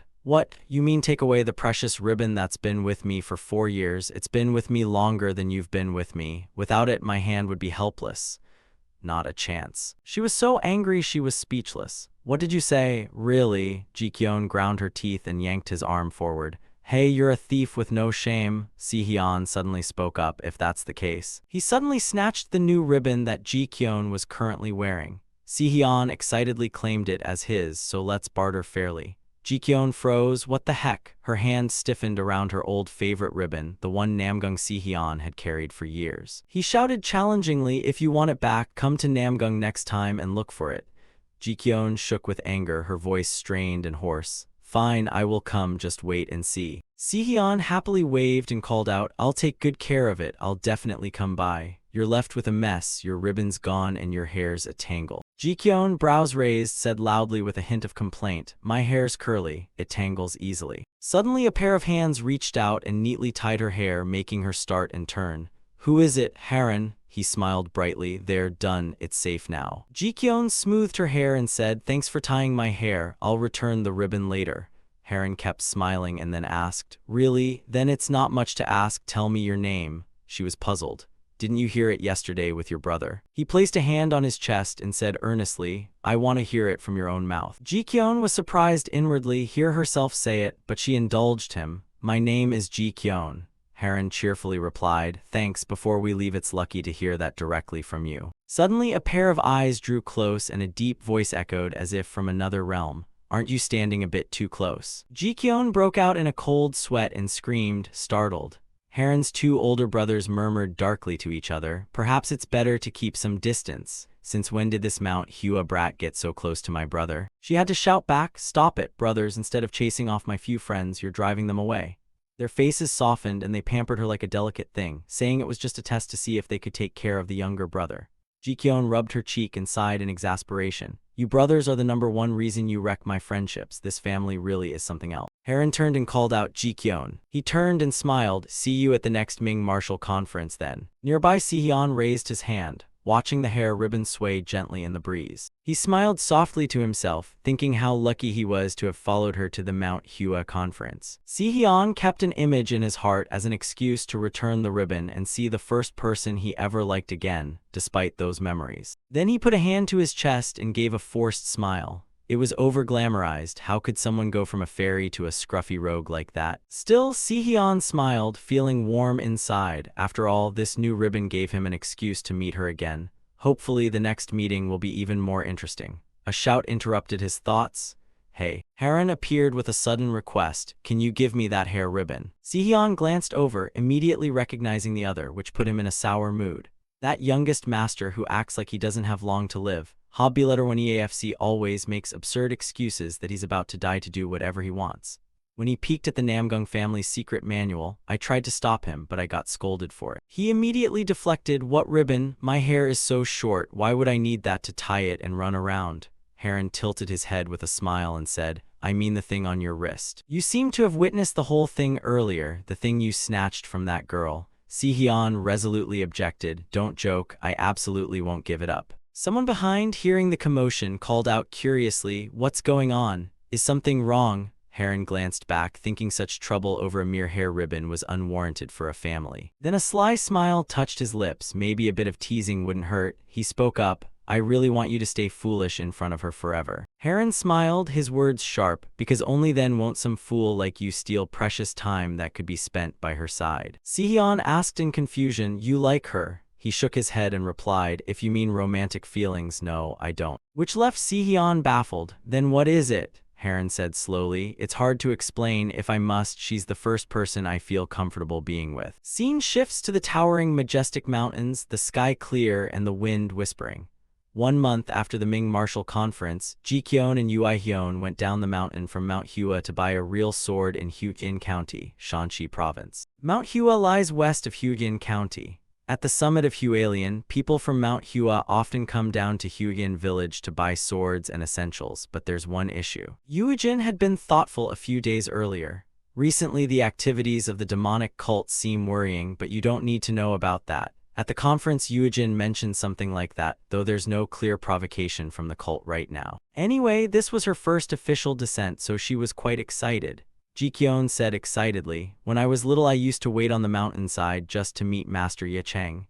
Ui-hyun beside her smiled and marveled, you've grown so fast. He raised his hand and offered, hold my hand tight. She obediently did, yes. The two arrived at a place with a sign reading, firearms and cooking supplies. Ui-hyun said, this is where we'll stop today. The blacksmith, hearing the door open, cheerfully turned and said, who is it? Aren't you Taoist Ui-hyun? He laughed heartily and said, the plum blossom blade made from proper metal shouldn't wear out so quickly. What's the matter? Metal is what we use to craft the special swords of the martial world. Within a month, Ui-hyun, Yi Kang, and Ui Seong were registered on the Plum Blossom Sword Fighters roster.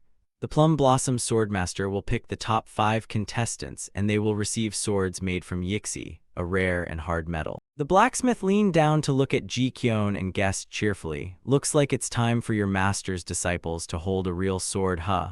Are you their apprentice, kid? Ui-hyun replied calmly, yes. Ji-kyeon, say hello. She clasped her hands to her chest and solemnly said, I am Ji-kyeon from Mount Hua. Ji-kyeon's gaze turned to the sword beside them, curiosity barely hidden. Huh, but what is that sword? It's thinner and longer than the others. The man working there noticed and asked, interested in the folding sword. The folding sword. He pointed at the wondrously curved blade and explained in detail. It's a sword whose blade is bent as its name implies. It can coil up to hide or carry easily, making it quite suitable for self-defense. The blacksmith warned seriously that mastering it is quite difficult, so it's not recommended for beginners. He brought out a set of moderately sized swords, thinking she was still a child with little experience, and told her to choose one of those first. Ji-kyeon stared at them, thinking inwardly that they were real swords but smaller than adult ones and more suitable for a child. The nearby smith advised, since this will be the sword you'll hold for a short time while young, pick one that's easy to grip and swing rather than focusing on looks. She looked up and asked, may I touch it? He laughed heartily. What fighter just glances and picks a sword? Ji-kyeon gripped the sword tightly and examined it with extreme care. Even if it's a temporary sword, she couldn't be sloppy. This is the sword she'll use when facing Namgung Si-hyun. Seeing her grit her teeth, he couldn't help but be surprised. This kid is serious even about a temporary sword. She excitedly squealed, I'll take this one. Ji-kyeon's master smiled kindly. Please ring it up for me. The blacksmith nodded in satisfaction. All right. After the purchase, he bowed slightly and suggested, while you're in Huigin, grab some snacks and have some fun before heading back. She answered eagerly, yes, master. Ji-kyeon beamed with happiness. She'd finally bought a sword, now to truly enjoy Huigin County. Suddenly a scream tore through the warm atmosphere. A young woman, her body covered in blood, ran up in agony, shouting, help me. Ui-hyun, stunned, caught her and asked, what's wrong? She trembled and stammered, in the alley, hurry, hurry. He turned serious and instructed, Ji-kyeon, I'll go with this person through the alley over there for a moment, don't go anywhere, stay right here. Before leaving, Ui-hyun reassured carefully that Huigin lies just below Mount Hua and is our territory. Because your clothing is embroidered with plum blossoms, it should be safe. Ji-kyeon trembled inside with unease. Although she thought the same, she couldn't help but worry. A strange hand slammed down hard on her shoulder. Someone appeared behind, a cultist cloaked head to toe in black. Ji-kyeon's eyes widened in terror. Who is this? I couldn't sense his presence at all. He glared and ordered hoarsely, quiet and come with me quickly. Ji-kyeon's mind flashed back to Haran's parting, see you again later. Old moments resurfaced. She once asked, when will that be? He smiled and replied, we'll meet at the next Ming Martial Conference. Haran had once said the elders seemed to be keeping things secret. but recently the demonic cult situation hasn't looked right, so surely the Ming martial world will convene another meeting soon enough. And now Ji-kyun was facing him, looking at that terrifying appearance. She couldn't help but tremble. His aura and sharp gaze sent chills down her spine. Could this be the demonic cult Peng Heron and Yujin warned about? Ji-kyun silently imagined the worst-case scenario. If so, just like a familiar wuxia trope, the cult might brainwash her and she could fall into a slaughterous state, lose herself, and be dragged into an endless spiral of killing. Ji-kyun thought of every dear friend and relation. If that happened, the precious bonds she'd made in this life would be harmed by her own hands. As they moved, the cultist rasped in a hoarse voice, warning her to be very careful. Her whole body went rigid as she realized he was threatening her with a blade. If she went with him, at best she'd be tortured, at worst she'd be killed. Ji-kyun had to fight fiercely in her mind to make a final decision. Surviving and escaping would be ideal, but if escape was impossible, better to leave a trace and die here than vanish without a clue, otherwise Uihyun and Mount Hua would have no way to find her. He glanced at her and lowered his voice, questioning, "Why stop? Wanna die here?" She looked up with the corner of her mouth curled. "Stab me then." Ji-kyun said without hesitation, "If I must die, I'll die here." Ji-kyun took a deep breath at that moment. She shoved him hard and let out a piercing shout. "Help, this is the kidnapper." Ji-kyun shouted again, "Kidnapper," but the cultist clamped a hand over her mouth. Luckily, the townsfolk heard everything. "Did you hear that, brother? Kidnapping?" And at that moment, Uihyun called out loudly, "Ji-kyun." She instantly recognized Uihyun's voice and forced out, "I'm here." But unexpectedly, he struck brutally and slashed her cleanly. "Too bad, eliminate her." Ji-kyun opened her eyes wide in disbelief. "Not now, really." She collapsed to the ground, hands trembling, thinking, Uihyun is almost here, stop him from escaping. Ji-kyun tried with all her might to throw the sword at the cultist's legs. Now was not the time to wait. She needed to leave a trace so they could catch him. But she gradually grew exhausted and drowsy. The cruel man stabbed did not cry out. Uihyun quickly found and fought him. Ji-kyun could no longer stay conscious. Her eyes slowly closed, but her heart felt relieved.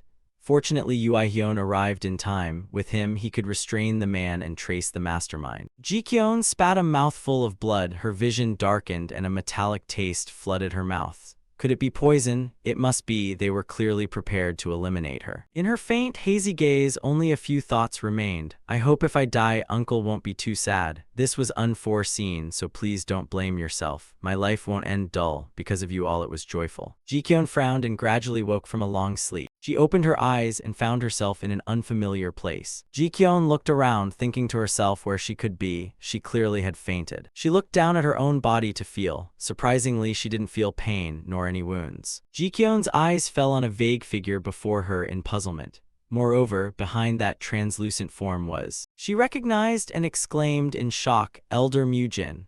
Elder Mujin had ascended when she trained at the recruitment hall and had greatly cherished her.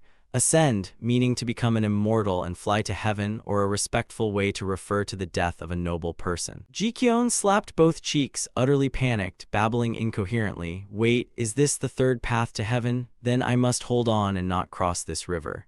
No happy return path, like I'll be scolded by the dead and then suddenly wake up." He muttered unpleasantly, "Child, come back inside." She thought to herself, is he telling me to come back? No way the elder would do that. Could the person before me be some ghostly head disciple? She spoke cautiously, "Pardon, I can't hear you." Mujin suddenly pointed forward and barked, "Why have you come here? If you want to die, at least bring the first blossom sword." Hearing that, Ji-kyun was moved to tears. This really was Elder Mujin. He loudly advised that if she didn't want to go to the netherworld, she must keep a clear head. Crossing the river isn't hard. She felt a flicker of hope and asked, "Can I come back after coin soaking?" "What's coin soaking?" "It's when the body loses control from overexertion or shock during training. Take an immortal pill and you might die, be immobilized, or go mad." Mujin explained, "Injuries aren't the issue. The problem is th letter 1ed5 c letter 1e9m. Ji-kyun asked, puzzled, "What's th letter 1ed5 c letter 1e9m? At that moment, a fairy pill formed from powerful demonic energy. Her eyes widened in horror. What is Elder doing? But before Tich Dian could fully grasp the situation, it had already drilled deep into her stomach. Ji-kyun lifted her head, breath choking in her throat. She clutched her neck, convulsing, choking as if boiling water flowed through her body. An unbearable energy raced through her veins. Ji-kyun clenched her teeth. The chi near her throat seemed to consume the poison that had killed her. but it felt like it wanted to devour her flesh as well. Above her hung a sphere of energy about to burst. Jikyeon thought with difficulty that her chi and blood were about to transfer. If she didn't seize the moment, she would truly die. Her instincts had to kick in. She tried to hold the sphere with both hands. If she couldn't seize that amount of chi, she'd be killed by the mania it caused. She forced both hands to support the sphere. If she couldn't control that chi, she'd be slain by the frenzy. She shut her eyes tight, bracing against the power's destruction. No, it reached the top of her head. She had to get through this or she'd be addicted. Jikyeon flung her arms wide and used every ounce of strength to bear it. Not like this, I have somewhere I must return to. Her face went deathly pale as she fought not to collapse. Please, please. Suddenly a voice rang out, Jikyeon. Jikyeon snapped her eyes open. The voice was. She felt the protection of heroic sect leaders around her. Keep crying, treat it as releasing chi, don't try to absorb it all, just take in as much as you can. Jikyeon felt more motivated, hearing many voices cheering her on. That was right, stop the chi from peaking, absorb as much as possible. She couldn't die like this. She recalled Sihyun's back and vowed inwardly that above all she wouldn't lose. No way. Her vision grew steadily clearer. Hyun sat worriedly before her and called, Jikyeon. She hazily looked around. Was this the infirmary? Jikyeon recognized the people who had helped her at death's door. She croaked weakly, sect master and even the elder too. Hyun gently wiped the sweat-damp brow of her. I thought I might never see you again. He hugged Jikyeon tightly and said, what would have happened without the T-letter-1 T-letter-1 ED1 Dan? She echoed. Yes, thankfully for the T-letter-1 T-letter-1 ED1 Dan. But Jikyeon suddenly noticed something odd. What's a T-letter-1 T-letter-1 ED1 Dan? The T-letter-1 T-letter-1 ED1 Dan is a very sacred item, accompanying the Great Completion Pill and the Central Balance Pill. Only those who have made great contributions to the sect receive it. Jikyeon was still dazed. Wasn't it already given to someone else? She whispered, great elder of the sect. He looked at her kindly and said, yes, from now on you must continue training and make the T-letter-1 T-letter-1 ED1 Dan your own. Jikyeon understood her limited strength. She couldn't absorb a huge amount of spiritual energy at once. As advised, she should only take in what she could handle. Jikyeon trembled slightly at the distant prospect. After all, if this happens, she may have to face the leaders of the demonic cult. But then she sighed in relief, at least she's back. Jikyeon felt proud to once again behold her glorious Mount Hua, prosperous for centuries. That night in the warm lantern-lit room, the Taoist doctor wiped his sweat and announced, the prisoner has died. The sect master, surprised, questioned it. He'd had his tendons cut and even his mouth bound so he couldn't commit suicide. He hesitated, saying that. Then the Taoist spoke something that made the room tense. It's code D-1 ED9C. Muyong could not believe his ears. What do you mean by code D-1 ED9C? Hyun spoke up. Master, if it's code D-1 ED9C, then the Taoist is right. Yes, it's a demonic sorcery. His expression turned grave as he continued. They forced the victim to swallow an extremely poisonous snake called Ko. It manipulates the host and can even kill. It's used when demons carry out missions or attacks. The sect master stroked his beard with unease. Demon path tactics like this aren't unusual, but are they trying to break the truce of the martial world? He sighed with worry. The Jianghu will spill blood once more. At the training arena where Mount Hua's third-generation disciples gathered to practice swordsmanship, Jikyeon trained diligently with her sword while reflecting on recent events. 2 months since the failed kidnapping, her body seemed somewhat recovered. Could the T-letter-1 T-letter-1 ED1 Dan really have helped so much in her recovery? Of course, her use of the T-letter-1 T-letter-1 ED1 Dan was a secret. After taking it, Jikyeon even awakened toward becoming a top master, so there was no risk of anyone finding out. The other disciples were very concerned. Senior sister, are you fully recovered? If you can absorb spiritual chi but haven't yet received it into your danshin, you could reach the first realm. But it will take at least 2 years and at most 3 years, so it's still far before you can make the plum blossom bloom. The elders absolutely did not tell those involved who was behind the failed kidnapping. Instead, Mount Hua disciples were banned from leaving Huyin County for a time. However, the travel ban was tolerable because Jikyeon privately recalled the upcoming event between Wudang and the Mount Hua Tianmin Association. A disciple stepped forward and asked, Senior sister, you once watched the Thin D-letter-1 EA7N Association 4 years ago, right? She calmly replied, yes, but I was very little then. The girl curiously asked, but what exactly does the Thin D-letter-1 EA7N Association do? Jikyeon smiled and explained, Simply put, it's an exchange between Mount Hua and Wudang. Aside from martial contests, there's nothing particularly special. She continued, last time they came to Mount Hua, so this time we'll probably go to Wudang. The disciple grinned, a martial contest. The girl excitedly wanted to know the result. So who won last time, Mount Hua or Wudang? Of course Mount Hua did, Jikyeon bluntly dampened hopes. No, it was Wudang. She rubbed her chin and smiled, saying the winner there had a slight edge. So the disciples back then, our current masters, were scolded a lot.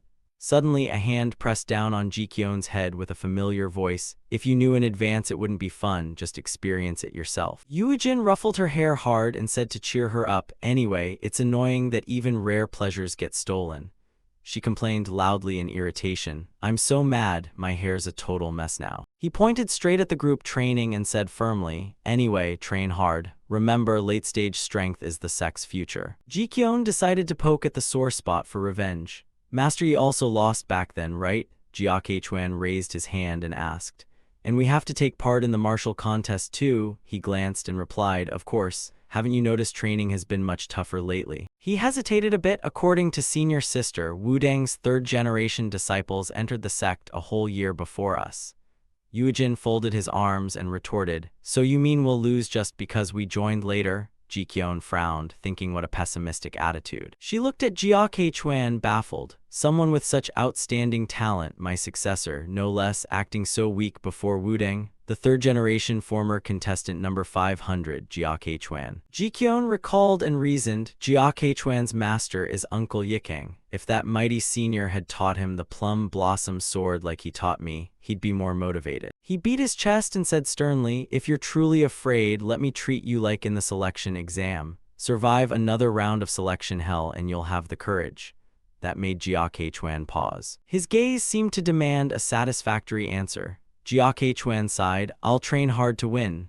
Yuejin smiled in approval, of course. Failures who return will be dealt with harshly. The sky on departure day was clear and favorable. As time passed toward the thin Dil-7N association, everyone headed to Wudang Mountain in Habuk.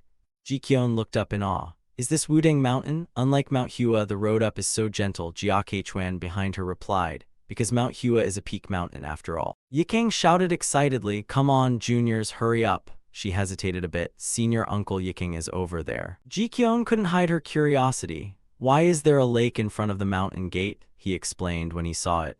That's the Sword Sea Lake. When we cross this bridge, we must not carry weapons in hand to show respect to Jang Sambong. The Wudang's founding master rested his hands on his hips and said, but anyway, the swords we leave will be carried across by Wudang disciples, right? Jikyeon folded her arms in agreement. Then why not just carry our swords across ourselves? Suddenly Jin Yul appeared behind and admonished, you brats, don't do that, it's a breach of sect etiquette. We can't trample on Wudang's honor. The former successor of Muyong, now promoted to elder and having received the plum blossom sword technique from Muyong, panted nervously. Mount Hua's #1 sword. Jikyeon looked up and replied, my apologies. She bowed her head as a reminder, after all, neither of them is at Mount Hua anymore, so behave carefully. Jikyeon nodded in acceptance. Yes, we'll be more careful. Although Jin Yul is about the same age as her master, through talent she became Elder Muyong's successor. While Jikyeon went through the selection exam, Jin Yul has become an elder and Mount Hua's #1 sword. Jin Yul smiled and spoke. The puzzling girl asked, did the kid do something wrong to attract so much attention just after arriving at Wudang? She shook her head and denied it. I don't know. But everyone knows Jikyeon's glorious past. It's not just fighting Wudang disciples. She even made another disciple drink wine once. Maybe she'll meet that person again this time. She felt extremely annoyed being watched as she walked. Stop starring, I can't take it anymore. Jikyeon's eyes found cover, and she thought to hide behind the tall, sturdy Uncle Yikang. She frowned when she saw a familiar face. Jikyeon, what are you doing there? It puzzled her why was usually calm Jiake Chuan acting like that today. Hearing the noise, Yikang turned and laughed loudly. What's up, kids? Are you hiding behind me? She asked. You're hiding, he's avoiding my gaze, well, sort of. He laughed loudly, flung the two kids aside, and enthused, no, now that we're at Wudang you must act like this, don't be such cowards. Yikang winked warmly, make friends with the Wudang disciples, and ask them to show you the T-1EF1 T-1ED1 hall. This unintentionally sparked an awkward rivalry that made Jikyeon sigh in exasperation. Do adults really think similar ages automatically mean friendship? Kids this age are more likely to start brawling than bonding. Suddenly a voice broke the tense air. Aren't you Heeman? Long time no see. Have you joined Mount Hua? Jiake Chuan forced a smile and said, I'm not Heeman anymore, I'm Jiake Chuan now. Jikyeon popped her head out, curious. What? How do you know Wuding's Chan-san disciple? He ruffled his hair and explained, I lived in Habuk when I was little. She immediately seized the weak point and teased with a smile, so you failed Wuding's entrance exam, but when it comes to the older Wuding disciples' enrollment times, you act like you've never heard of it. Jikyeon said that but secretly hoped otherwise. If he did fail, he'd better resolve himself and pass Mount Hua's selection exam. I also hope Mount Hua's selection isn't any weaker than Wuding's. Baek Baeon shrugged and replied, what a pity if the exam had been fairer back then. Jiake Chuan answered, the past is past, I'm here now and very satisfied. He laughed, tone laced with mockery. Really? Sounds like you're living the Mount Hua dream. Suddenly she realized something. Wait, that fox-eyed guy looks familiar. Baek Baeon also felt a familiar silhouette, and Jikyeon instantly remembered him as the ringleader bully. He frowned, pointed at her, and shouted, you're the one from back then. Jikyeon curled a lip and replied, long time no see, so you're the ordinary brat I beat up, huh? Baek Baeon still sneered, taunting, wearing Mount Hua robes like that you must have officially entered, right? Mount Hua sure treats you well. Have they found out you're that? The crowd stirred. Is he the one? Seems like it's him. Jikyeon folded her arms and shot back sharply. You're still bringing up that uncle rearguard business? I don't know about Wuding, but at Mount Hua there's no such thing as illegitimate entry. She said bluntly, you stop mentioning that uncle rearguard story. Baeksa appeared behind Baek Baeon and bonked him on the head to scold him. That happened 4 years ago. Are you causing trouble with another sect now? And please don't pick fights when I'm not around. He looked up at Jikyeon and chuckled nostalgically. Kids grow up so fast. You used to only reach my waist, but your temper hasn't changed a bit. She was puzzled. Who is this? Have I met him before? Seeing her still dazed, Baeksa introduced himself. Don't you recognize me? I'm Baeksa, your senior brother from Wuding, the one you met 4 years ago. Jikyeon stood frozen, astonished at how much he'd grown, from a primary school look to suddenly like a middle schooler. She cleared her throat and commented like an old woman, kids really do grow in a flash, and he helplessly warned, you're not old enough to be lectured yet, you know. Baeksa laughed warmly and spoke up, as senior brother, I apologize on behalf of my junior. I'll lead everyone to tour the T-letter 1EF1 T-letter 1ED1 hall, so follow me. The group traveled nearly a full day from dawn to dusk. Jikyeon trudged along, barely able to keep her eyes open. The man in front was pointing the way. This is the main hall of the T-letter 1EF1 T-letter 1ED1 hall, and over to the right is. Seeing her sluggish, Jiake Chuan asked, senior sister, are you all right? Jikyeon yawned repeatedly and replied, we've been walking for days straight to reach Wuding Mountain. I'm exhausted. He agreed, though Shanxi and Habuk are nearby, the walk here is still pretty tiring. She staggered lightly up the steps, voice drowsy. I was going to take a little nap, but who knew senior Uncle Yiking would call out, careful. Baekjin stepped forward to catch Jikyeon. There are stone steps under her feet. She instantly realized, who is that? That's not Jiake Chuan's voice. He smiled with concern, you look very tired. Baekjin gently offered, let me carry you. She tried to open her eyes, but sleep dragged them shut again. Her eyelids were so heavy she could barely tell who it was. He tenderly became her support. Now I'm big enough to carry you. Jikyeon was still half asleep. Now what? At that moment Jiake Chuan's voice cut in, give her here. He easily hoisted Jikyeon onto his shoulders. Senior sister, let me carry you. Baeksa ruffled his hair and smiled awkwardly. You must be exhausted. I shouldn't have dragged everyone around like this. I feel bad. Jiake Chuan turned serious and said, after all, she's still young by age, she's the youngest among us. He sighed helplessly, saying even if she can't hear him, she shouldn't let a stranger carry her like that, senior sister. At that moment, Jikyeon only felt warm and comfortable, a strangely pleasant feeling. Jiake Chuan finally spoke, anyway, senior sister needs more care, so we'll take our leave now. Baeksa replied happily, all right, I'll set up the brackets and come find you soon. Baekjin stood there, smiling as a farewell to an acquaintance. The arena had been set up, with disciples appearing on both sides. Jikyeon tightened her grip on her sword. The day of the match had finally come. She and the fox-eyed kid, Baek Baeon, would open the bouts, not childhood scrapping, but a real competitive match. In other words, she could legally teach this fox-eyed brat a lesson. Opponents are usually matched by rank, but due to the age gap and his senior brother over there, she was paired with this little fox-eyed disciple. Beeksaw smiled wryly. Even if you're the top disciple, it's awkward for me to face a 9-year-old. Jikyeon understood silently. True winning is embarrassing, losing even more so. To keep the mood for the next matches, she had to win. And she had to overcome the sting of defeat she'd suffered against Namgung Sihyun. With that in mind, Jikyeon lunged forward and shouted, ready for the Fox-side one. Baekbaeon had to quickly raise his sword to parry that instantaneous attack. He frowned and said, even now your strength is still formidable. Jikyeon curled her lips, excited thanks for the compliment. She swung a blade through the air and said, looks like you haven't just been playing around. Jikyeon tightened her grip on the sword, thinking to herself. But for this match she rushed the opponent and silently declared she wouldn't need it. With one slash, Jikyeon cut Baekbaeon's sword clean off. No need for many moves to finish the opening. The referee announced loudly, the winner is Mount Hua's Tich Diern. She curled her lips with pride. This match was surely Mount Hua's great victory, or so she thought. After Tik Ring and Jeok Dam secured 2 more spirited wins, Mount Hua had banked on 3 opening victories, but then suffered 3 straight defeats. The referee's calls rang out. Wudang wins. Jikyeon looked on helplessly. Look at that momentum. When we return, we're as good as dead. The Mount Hua disciples began to panic. What now? Mount Hua is rallying. It's okay because this first time is. At that moment, she spotted a familiar figure shouting, Baekjin, causing Jikyeon to open her eyes wide in astonishment. Wait, Bak Keen. Jikyeon remembered the scrawny kid from before and could hardly believe it.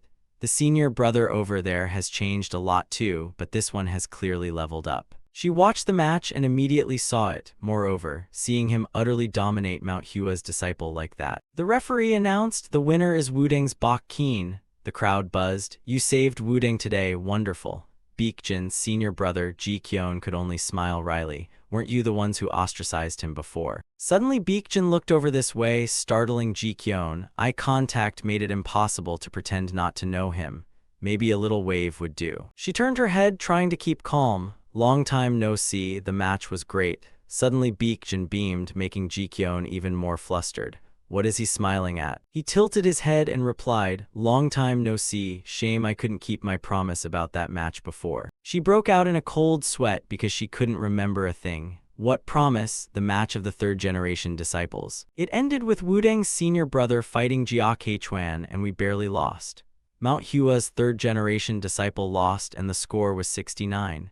Jikyeon rubbed her chin, thinking the standout moment of the 2nd generation disciples' bouts was that the next match was between Wudang's 2nd disciple Kinghui and Mount Hua's 2nd disciple Yuesong. He smiled determinedly and said, this time I must beat Yuesong. I've trained very hard to prepare for today. She below wore a serious face and mused, he's not just handsome but also Baekjin's master, right? Even though he lost to Yuesong in the past, the watching disciples started whispering excitedly. Kinghui is formidable. How can he keep getting back up after so many losses? I almost want to cheer for Wudang myself. Yuesong curled his lips and taunted a bit. This time, Kinghui, how much have you improved? Immediately, Jikyeon felt something odd. I also hope this time the result will be different. Wait a moment. She looked up and saw Kinghui sweep a sword that knocked Yuesong's weapon away. Is Yuesong being overwhelmed? That night in the small resting house, Tik Young asked curiously, senior sister, how are the senior uncles doing? Jikyeon propped her face in her hands, sweating, and answered, the atmosphere over there is tense. The boy, hearing that, was a little frightened. This loss, will master really give a thorough dressing down? She tilted her head back, yawned, and said, besides, senior Yuesong also lost. Suddenly Yuehyun burst the door open and shouted, Jikyeon, have you seen Yuesong anywhere? Jikyeon shook her head and replied, no, he hasn't come here. He panted, full of worry. Really? It's this late and he's still not back. Yuehyun turned but didn't forget to instruct, understood, don't go out, stay in your rooms. Tik Young tilted his head and forced a smile. If you've said so, we'll stay in the room. She flatly retorted no. Jikyeon jumped to her feet and declared, I'm going to find senior Yuesong. She frowned and thought he ran off because of the loss and in another sect's territory at that. I've been shocked by defeat before, but I wouldn't run away like that. I'll just find Yuesong and bring him back. Jikyeon wandered around for a while and sighed in frustration. Despite her bold declaration and search, where is Yuesong? I've searched everywhere but can't find any trace of him. Suddenly a voice cut into the peaceful air. Are you looking for Yuesong? It nearly made her faint. She jumped in shock. Jikyeon immediately turned and recognized him. It's Wudang's Kinghui, the one who largely contributed to Yuesong's escape. She answered hesitantly, yes. He smiled kindly and said, "Perfect timing then. I'm a bit embarrassed to escort him back myself. Let me lead you to Yui-song." King Huey raised his hand and asked, "Can you help me bring him back?" Ji-kyeon was taken aback. "You know where Yui-song is? How's that possible?" He smiled awkwardly and explained, "Yui-song can only go to one place. It's my secret spot." She immediately understood. Adults share secret spots. First they insisted they wouldn't, and now they're friends. What a plot twist. Ji-kyeon looked up curious. "Hey, can I ask, was this the first time you defeated Senior Yui-song?" King Huey nodded and explained, "It was my first time. Actually, my first match at the Thin Deal Etter 1EA7N branch was against Yikang." She was astonished to hear that. Against Senior Yikang. Yikang Senior is famed for his strength. He scratched his cheek and smiled apologetically. "Back then I was the youngest in the sect, but also the strongest in Wudang. How embarrassing." King Huey honestly recounted the events. "After defeating Mount Hua's senior brother Yikang, I completely underestimated Yui-song. It turned out Yui-song had beaten Yikang Sr. and I lost decisively." After understanding, Ji-kyeon looked up and asked, "During that time, how did you persist? Every time I think of the moment of defeat, I feel like I'm going mad." His gaze grew contemplative and indescribable, as if recalling those days. King Huey scooped her up and said softly, "Sometimes failure isn't such a bad thing." He smiled comfortably while recounting his defeat. "It allowed me to ponder and hear the answers to steady my mind. In fixing my shortcomings, I gradually grew, even discovering new facets of myself." King Huey kept walking and advising, "If you keep working hard, you'll eventually catch up to the one who beat you, and that victory will feel more precious than anything." He quickly wrapped up the conversation to handle the main task. "I've brought you to the spot. The rest is up to your junior disciple. If possible, I hope you bring him back before sunrise." Ji-kyeon nearly screamed in shock. Senior made Yui-song scream like a bankrupt debtor. She was jolted awake. He wiped sweat and glared down, questioning, "What is this? Why are you here?" She flopped down, exhausted, and said, "Everyone's looking for you. Come back quickly." Yui-song turned his face away and said, "Is that so? But I want to stay a little longer." Ji-kyeon looked up, bewildered. "Senior, are you crying?" He despondently collapsed and grumbled, "Don't ask, idiot." She hadn't expected him to show such emotions. She took the chance to lie on his arm and said, "You once told me before." Ji-kyeon immediately repeated his old words to quietly encourage and rouse him. "If you keep feeling ashamed over a defeat, how can you go out into the Jianghu where dozens of masters could trample you? Do you remember?" He could only sigh. "Your mouth is quick, aren't you? I'm sorry." She promptly asserted, "No, I don't want to hear an apology from you." Ji-kyeon sat up, her voice suddenly firm. "I just want to return to you exactly what you said. One defeat doesn't mean the end of your life. In my view, opportunities will come again. So senior, win it back in 4 years." Yui-song honestly admitted his feelings. "Actually, 4 years ago it was very close too. But to prepare for today's match I trained hard, and that feeling of being haunted by him, I really hated it. I purposely slacked off, and now I realize effort without talent is meaningless." He finally grasped the core truth. "Don't say that. Don't waste time pointlessly out of pride." She could completely empathize. "I know that too, that I'm starting to become like Yui-song." Ji-kyeon recalled her former self from past months. The urgency born from worrying about making the plum blossom bloom and earning Mount Hua's recognition vanished the moment she realized she was superior to her peers. She looked up at the moonlight, illuminating the deepest part of her soul. Somehow she had come to envy Yui-hyun and Tik Ring, the ones who always gave their all for a goal. Yui-song said softly, "So I think it's fortunate that you tasted defeat at such a young age." He looked at her and advised, "Turn that failure into nourishment." Yui-song reached out and stroked Ji-kyeon's head affectionately, "And you'll be able to grow even stronger than I am." She sighed, but a soft smile couldn't hide at the corner of her mouth. Even now, she thought Yui-song was a bit lacking as a mentor. Ji-kyeon also knew that although he was a little awkward, he was one of Mount Hua's elders who genuinely cared for her. He chuckled teasingly, "If you don't train properly now, I'll settle accounts with you myself, kid. No more rest time, don't make me scold you." "What is that about?" Dawn gradually dawned over the towering mountain peak. It spilled across the glossy black tiles. At Wudang's martial hall, Ji-kyeon trudged along, yawning and complaining. "Training this early in the morning is so sleepy." She gripped her sword tightly but thought, the Thin Deal Etter 1EA7N branch has already lost. Ji-kyeon returned seriously to her main duty. Now she needed to keep absorbing the sacred pill, train diligently, and become stronger to overthrow Namgung Sihyun. She forced a smile and sighed. Of course, when she returned to Mount Hua, she'd get scolded for losing at the thin D-letter 1EA7N branch. Baekjin suddenly appeared beside her, smiling and saying, "Ji-kyun, are you a junior here? A third-generation disciple of Wudang?" Ji-kyun was secretly surprised. This Baekjin also came here to train. He bowed and struck up a cheerful conversation. "You came to train early this morning? Impressive." She looked up calmly and replied, "Just usual. And you, brother?" Baekjin sat down beside her and said, "After returning from Mount Hua, I thought I needed to change." Ji-kyun nodded as if she understood. "Is that so?" She closed her eyes and spoke bluntly, "If you're here to train too, then train over there. You see, I'm about to regulate my chi. If I'm disturbed mid-process, I could easily go mad." He shook his head and gave a wry smile. "Your face is exactly the same as before, huh?"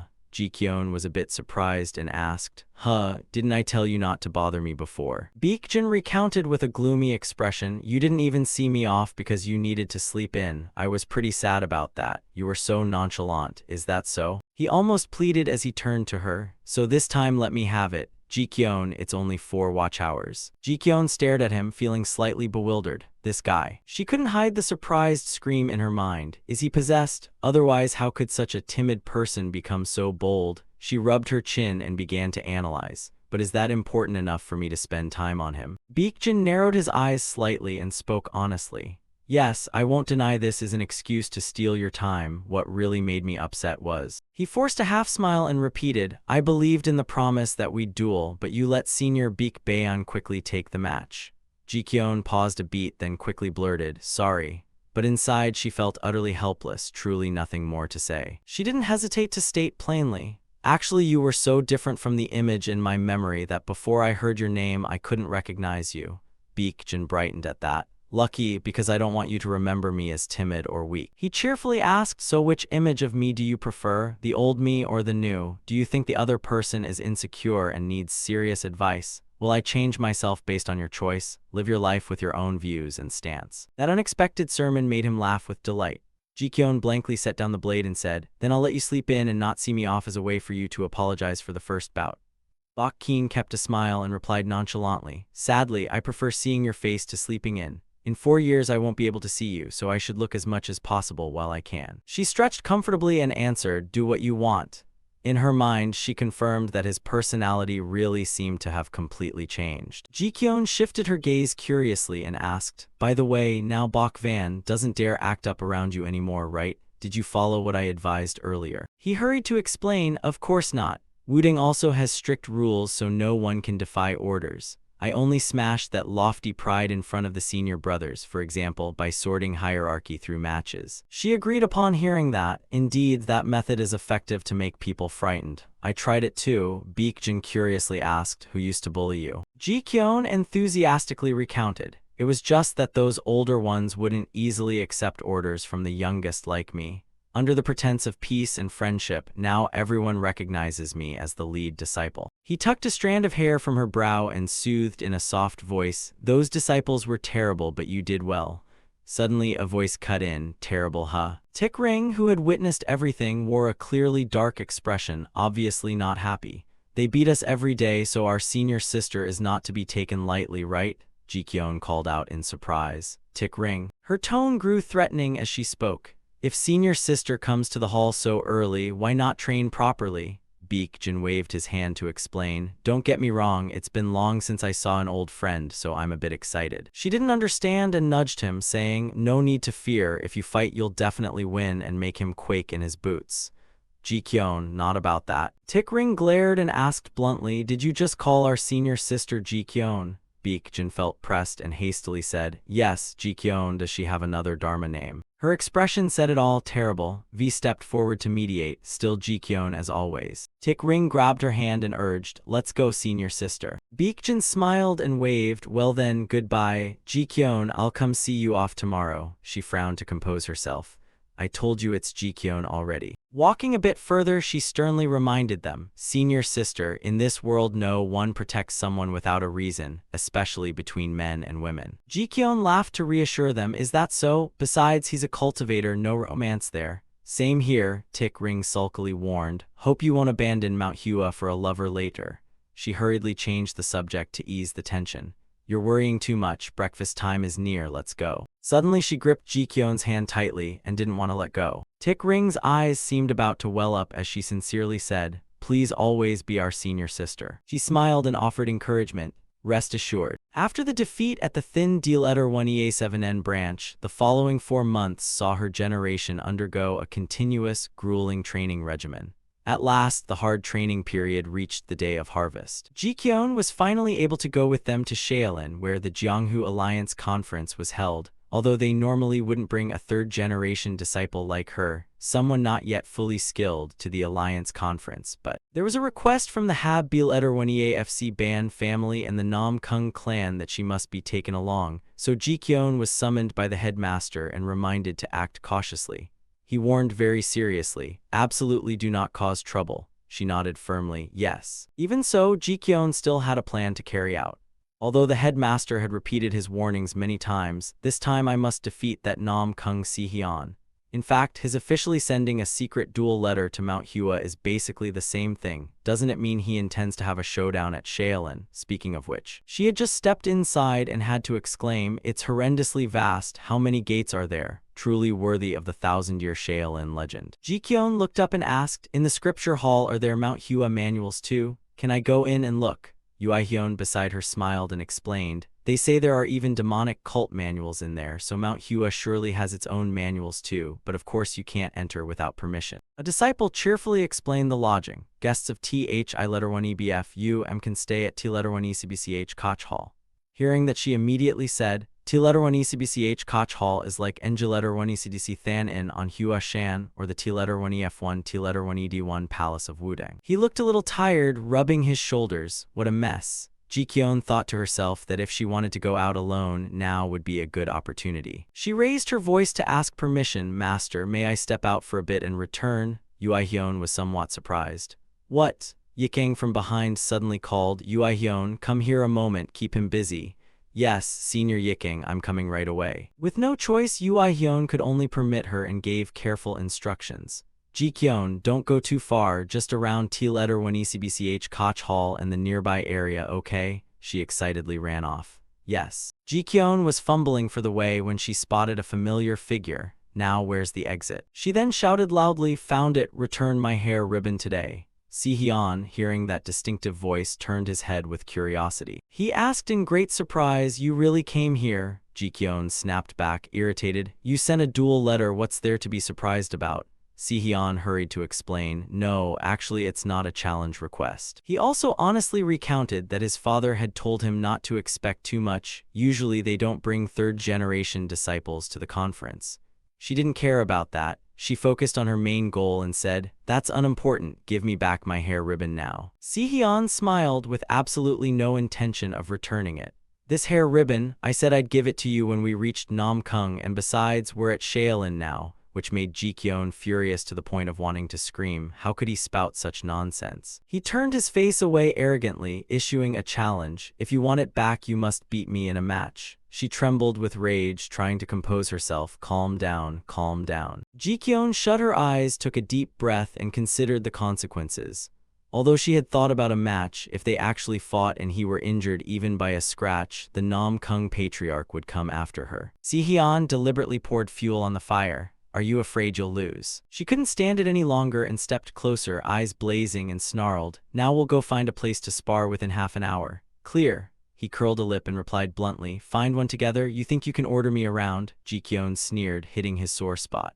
What are you saying, or are you lost and scared? Suddenly a panicked voice rang out, hey kiddo. Haren's older brother hurriedly and anxiously fired questions. You're a friend of our junior, right? She immediately recognized him as Haren's goofy big brother. He rushed to ask in fear, have you seen our junior anywhere? Ji-kyun sighed and answered, I haven't seen her. Haren's brother was utterly distraught and choked out, where on earth did she go? She's so weak already, good heavens, if I'd known I'd have dragged Jin Ya-in along with me. At the sound of that name, she suddenly froze. Jin Ya-in. Ji-kyun immediately remembered something. If it's Jin Ya-in, then he's the character I liked most in that previous role-playing novel. A tall figure with a sword slung over his shoulder appeared in Ji-kyun's mind. The returning sword god, right? Jikyeon frowned, growing serious as she thought. Tran Tu Enhan has exactly the same name as the protagonist of my favorite novel, the returning sword god who incarnated into a body. Even in martial novels, name overlaps aren't uncommon. She decided to verify things slowly, but perhaps she should check now to be sure. Her voice rose to ask that person named Jin Yaen. But Heron's brother paid no mind and dashed off, shouting, "Damn it, you lot, go find our junior already," leaving Jikyeon both helpless and annoyed. Did the elder brother just say a few words and then vanish? Is that a family trait? In any case, while at Shaolin, she needed to learn more about Jin Yaen. The two finally reached a secluded spot. She put a hand on her hip confidently. A temple out in the sticks like this, surely nobody would come here, right? Si-hyun pushed the old door open with barely contained excitement. Get ready to be visited again.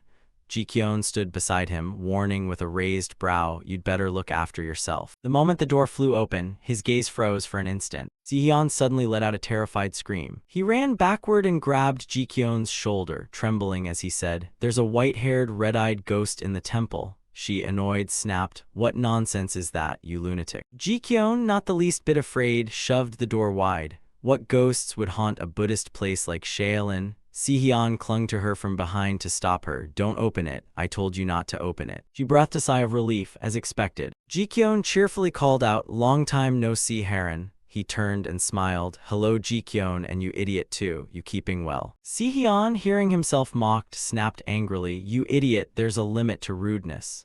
Heron, still bright-faced, retorted, "So calling me a ghost is high praise, or is it because I'm about to die?" She stepped in and said, "Big brother, we've been looking everywhere for you. Why are you in a place like this?" He answered softly, "Just a bit of sadness, and you lot." Jikyeon explained, "We wanted a quiet spot to rest, so we came here." Heron immediately guessed, "You didn't get Shaolin's permission or the elders, but snuck here, didn't you?" She asked Heron curiously, "But why are you sad? Did something happen?" He grinned brightly, "Maybe if you cheer me up, I might tell you." Si-hyun flatly refused, "I won't go that far just to hear it." Jikyeon quickly requested, "Then be the referee for our match." Heron responded with delight, "How unexpected, asking me to cheer you up and then to be your referee too." But he still stood and agreed. "Watching a fight is probably the most fun, right? Fine, I'll be your referee." Heron folded his arms behind his back and said, "When you're ready, we'll start right away." Si-hyun raised his sword high in a proud provocation. "At least get past 100 of my strikes. If you can't block a single one, I'll be disappointed." Jikyeon was no pushover. She lifted her sword too. "Leave that to me." She moved like a blade, lunging forward and delivering a decisive slash. The sharp edges of their swords clashed, ringing through the air. Jikyeon kept launching attacks without mercy. "I told you so." A confident smile curved her lips as she declared, "Once I get used to the sword, the winner will be me." After a long while, Jikyeon fought and pondered. "How long has it been? A true cultivation scene, huh?" She gripped the sword, breathing heavily while smirking. "Held out quite a while, huh? Seems it's not just talk. Si-hyun over there isn't giving up either. Told you so." His gaze sharpened and he said decisively, "Stop right here. I won't yield any further." Jikyeon opened her eyes wide in surprise. "What the?" She watched the opponent's attack line and couldn't help but be amazed. The sword's trajectory had shifted. What had been a straight line became unpredictably variable. Indeed, he had a trick up his sleeve. But Jikyeon wasn't afraid. Excitement curled her lips. "Still, I have my own move, though I just learned it a moment ago. I'm sure I can land a hit." Si-hyun tightened his grip and lunged with the Thuong Kung Vo Enhai sword technique, the imperial sword form, while Jikyeon quickly charged in with the Plum Blossom L letter 1ED9 bang 14 strikes of the Plum Blossom sword. The instant the two moves collided, both their swords slipped from their hands and fell to the ground. He bellowed fiercely, "You dropped your sword first, I've won." She, naturally unconvinced, shot back, "Not you dropped yours first." Heron jabbed a finger at his face and cut in, "Have you two forgotten the presence of the referee?" Jikyeon immediately turned to challenge. "So I'm the winner, right? He was the one who dropped his sword first." Si-hyun also rushed forward yelling, "Don't be biased, judge it exactly as it happened." Heron calmly proclaimed the result. "In my view, both dropped their swords at the same time, so it's a draw. But that doesn't even matter anymore." Heron grinned broadly and pointed at the Buddha statue that had been overturned, asking, "So what do you two plan to do about this?" Jikyeon and Si-hyun gaped in horror. "No wonder earlier when the sword flew off I heard a huge crash." She frowned and said they were doomed and should atone. He picked up the sword and began, "Idiot, your move just now was." Heron described it perfectly. The imperial sword form was it. He continued, to both their astonishment, and Ji-kyon's was the 14 plum blossom strikes, right? Ji-kyon broke into a cold sweat and demanded, "How do you know that?" Heron didn't explain, he acted. He began to execute a flowing sword pattern. "If it's the 14 plum blossom strikes, it should look something like this, right?" Heron smiled and added that without the verbal formula, it was indeed difficult. She gaped in utter astonishment. Just from a single glance, he could replicate the move. Ji-kyon couldn't help but marvel inwardly. The world is vast and geniuses truly are countless.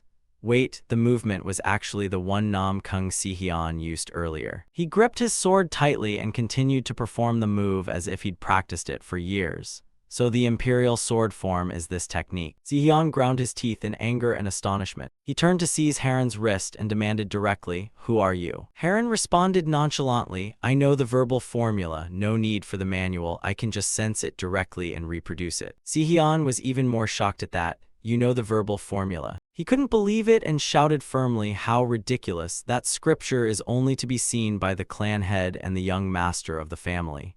Yet Heron remained unperturbed. "Someone showed it to me." He tilted his head and smiled gently. Was Si-yoon's sister's explanation enough now? Si-hyun froze for a moment. "Sister, are you lying?" His hand began to tremble. "That's the clan's secret manual. How could sister pass it to an outsider?" Heron said bluntly to his heart, "You're not even the heir, and yet you learned it." He narrowed his eyes and calmly reassured him, "Don't worry, I didn't study it in detail, just the verbal formula and the moves, that's all." Si-hyun lowered his head, his voice shrinking. "I only learned a few moves from the elder sister." Ji-kyon was utterly surprised. "Isn't Namgung Si-hyun supposed to be the heir?" She glanced between them, thinking inwardly that something was off with the Namgung family. Could the Namgung patriarch really be that poor? And that guy has sword talent. Shouldn't he be qualified to be the young master? Ji-kyon rubbed her chin, analyzing to herself. Besides, if someone can read the clan's secret manual, then she must be the young master. And openly sharing the clan's secrets with outsiders is really strange. She suddenly remembered their first meeting and that person's attitude toward Namgung Si-hyun. There was no sign of affection that would justify teaching clan secrets to him. Thinking of that woman's radiant smile made Ji-kyon even more annoyed at seeing Namgung Si-hyun struggle. It was only a moment, but her eyes radiated a strange, gleeful satisfaction.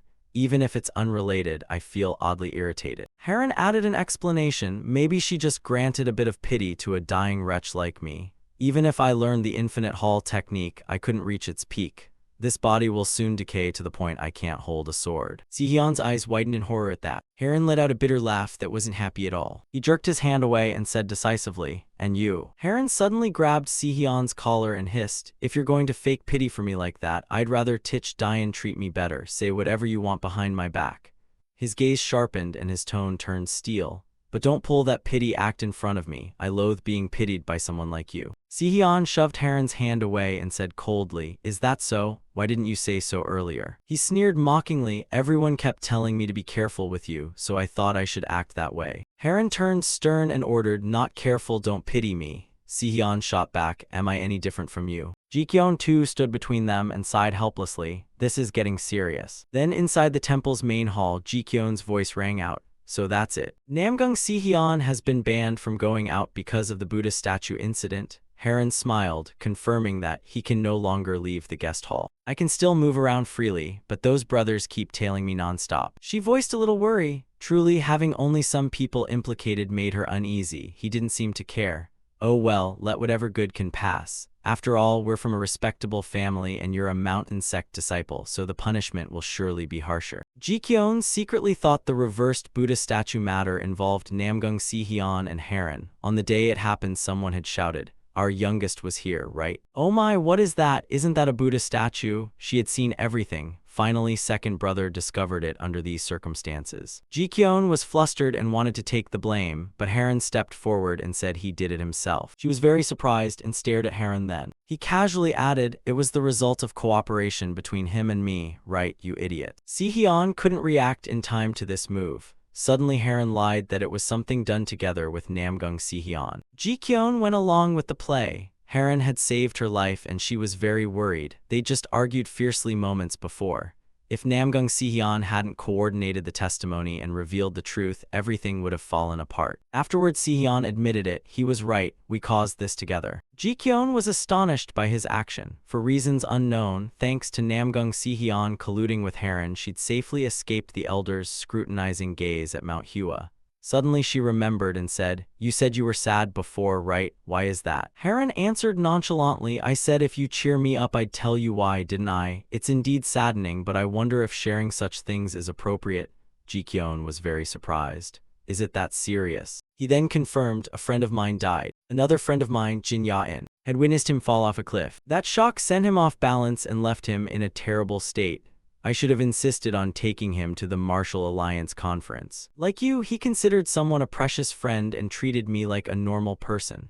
She was very curious and asked, "Jin Ya-in again?" Then Ji-kyun couldn't help asking, "Also, not everyone can just attend the Martial Alliance conference, right?" Haran answered her question, "True, not everyone may join, but he's the son of the Hua Sect's leader." Ji-kyun gasped in surprise. Hua Sect? He laughed at Ji-kyun and said she wouldn't know, though a mid-level sect, it's quite known in Habuk. She whispered to herself, clearly dismissing Hua Sect's significance. Jin Ya-in, son of the Hua Sect leader, a childhood friend of the youngest master of Habuk's Bang family, and the one who lost a fellow disciple at age 10 on a cliff. He could only be the protagonist of the Returning Sword God novel. Jin Ya-in, that is. So this really is the world of the Returning Sword God novel. Ji-kyun suddenly realized something and stared at him. Relying on her memories, she guessed he was Jin Ya-in's childhood friend and had also appeared in the novel. Ji-kyun recalled a famous line, "Thanks to you I obtained a very rare treasure from Habuk Bang."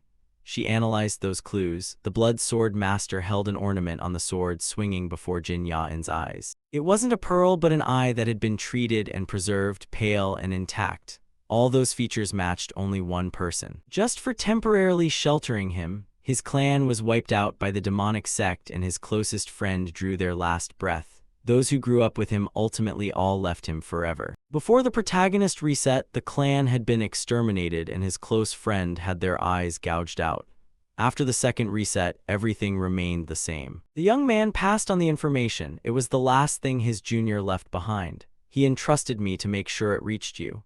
Ji-kyun analyzed those details. The Hua Sect's unique martial art, something his friend had regretted hundreds, even thousands of times for failing to fully master. He once thought the manual for the radiant Minjuan sword had been completely burned in the battle with the demonic sect. However, Jin Ya-in knew exactly who had restored it to its original state. Even though the reincarnated protagonist lured the demonic sect away to save Habuk Bang from annihilation, he still couldn't save his close friend. That friend died of a broken meridian, leaving Jin Ya-in with an irreparable pain. That person left the manual to his longtime close friend, the protagonist, and then passed away forever from the meridian illness. Haran noticed her daze and asked with concern, "Are you all right? Is this story too heavy?" Ji-kyun forced a smile, telling herself she was fine, then thought Haran must have been the most important person to Jin Ya-in in that matter. But he was dead and only appeared in memories and dialogues. That person was even known only by the nickname Ran. So the character Ran is Haran, and this place is indeed the world of Returning Sword God, which I'm only now realizing. In other words, once it's established that this is the world of Returning Sword God, then by the rules of wuxia novels or anything else, Haran is destined to die. Discovering this is the world of Returning Sword God was already disorienting enough. On top of that, Haran is preordained to die. No matter what I do, I'm extremely worried. This won't do, you look terrible. The rest I'll tell you next time, it's not like it's only today. Then Yikang, seeing great concern, asked, "Why do you look so sad? Ji-kyun, did something bad happen outside?" Ji-kyun stared at him, thinking of the sect's senior brother and also Jia Keichuan's master, Yikang. She glanced at him and softly called, "Senior Uncle Yikang." Suddenly Yikang lifted Ji-kyun up and said, "If anyone bullies you, tell me at once. I will go find them and teach them a lesson." The heir apparent of Mount Hua, seeing this, hastily warned, "Hey Yikang, when will you stop treating the kid like a baby to carry around in your arms? Ji-kyun is already a bona fide fighter now." Suddenly she asked a question that stunned them both. "Master, if war with the demonic sect breaks out, what will we do?" At that, he seriously set Ji-kyun down on the ground. Yikang gave a forced smile and asked, "Ji-kyun, where did you hear that?" He questioned anxiously. Has someone been spreading rumors about the demonic sect? She gave a cursory explanation. She hadn't heard it from anyone, she was just curious. He cleared his throat and assessed, it's baseless, don't go around saying such things. The journey to Shaolin must be exhausting, go back to your room and rest at once. After that, Ji-kyun left the room deep in thought, watching the tense reactions of senior Uncle Yikang and the sect leader. Clearly something concerning the demonic sect must be happening. The war with the demonic sect occurs when the protagonist is 20. Heron is the same age as the protagonist and is now only 10. That means it will happen in 10 years.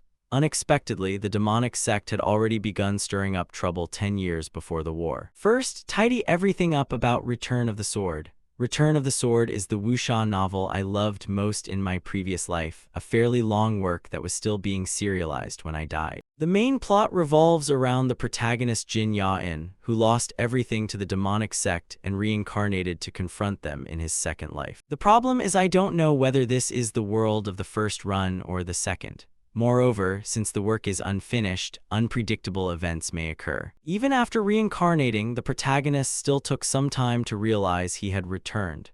He only realized it on the day the Myungwon sect was destroyed, exactly on Heron's 20th birthday. With the shock of that tragedy, Jin Ya-in realized the truth. He had traveled back in time.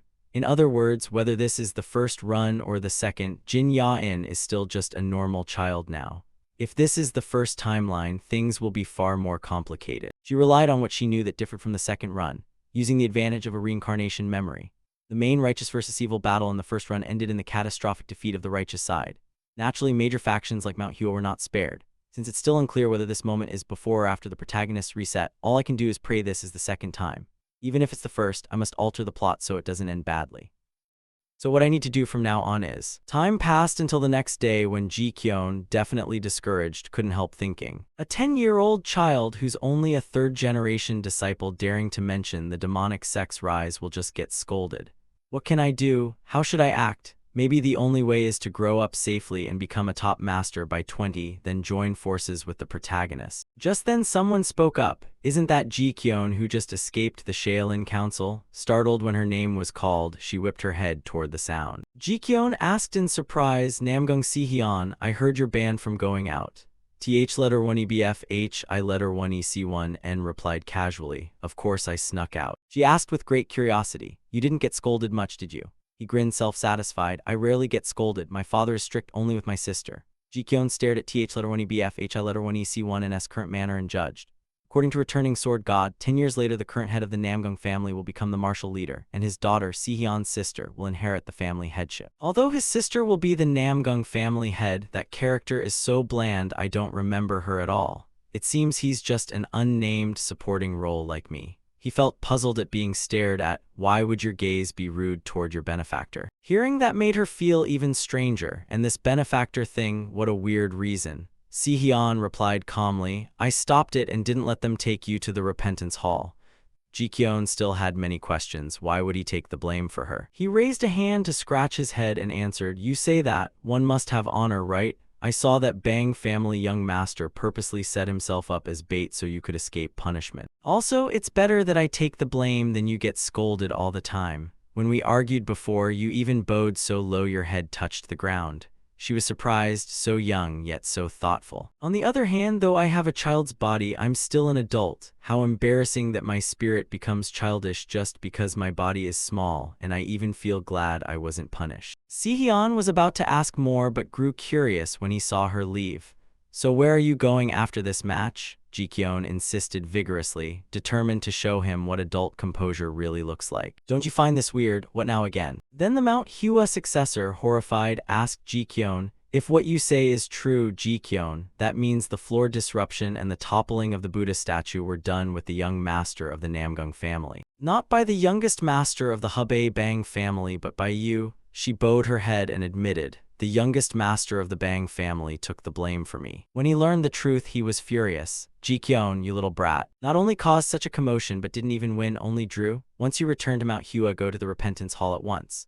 Those nearby hurried to defend Ji-kyun, saying that was too harsh. Instead, make the girl clean all of Hua Mountain for a month. Knowing this punishment made her even more miserable. Cleaning alone, she didn't want that. She'd rather be sent to the repentance hall. After a hard round of cleaning, Ji-kyun cheered excitedly at last. It was finally finished. Si-hyun looked at her somewhat helplessly. You never change. What sense of pride is this, making things hard for yourself? Making someone clean a temple this big, honestly, Shaolin wouldn't mind at all. But Ji-kyun objected. In fact, the Shaolin abbot was generous and let it slide. It's just the senior elders who wanted to make a fuss. Anyway, let's go have some fun. He looked around and remarked that it had gotten crowded already. She offered her guess, perhaps because the Martial Alliance conference starts tomorrow. Then Ji-kyun suddenly jumped and blurted out an apology. She was astonished to see Da-dun appear out of nowhere. He frowned and stared at Ji-kyun across from him. Caught being looked at, she panicked and bowed her head. What on earth was this? It was the aura of a tremendously powerful master, not hostile or murderous, but why did such force emanate from him? Could he be annoyed from being bumped? If so, I should apologize immediately. So Ji-kyun put her hands together in salute. Senior, disciple of humble martial schooling, Ji-kyun greets you. May I ask your honored name? Da-dun replied promptly. Then what is the name of your respected elder? She answered quickly. I was placed at Mount Hua when I was very young, so I'm not sure. May I use my master's honored name, who is like a parent to me, instead? He couldn't help but appraise her, young yet quite bold. All right, but I have urgent business to discuss. Can you call your master to see me? Ji-kyun, hearing this, replied flustered, my master. At that moment, someone was already running this way. Just then Yu-hyun ran up beside her bow, a 27th generation disciple of Mount Hua. I pay respects to the Yunnan Fist King.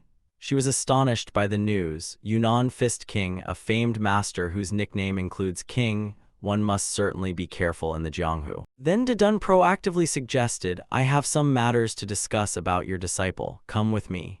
Seeing him agree, Ji-kyun worried she might have done something to offend him. So she hesitated and asked, exactly what do you want to discuss? Are you really angry just because of an accidental bump? Meanwhile, Yu-hyun beside them exclaimed at the nickname, including King, so cool. Ji-kyun, annoyed at his teasing, warned, I'm serious, you know. Besides, the nickname should have venerable or emperor to sound cool.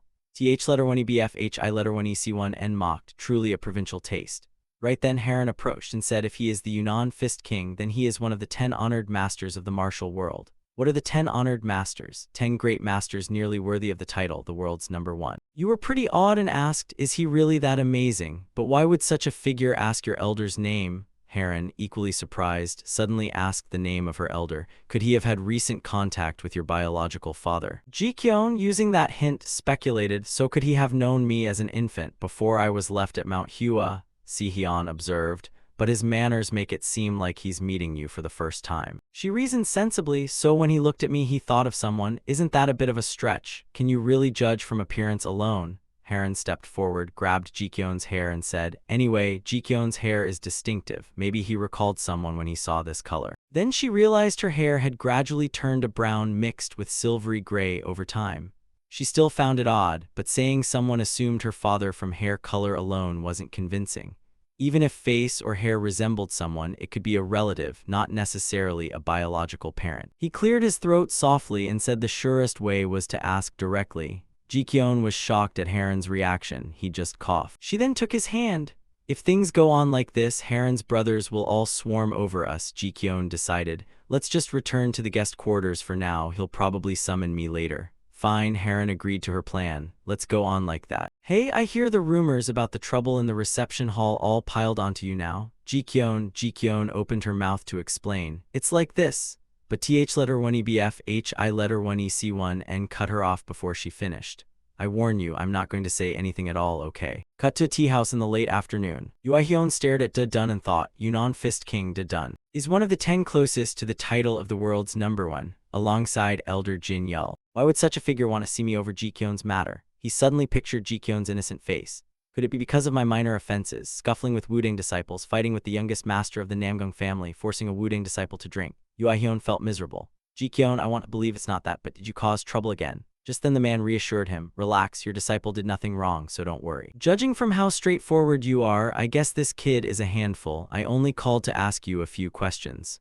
Yu-hyun replied at once, please ask whatever you wish. Vu Kwang went straight to the point. Do you know the biological father of your disciple? He quickly explained that 10 years ago they adopted the baby left at the sect gate when it was an infant. They knew nothing about the child's birth parents or why the child was left at Mount Hua. After he finished, Hyun thought to himself that it wasn't that he hadn't considered finding the child's parents, only that there were no traces left to follow. Fortunately, the child regarded Manhwa as home, and the senior and junior disciples as family. And she grew up splendidly without worrying about her birth parents' identity. He continued, "We took it as fate and raised the child." The man couldn't help but chuckle. "Fate, huh, I see. This scar has been here for 15 years, and your disciple oddly resembles the one who caused this scar. That rare hair color, that face, even that arrogant, irritating confidence, it's all exactly the same." Hyun was horrified to hear this. Every word the man spoke exuded dangerous momentum. Then Hyun carefully said, "If he's the one who scarred the Yunnan Fist King, the king surely killed him."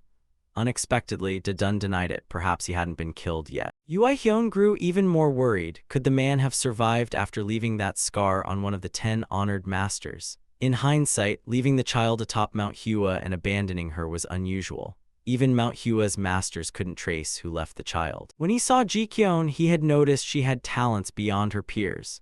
If someone as perceptive as Dun sensed something from Jikyun, then the person Dun suspected could very well be Jikyun's biological father. However, that was only speculation. He still tried to reason that the world has more than one lookalike. The man sat calmly and replied, "For them to resemble each other so much yet not be blood-related would be truly odd." Hyun insisted there's no basis to be certain, claiming so would be reckless. Dun suddenly asked, "The girl is 10 years old this year, right?" It was 11 years ago that he left the place he had built. He was suddenly terrified upon hearing that. 11 years ago, when he had deliberately avoided it, did those memories unconsciously return? The size and bewilderment of the elders and disciples at that time. The master's fury. Could Jikyun's parents possibly be? Could it really be like that? While Hyun trembled with anger, the man continued speaking. And exactly 1 year after that, he returned as if nothing had happened. With bloodied hands, identical appearance, and the age matching perfectly. To me, it's impossible not to be suspicious, so I want to verify it. Even after leaving for 10 years, parents would surely recognize their child. He guessed Dun's intent. Could it be that you plan to let the child meet the one who abandoned her? Don't you consider the damage the child might suffer in that process? Of course he doesn't care about that. That's none of his business. Hyun shouted angrily, "I am Jikyun's master, the one obliged to protect the child, her guardian. I cannot allow my disciple to be harmed. And Mount Hua absolutely cannot let this matter stand." Dun stared at him, assessing him. He had thought the boy was just a kid, but he's done a decent job as a master. As a senior in the martial world, I acknowledge that commendable trait. However, that praise does not erase Dun's deep grudge. So he stroked his beard and said, "Then I will ask the girl herself." Everyone is naturally curious about their origins. If you truly care for your disciple, shouldn't you let her do what she wishes? A while later, Jikyun appeared and clasped her hands in salute. She greeted with great politeness. Martial school novice Jikyun, Mount Hua disciple, pays respects to the Yunnan Fist King. Dun, displeased, corrected her, "It's not pays respects to, but I pay respects." Annoying, realizing her mistake, Jikyun replied, "Is that so? Let me do it again." He stared at her, curious, and asked, "Aren't you curious about your biological father?" Jikyun answered innocently, "How can I be sure he's actually my biological father?" Dun bluntly pointed out, "You can only know that when you meet him." She was puzzled. How can you not know before meeting? Is the secret of one's origin like Schrödinger's experiment? He was asking Jikyun's opinion. Do you want to try meeting him once? Earlier, Yihin had gone into the room, calling Jikyun's name. Seeing this, she asked curiously, "Did you just speak with the Yunnan Fist King?" "This time I really didn't do anything wrong." He laughed and reached up to ruffle Jikyun's hair. "I know. There's no single correct answer. Choose what you want, but your master hopes you'll choose a path that spares you harm." Up until now, Dun had asked curiously, "Aren't you curious about your biological father?" He proactively proposed whether she would like to try meeting him once. Jikyun silently analyzed the information Dun brought. "Biological father means the one who left me at Mount Hua's gate." She pondered for a moment before making her decision. After a long pause, Jikyun finally opened her mouth. She said frankly, "I will not meet him. If that person truly is my biological father, I will understand why he abandoned me. But rather than spending my thoughts on that, I'd rather live as I do now, not knowing life or death." The master had once said, "When you swing your sword, do not be swayed by distracting thoughts." Having said that, Jikyun reflected inwardly that even if her parents were lost or had abandoned her, she didn't care because she is the 28th senior disciple of Mount Hua Jikyun. She continued talking on and on. And if they met and turned out to be strangers with no relation, wouldn't both sides be terribly awkward? Dedun couldn't help laughing and stroked Jikyon's head. Your answer is a masterpiece. If that is your choice, I will respect it. I said I would respect your decision as your master. She scratched her head in disbelief. Really? Even obvious things need respecting? Is the Fist King above that and can do whatever he wants? Then Jikyon chatted with Heron. So you've decided not to meet him, right? He immediately praised her. Well done, your opinion is of course the most important. Then she found it odd today felt unusually quiet. There wasn't a soul around. Ha Lan, not too surprised, replied that it was the meeting day, so the masters were probably gathered to discuss things. Someone suddenly shouted, the topic of this meeting must be, get out and be gone. Yake Kat-yun hurriedly grabbed the Heen's hand, but Yagal he warned, your father told me to keep an eye on you. If you had stayed in your room from the start, none of this would have happened. Jikyon quickly recognized Namgung Sihyun and the person beside him as someone from the Jia Cat household who had traveled with him 2 years earlier. But who was the woman who looked exactly like that Jia Cat fellow? The Jia Cat family's Yake Kat-yun let out a startled cry that surprised her. What is there to be afraid of? Back then I fought Namgung Sihyun, not you. She anxiously demanded, good heavens, how could a young master allow someone to attack him in the street like this? How could a proper young master be defeated by a kid with no apparent background? Jikyon bristled at the insult. Do I have no background? What is that supposed to mean? Sihyun listened in horror. How could that person have no background? Yagal he still looked unconvinced, never having seen this face at family meetings. Who on earth was she? Could she not belong to any notable house? Then she noticed the embroidered flower on Jikyon's robe, the twin emblem of Yake Kat-yun. She hurriedly changed her tone. So you're a true disciple of Mount Hua. I am Yagal he of the Jia Cat clan, twin sibling to Yake Kat-yun. Seeing this, she introduced herself. Jikyon couldn't help but marvel at how fast her attitude flipped. At that he reminded, anyway, Yake Kat-yun, I'll stay obediently here, go on ahead. Heron suddenly intervened, don't all three of you stay, Jikyon and I will go ahead. All right then, the three of you go on. Suddenly someone grabbed Jikyon's hand to stop her from leaving. Startled by the sudden hold, she turned around in surprise. Sihyun stared at Jikyon and said, I stayed here because of you, if you go elsewhere then. He then realized he'd spoken out of turn and hurriedly covered his mouth. Yake Kat-yun immediately teased, so you stayed because of her? It's like that, huh? The Heen flustered and denied it. No, not at all, it was just a slip of the tongue. Yagal he joined in teasing. If it was a slip, did it have to be so obvious, young master? Embarrassed, he quickly changed the subject. All right, what are you all talking about? Heron replied promptly. We were discussing the agenda for this martial alliance meeting. Jikyon, standing nearby, confirmed, this time we're discussing the establishment of a martial alliance branch.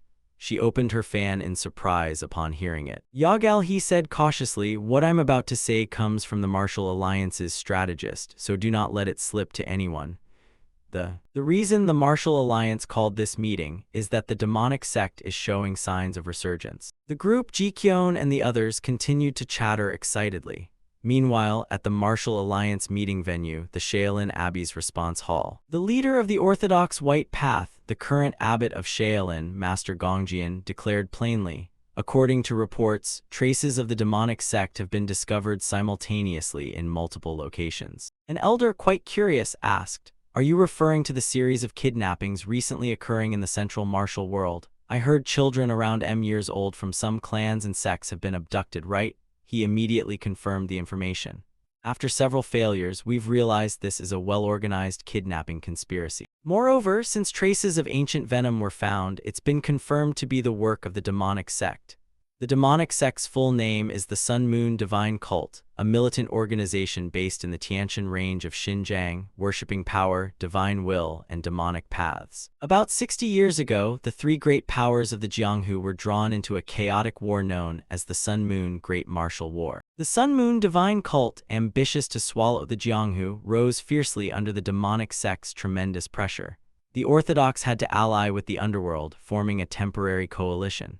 After 4 years of fierce, indecisive warfare, the two forces finally reached a ceasefire agreement. Still, the Orthodox's cooperation with the underworld, those who followed the path of evil, became a stain the Orthodox desperately wanted to bury, a shameful chapter in their history. Nonetheless, the coalition's glorious achievements are undeniable. One major triumph was seizing the Tianhua mirror, the sacred artifact of the Sun Moon Divine Cult.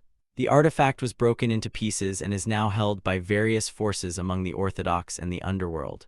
Coincidentally, Antevya Kkat Yun and Yagal He, the Martial Alliance's strategist Jegel Urion, offered an opinion. The places attacked happened to be those holding fragments of the cult's sacred artifact. What a strange coincidence. He clenched his fist in anger. 56 years you didn't bother searching for the Tianhua mirror and now you drag it up. Strategist, give us a more reasonable explanation. Jegel Urion bluntly scoffed. Ancient venom has long been known to be usable only by those who practice demonic arts. This is nothing new. Master of the Duanmu family, could this be about your heir who was lost in these kidnappings? The Duanmu head snapped in a low voice. What did you say? She continued without restraint. If it was indeed the demonic sect, are you worried the heir will become a cuckoo child? The implication in Jegel Urion's words refers to how cuckoos lay eggs in other birds' nests. This phenomenon is called brood parasitism. When hatched, the cuckoo chick monopolizes food by pushing the original nestlings out, causing their deaths. Children who ingest ancient venom or return brainwashed by the demonic sect are no different from cuckoos. They can easily infiltrate and quietly slaughter the young fighters of their original sects. 60 years ago, this policy of the demonic sect caused countless sects and clans to face extermination with no way out. She rambled on. Even if the heir returned alive, surely you'd know you'd have to kill them, right? Are you the one afraid of that? The Duanmu head, provoked, leapt up and shouted at Jegel Urion. At that moment, Gongjin raised his hand to stop the dispute. Then he patiently explained, Mount Hua doesn't hold any fragment of the sacred artifact, correct? If these kidnappings target places that possess fragments, then Mount Hua wouldn't be on that list, would they? Hearing this, people murmured among themselves. So does that mean the strategist's hypothesis was wrong? Could a disciple of Mount Hua who was attacked be connected to the current demonic sect leader of Mount Hua? A senior sect leader spoke up. This is clearly an internal Mount Hua matter. Outsiders should not intervene rashly. Everyone was displeased when he said this was Mount Hua's private affair. It's quite possible the child has origins with the demonic sect. I hear the child was abandoned and taken in by Mount Hua. The Mount Hua successor was angered and raised his voice. Shut up. Mount Hua raised this child since infancy for decades. Just by looking into their eyes I can tell what they're thinking, yet someone here deliberately makes trouble. Expect Mount Hua to bow to that? People gradually calmed and denied any such intent. The Yunnan Fist King De Dun pondered the child. De Dun said very calmly, at least that child is not the demonic sect's cuckoo. I, as the Yunnan Fist King, swear to guarantee this. Sure enough, the others gradually calmed down. If the Fist King says so, then so be it. After receiving the report of the conversation between the Fist King and Yui Hyun, the Mount Hua successor felt somewhat displeased, and Gongjin suddenly spoke up with his opinion. To be honest, after hearing this report, I see the future of the Martial Alliance like a lamp flickering in the wind, ready to be extinguished at any moment. The deep origin of the name Martial Alliance is that after the war the Orthodox gathered under that name, but in reality it is only a weak coalition, still bound by the name alone. Still, he voiced his wish. I do not want to repeat the tragedy of 60 years ago, so stop these meaningless power disputes. With the demonic sect's current moves, isn't this exactly the time we must unite? The opportunity to restore the Martial Alliance has arrived. Time passed quickly and evening came. While the Martial Alliance meeting was underway elsewhere in the martial world, someone who was ambushed immediately coughed up blood. Yuan spoke very coldly. It's been 10 years, hasn't it? You traitor, learned a bit of the demonic sect's arts and think you're great. That cheap provocation is laughable. Even if they successfully kidnapped and brainwashed someone in Huyan County, that cuckoo should have been sent to Mount Hua, not to my foolish place. He sneered, always keeping a cold tone. How do you know these things so well? Mount Hua is far separated by Sichuan and Zhejiang, hardly nearby. Before he finished speaking, he was eliminated by Yuan. I don't want to hear another word from a traitor. He muttered that betrayal was already a grave sin, and now daring to join the demonic sect was despicable. Then Yuan couldn't help but scold. That damned old man clutched the useless fragment of the Tianhua mirror and caused trouble for future generations. At that moment, a young man ran over to report. Surely there have been rumors that the sacred fragment on our side should be used as bait. He wiped the blood from his body and replied, forget it. The demonic sect just stirred trouble with the Orthodox, so they probably won't act boldly for now.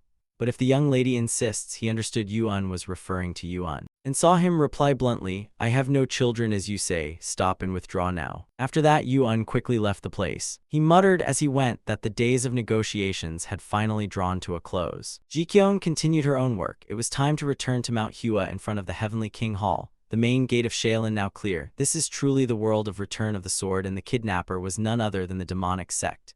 It had been a profitable journey. I heard Heron left early due to poor health, the day before he even came to bid me farewell before departing. Suddenly, Yui Hyun stopped her. It seemed V's friend had come to pay respects before leaving.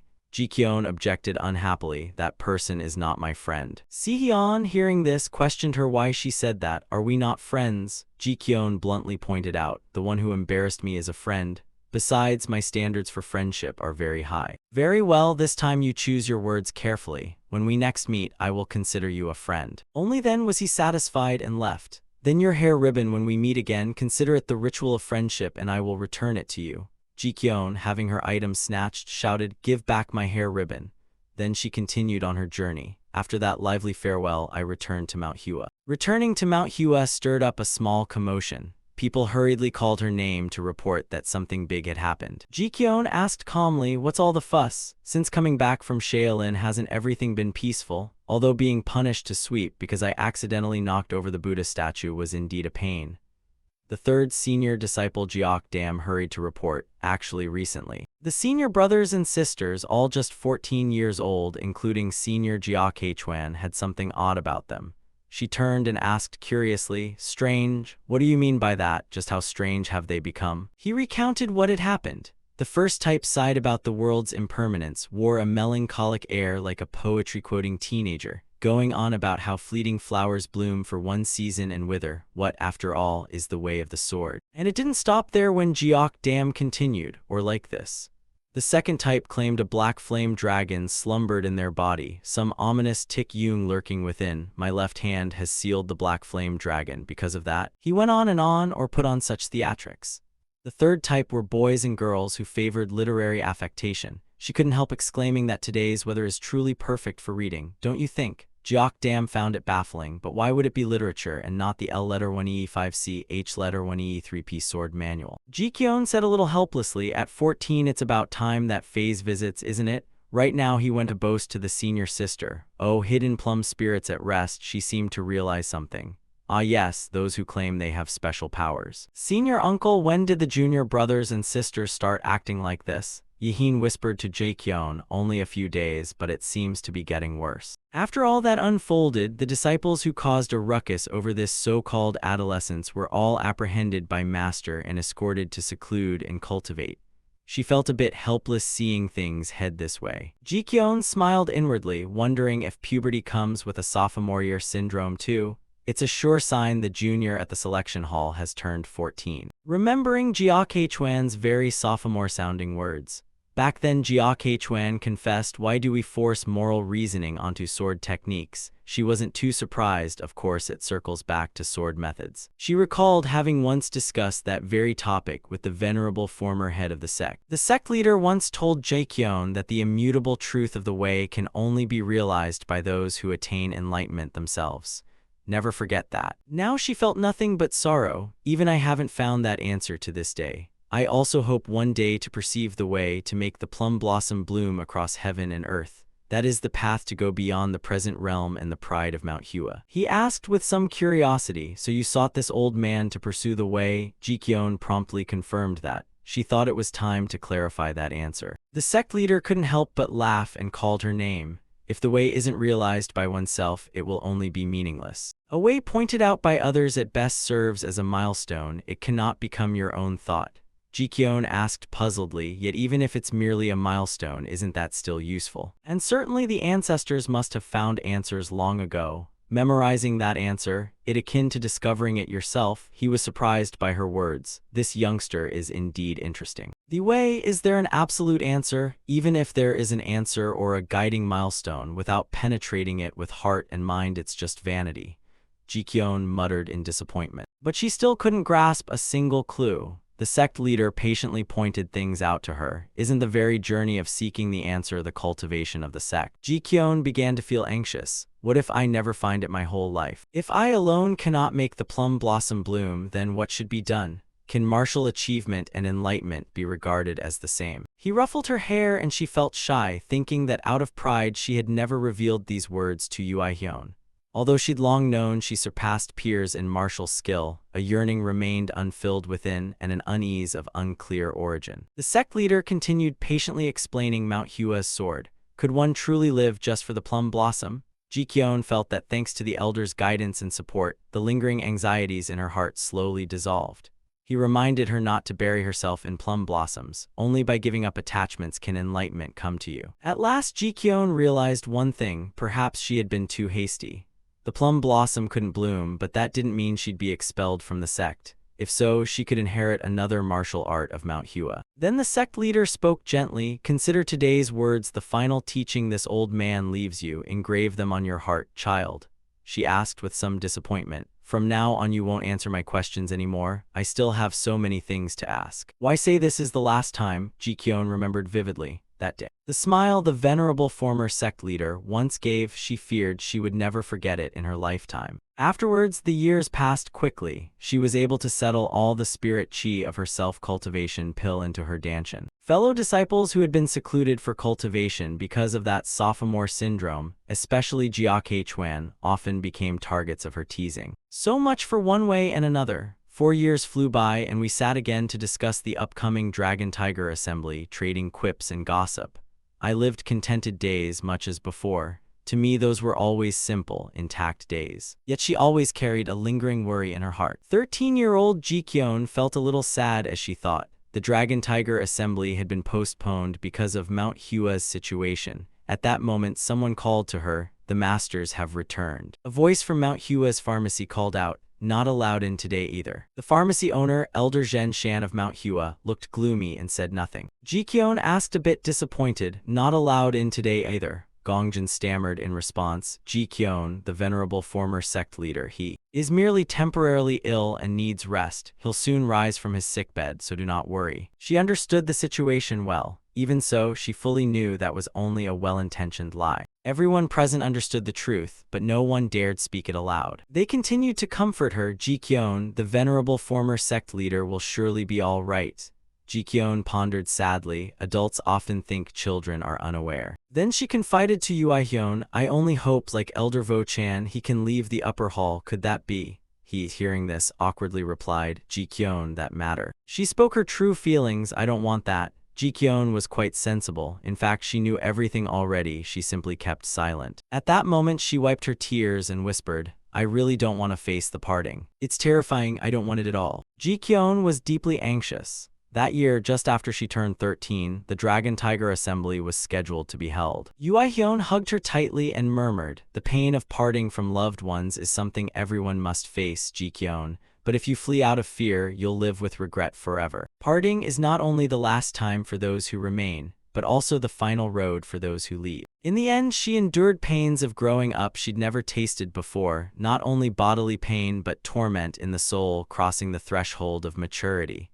He was waiting for her. The venerable former sect leader lay on his sickbed. His condition did not look promising. Then inside the room, a teacup suddenly fell to the ground. Ji-kyun was momentarily stunned when she witnessed the scene. Jia Kei-chuan, seeing this, asked with concern, "Are you all right? Did you get hurt anywhere?" She reached out to gather the broken pieces and replied that she was fine. Then Ji-kyun cried out in pain, startling him. "Did you cut your hand? Why did you touch the tray? Let me see the wound, senior sister." She went momentarily blank as they bandaged her, thinking that as a martial artist seeing blood was nothing new. But for some reason an ill omen stirred in her heart. The matter of the venerable former sect leader was the same. Even though he had somewhat recovered and returned to his room, visitations were still not permitted. Just then the second-generation disciple and head examiner, Wai Chin, called Ji-kyun's name. She looked up at once, silently hoping this was all groundless worry. To her surprise, Wai Chin urged, "Follow me." Ji-kyun immediately felt something was wrong. The day she dreaded most had finally arrived. The scene shifted to the living quarters of the venerable former sect leader. Everyone was urging Ji-kyun to enter. She glanced around with some hesitation. As a rule, even those of Yi, Tich, or Dao rank were not allowed into this room. Gongjin nearby called to Jikyeon, "Stand by my side." She seemed to realize something, yet still obeyed when summoned. Voices rang out ahead. "Chanmin, from now on continue to devote yourself as my disciple and elder. I will remember it.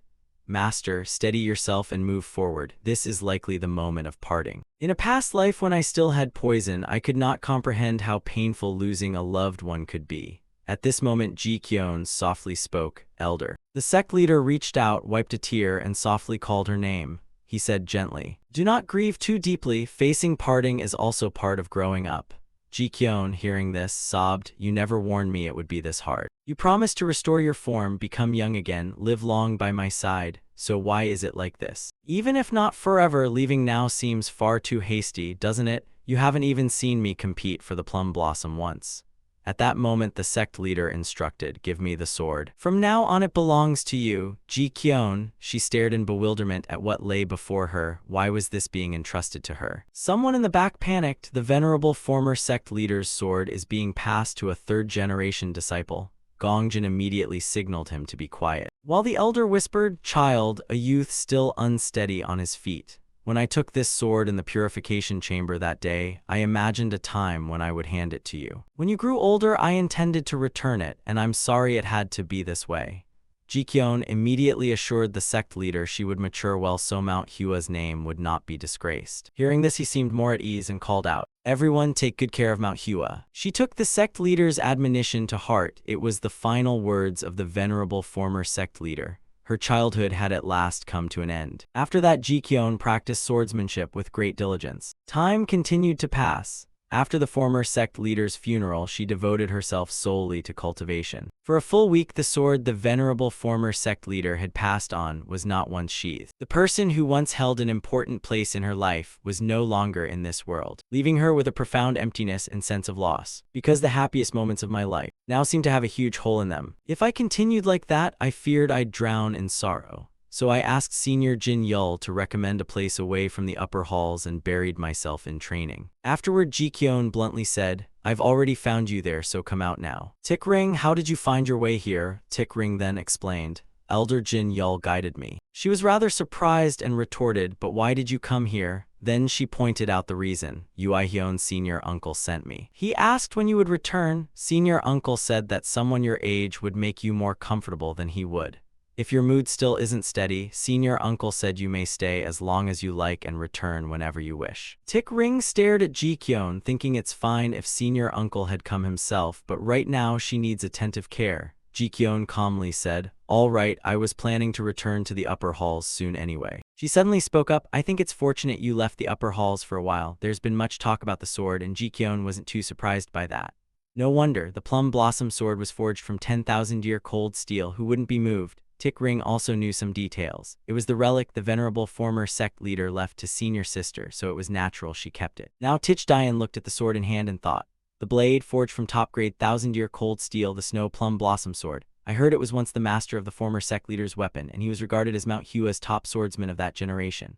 So if this sword were given to Elder Chanmin, a disciple of the former sect leader, it would make sense. Our branch traces directly from the venerable former sect leader. Before any dispute arose, voluntarily returning the sword would be appropriate. However, as Tick Ring said, this was the only relic the venerable former sect leader left to me. Thinking that it was the only thing that helped me remember the venerable former sect leader, I found it hard to intend to return it." Someone behind suddenly commented, "Senior sister, you look so much taller lately. Does it still hurt to grow up?" Tick Ring looked somewhat sad at Jikyeon to help her through the sorrow of parting. 1 week truly was too short, yet she saw Jikyeon smile at her and reply, "I can bear it." Tick Ring, seeing Jikyeon's cheerfulness, felt reassured and smiled. Then she brought up old times. "Senior sister, do you remember our selection exam?" She heard this and asked, "The selection exam?" She then recounted the past. "Back then, though I was stubborn and utterly lost, with the spirit of righteousness and chivalry Mount Hua always upholds, you reached out to help me. Perhaps even before becoming a disciple of Mount Hua, you had already carried on the will of the late venerable sect leader. Mount Hua's spirit and the venerable sect leaders will continue through us, so in my and your hearts the venerable sect leader will always accompany us." Later in the afternoon, Yuisong curiously asked, "Hey kid, feeling any better now?" Tick Ring, understanding, said, "I'll go ahead, senior sister." Ji-kyun went over to ask after him. "Is senior uncle well?" Yui-sung reached out and patted her head, replying, "They say children grow up in a blink, that's true. We can't carry you around like before." Ji-kyun couldn't help but chuckle. This sorrow isn't something that can be washed away in 7 days like flowing water. Now all I can do is let go. Yui-sung, seeing her reaction, praised her. "My child has truly grown up. Anyway, glad you returned inside." Ji-kyun suddenly remembered an issue and recalled what happened with the sword. He quickly recounted that Elder Jin Myung had firmly demanded ownership, but seeing Yui-sung hesitate, she wondered, "If those above decided to reclaim the sword, what would we do?" He paused for a moment, then continued. The sect leader finally flew into a rage and shouted whether it was necessary to go against the master's last wishes just to fight over a sword, and that calmed things for now. It's just that Elder Jin Myung now has a reputation for being petty. At that moment, Yui-hyun appeared. Could the second-generation disciple be criticizing an elder in front of a third-generation one? Yui-sung frowned when he saw him and asked, "Senior brother Yui-hyun?" Yui-hyun replied nonchalantly, "It's enough that the elders in the sect have given me the cold shoulder. Do you want to drag Ji-kyun in to be disliked too? That's a great way to invite trouble." "Ji-kyun, you're back. Your robes are pretty threadbare, aren't they?" Ji-kyun laughed and looked at Yui-hyun, replying, "Sorry I couldn't return sooner, master." He didn't forget to admonish her. "Now listen, Ji-kyun, don't behave like Yui-sung. Don't go teasing the elders or doing reckless things, understand? At times like this you must be careful with every word and action." She understood Yui-hyun's meaning and gave a small reply. But he didn't stop there and continued. "Also, even if someone loudly demands you hand over the sword, never yield, because the rightful owner of that sword is you." Hearing those words, Ji-kyun was briefly stunned. His steady voice carried unconditional support for her. "There are people who will always stand by me. After the venerable former sect leader passed, my wounded heart is slowly healing, like new skin growing back bit by bit." Ji-kyun smiled happily and vowed inwardly, "Honored elder, I will, along with everyone, inherit and continue your legacy at Mount Hua." Suddenly Yui-hyun's voice rang out, drawing Ji-kyun's attention. "Ji-kyun, you should soon go to Huyan to find a new sword." She blinked in bewilderment, lips murmuring, "A sword?" Yui-hyun stood beside her, hand on his chin, pondering, waiting until the rumors about the venerable sect leader's treasured sword died down. Keeping a low profile is best. Ji-kyun quickly cut in, offering her opinion. A temporary use of her old sword should be fine. Finishing his words, Yui-hyun subtly raised a finger, a sly smile on his lips, then continued. "It's also time to learn the 14 moves of the Plum Blossom Sword, and you must choose a sword that fits your body as you grow." She inwardly exclaimed, "Oh, the Plum Blossom Sword technique. Wait." As if she'd suddenly realized something earth-shattering. Ji-kyun widened her eyes and blurted, "The 14 moves, not the 24 moves." Yui-sung, who had witnessed everything, gaped in shock. Why does her answer match mine exactly? Ignoring the bewildered expression on her face, Yihin calmly nodded in confirmation. "That's right. You've mastered the 7 Plum Sword and the 25 Sword beyond 7 stars. It's time to advance, but the 24 moves of the Plum Blossom Sword are not for now. The 24 moves of the Chin Flower Sword may only be learned after reaching the 5-star realm or higher within the 14 moves of the Plum Blossom Sword. The 24 moves of the Plum Blossom Sword, consisting of 24 techniques, are a major martial achievement and must be practiced sequentially. No rushing." Ji-kyun turned away, pouty and reluctant. However, among those 24 techniques, she'd already learned one. Hearing this, he lowered his eyelids and sighed with patient resolve. "Ji-kyun, everything in life has its order." Ji-kyun replied softly, "Yes." She quietly stared off into the distance, her thoughts unsettled. As the inheritor of the venerable former sect leader's sword, she only wanted to quickly learn the 24 moves of the Plum Blossom Sword. Suddenly, a warm hand gently rested on her head. Yui-sung looked at Ji-kyun, his voice gentle yet encouraging. "Kid, how about this? If you reach 3rd star in the 14 moves of the Plum Blossom Sword within this year, I'll teach you the 24 moves of the Plum Blossom Sword." Faced with this unexpected offer, she was stunned, eyes shining as she looked at him. "You mean senior uncle Yui-sung?" Ji-kyun put a hand to her chin to calculate. "About 4 months left in the year. That should be enough time to reach 3rd star. Seeing her silence, Yui-sung asked curiously, "Why not do it?" She suddenly pointed at him, excitedly agreeing. "Even though I know senior uncle Yui-sung's teaching is brutal, I'll accept the deal for now." He straightened, admonishing sternly, "With that attitude you don't want to learn from me? Then let senior brother Yihin teach you." Ji-kyeon beamed brightly and answered decisively, "Fine, let's do it." In a peaceful corner, an old wooden pavilion stood beneath green foliage. Sharp thoughts suddenly flashed through Ji-kyeon's mind.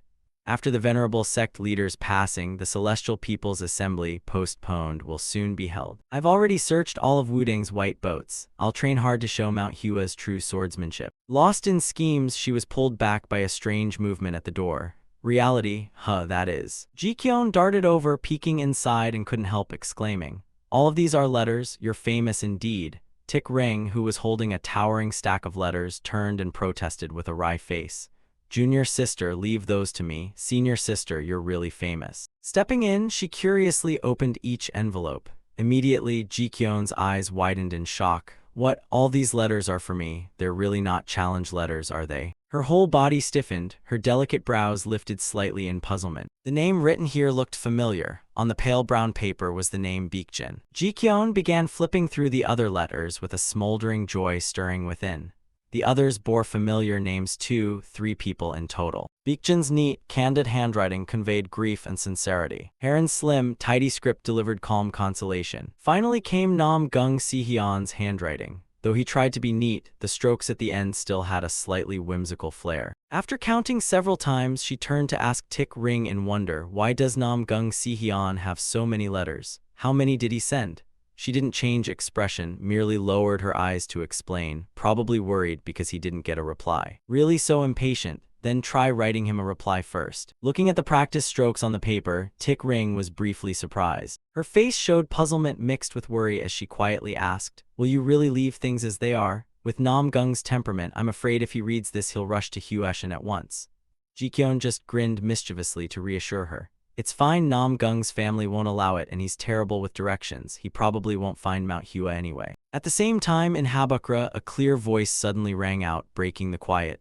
"Hey kid, there's a letter for you." A passerby strode up to Heron, who was still absorbed in the pages, and asked curiously, "A late reply at this hour?" He read the letter slowly, voice tinged with feeling, saying the child had also just lost a loved one. "You and I both understand how painful that is. It seems you care for that child a lot, don't you? He is a good child. I'll introduce you to him later, Jin Ya-in." He smiled and replied softly, "Quite curious, what kind of new friend could meet your strict standards, Heron?" Moved to the Wudang sect, Baekjin was striding along when he was yanked back by a familiar call from Baekbaeon. "Hey Baekjin, the reply you've been waiting for has arrived." He hurriedly snatched the letter, his face darkening as he replied coldly, "Thanks, senior brother." Baekjin snorted in fury. "Dare you throw away Ji-kyeon's reply to me?" Seeing that terrifying look, Baekbaeon quickly turned tail and ran for his life. Without a word, the figure was gone in an instant. Long after, the atmosphere returned to its former stillness. Baekjin gazed lovingly at the graceful script on the paper, his mind stirring. 5 years had passed since I last saw Ji-kyeon. The Celestial People's Assembly was postponed and will be held in 6 months. His cheeks flushed unexpectedly and a gentle smile spread over his face. "I truly look forward to seeing you again." Midair, a bird winged through the wind, just as the sword duel reached a tense peak. Letter 1EBF letter 1EC1N suddenly faltered. That hawk, the kid opposite, seized the moment, cried out in triumph, and a lapse occurred. How weak Nam Gung Si-hyun in the midst of the fight was so distracted. He lost interest and on a whim flicked his hand so the sword sailed into the air, leaving the boy baffled. Where did my sword go?" A young man standing behind, having seen everything, chimed in, so his reply finally arrived. The one beside him added, "Seems so, heard he's the only one to get past 30 moves during a duel, right? We've been down in the dumps these days waiting for a reply." "That's right." He paused, looked at the other's expression, and asked curiously, "But it's just a letter from some man, why the crimson face? Could he be smitten with men?" He quickly waved that off. "No, the other is a woman." The image of Ji-kyeon flashed into their minds, followed by a startled shout. "What? A woman?" The boy beside him reminded them. "Why so surprised? Nam Gung Si-hyun just passed his 20s and is already a top master." They were oblivious to Si-hyun's trembling anger and kept chatting casually. "A woman who can get past 30 moves in a duel? I'm curious what the reply says." Inside the letter, "Why send so many notes just to ask if I'm okay? That's bird mail abuse. Thanks for worrying, but I'm still not okay, no need to reply." He read line by line, and the more he read the grimmer his face became. "I've sent so many letters, and yet I'm treated as less than a carrier pigeon. and the reply doesn't even fill a single page, however. Amid those curt words, one line stood out and made Si-hyun freeze. Right now I am still not okay. He slightly loosened his clenched hand, his heart suddenly sank. Still not okay. Si-hyun decided to grab a brush and, half-crazed, shouted, "Even if she says no reply is needed, I'll still send one. Hey, what's wrong with worrying and sending many times? For 7 weeks straight, what have you been doing to delay your reply? Don't tell me you've just been holed up crying in your room. If so, get outside, breathe some air, and bask in the sun. If Mount Hua is too tough, you could come to the Nam-gung household instead." Writing that, th letter 1 ebf hi letter 1 ec1 n paused, thinking that if Ji-kyun visited the Nam-gung household to help you forget your grief, he'd fulfill his duty as a friend and assist. A few days later, a reply came from Tich Diern, 7 days and nights of chopping leaves and an invitation refused. "So come here." "Oh right, you can't come, can you?" Si-hyun's calm mind rippled once more. "Chopping leaves, what on earth is that about? You're the one abusing the carrier pigeons." "Fine, I'm fed up, you're off the friend list." Si-hyun tried to soothe himself. "Normally I'd say that, but Ji-kyun is in a tough spot right now." He read it over and over until something bothered him. "Wait, saying come to Mount Hua as if I wouldn't dare come." Nam-gung, Si-hyun's father, the Nam-gung family head, shouted angrily, his voice echoing through the air. "Go to Mount Hua when the funeral's barely over. What for? To go sightseeing? How rude." Si-hyun earnestly explained, "I heard my friend is suffering. Wouldn't it be the duty of a friend to go comfort them?" Yet he was met with reproach. "You're 14 this year. Learn to tell time and place." Ian, standing silently to one side watching the whole scene, let out a faint sigh, voice so low it seemed to fade into the wind. "That child Ji-kyun is a disciple of a sect. What a pity, if she were a noble family's daughter. You could have been married into that family and easily left the clan behind." Then she slightly curled one corner of her mouth, revealing a suggestive smile. Ian glanced back, tone a little pouty. "Are you determined to make me out to be heartless?" She whispered in her mind, "Our senior and junior sisters." Ian watched Si-hyun, still fumbling through his own mess, thinking inwardly, "Isn't he terribly unlucky? So accept the final arrangement I've set, little brother." In the spring of his 14th year, the sky was high and vast, drifting with pale white clouds. In a quiet chamber of the ancient pavilion, where morning light filtered through intricately carved wooden window slats, the scene was supremely peaceful. Inside, a bustling line of people patiently queued up before the sect's main gate. Delayed by the grand rites for the venerable sect leader, the thin Letter 1EA7N assembly was finally at last being held. Baeksa stood before Ji-kyun, waving and greeting. "You've grown so much, hard to recognize you." She showed no change in expression and replied coldly, "You're not that different yourself." He got straight to the point. "Etiquette is enough here, but is there somewhere quiet and secluded you can take me to?" Hearing that, Ji-kyun suddenly seemed to realize something and fell silent. Quiet and secluded? Could he be wanting to challenge the group? Seeing her mistake, Baeksa hurriedly waved to explain, No, it's just that I actually have something serious to discuss." Ji-kyun refused to budge and said, "Just say it here. What is it? What's the matter?" He hesitated, a little embarrassed.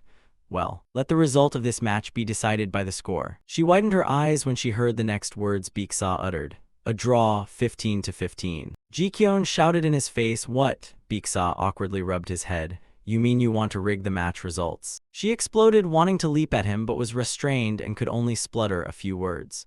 "What are you saying?" Jiake Chuan, who had appeared without anyone noticing, stepped in front of Ji-kyun and interjected, "It seems they'd clearly discussed this before coming. We can't answer on the spot, let's confer a bit more." After some discussion, Tik Ring was as astonished as the others, except the Wuding proposal to fix the result. "This is pointless, you learn nothing from it." Ji-kyun agreed firmly. "I oppose it too. Do you know how the elders will punish us if this comes out?" She lowered her eyes and fell into thought, understanding the reason behind the proposal. Yet arranging results was unacceptable for a martial artist.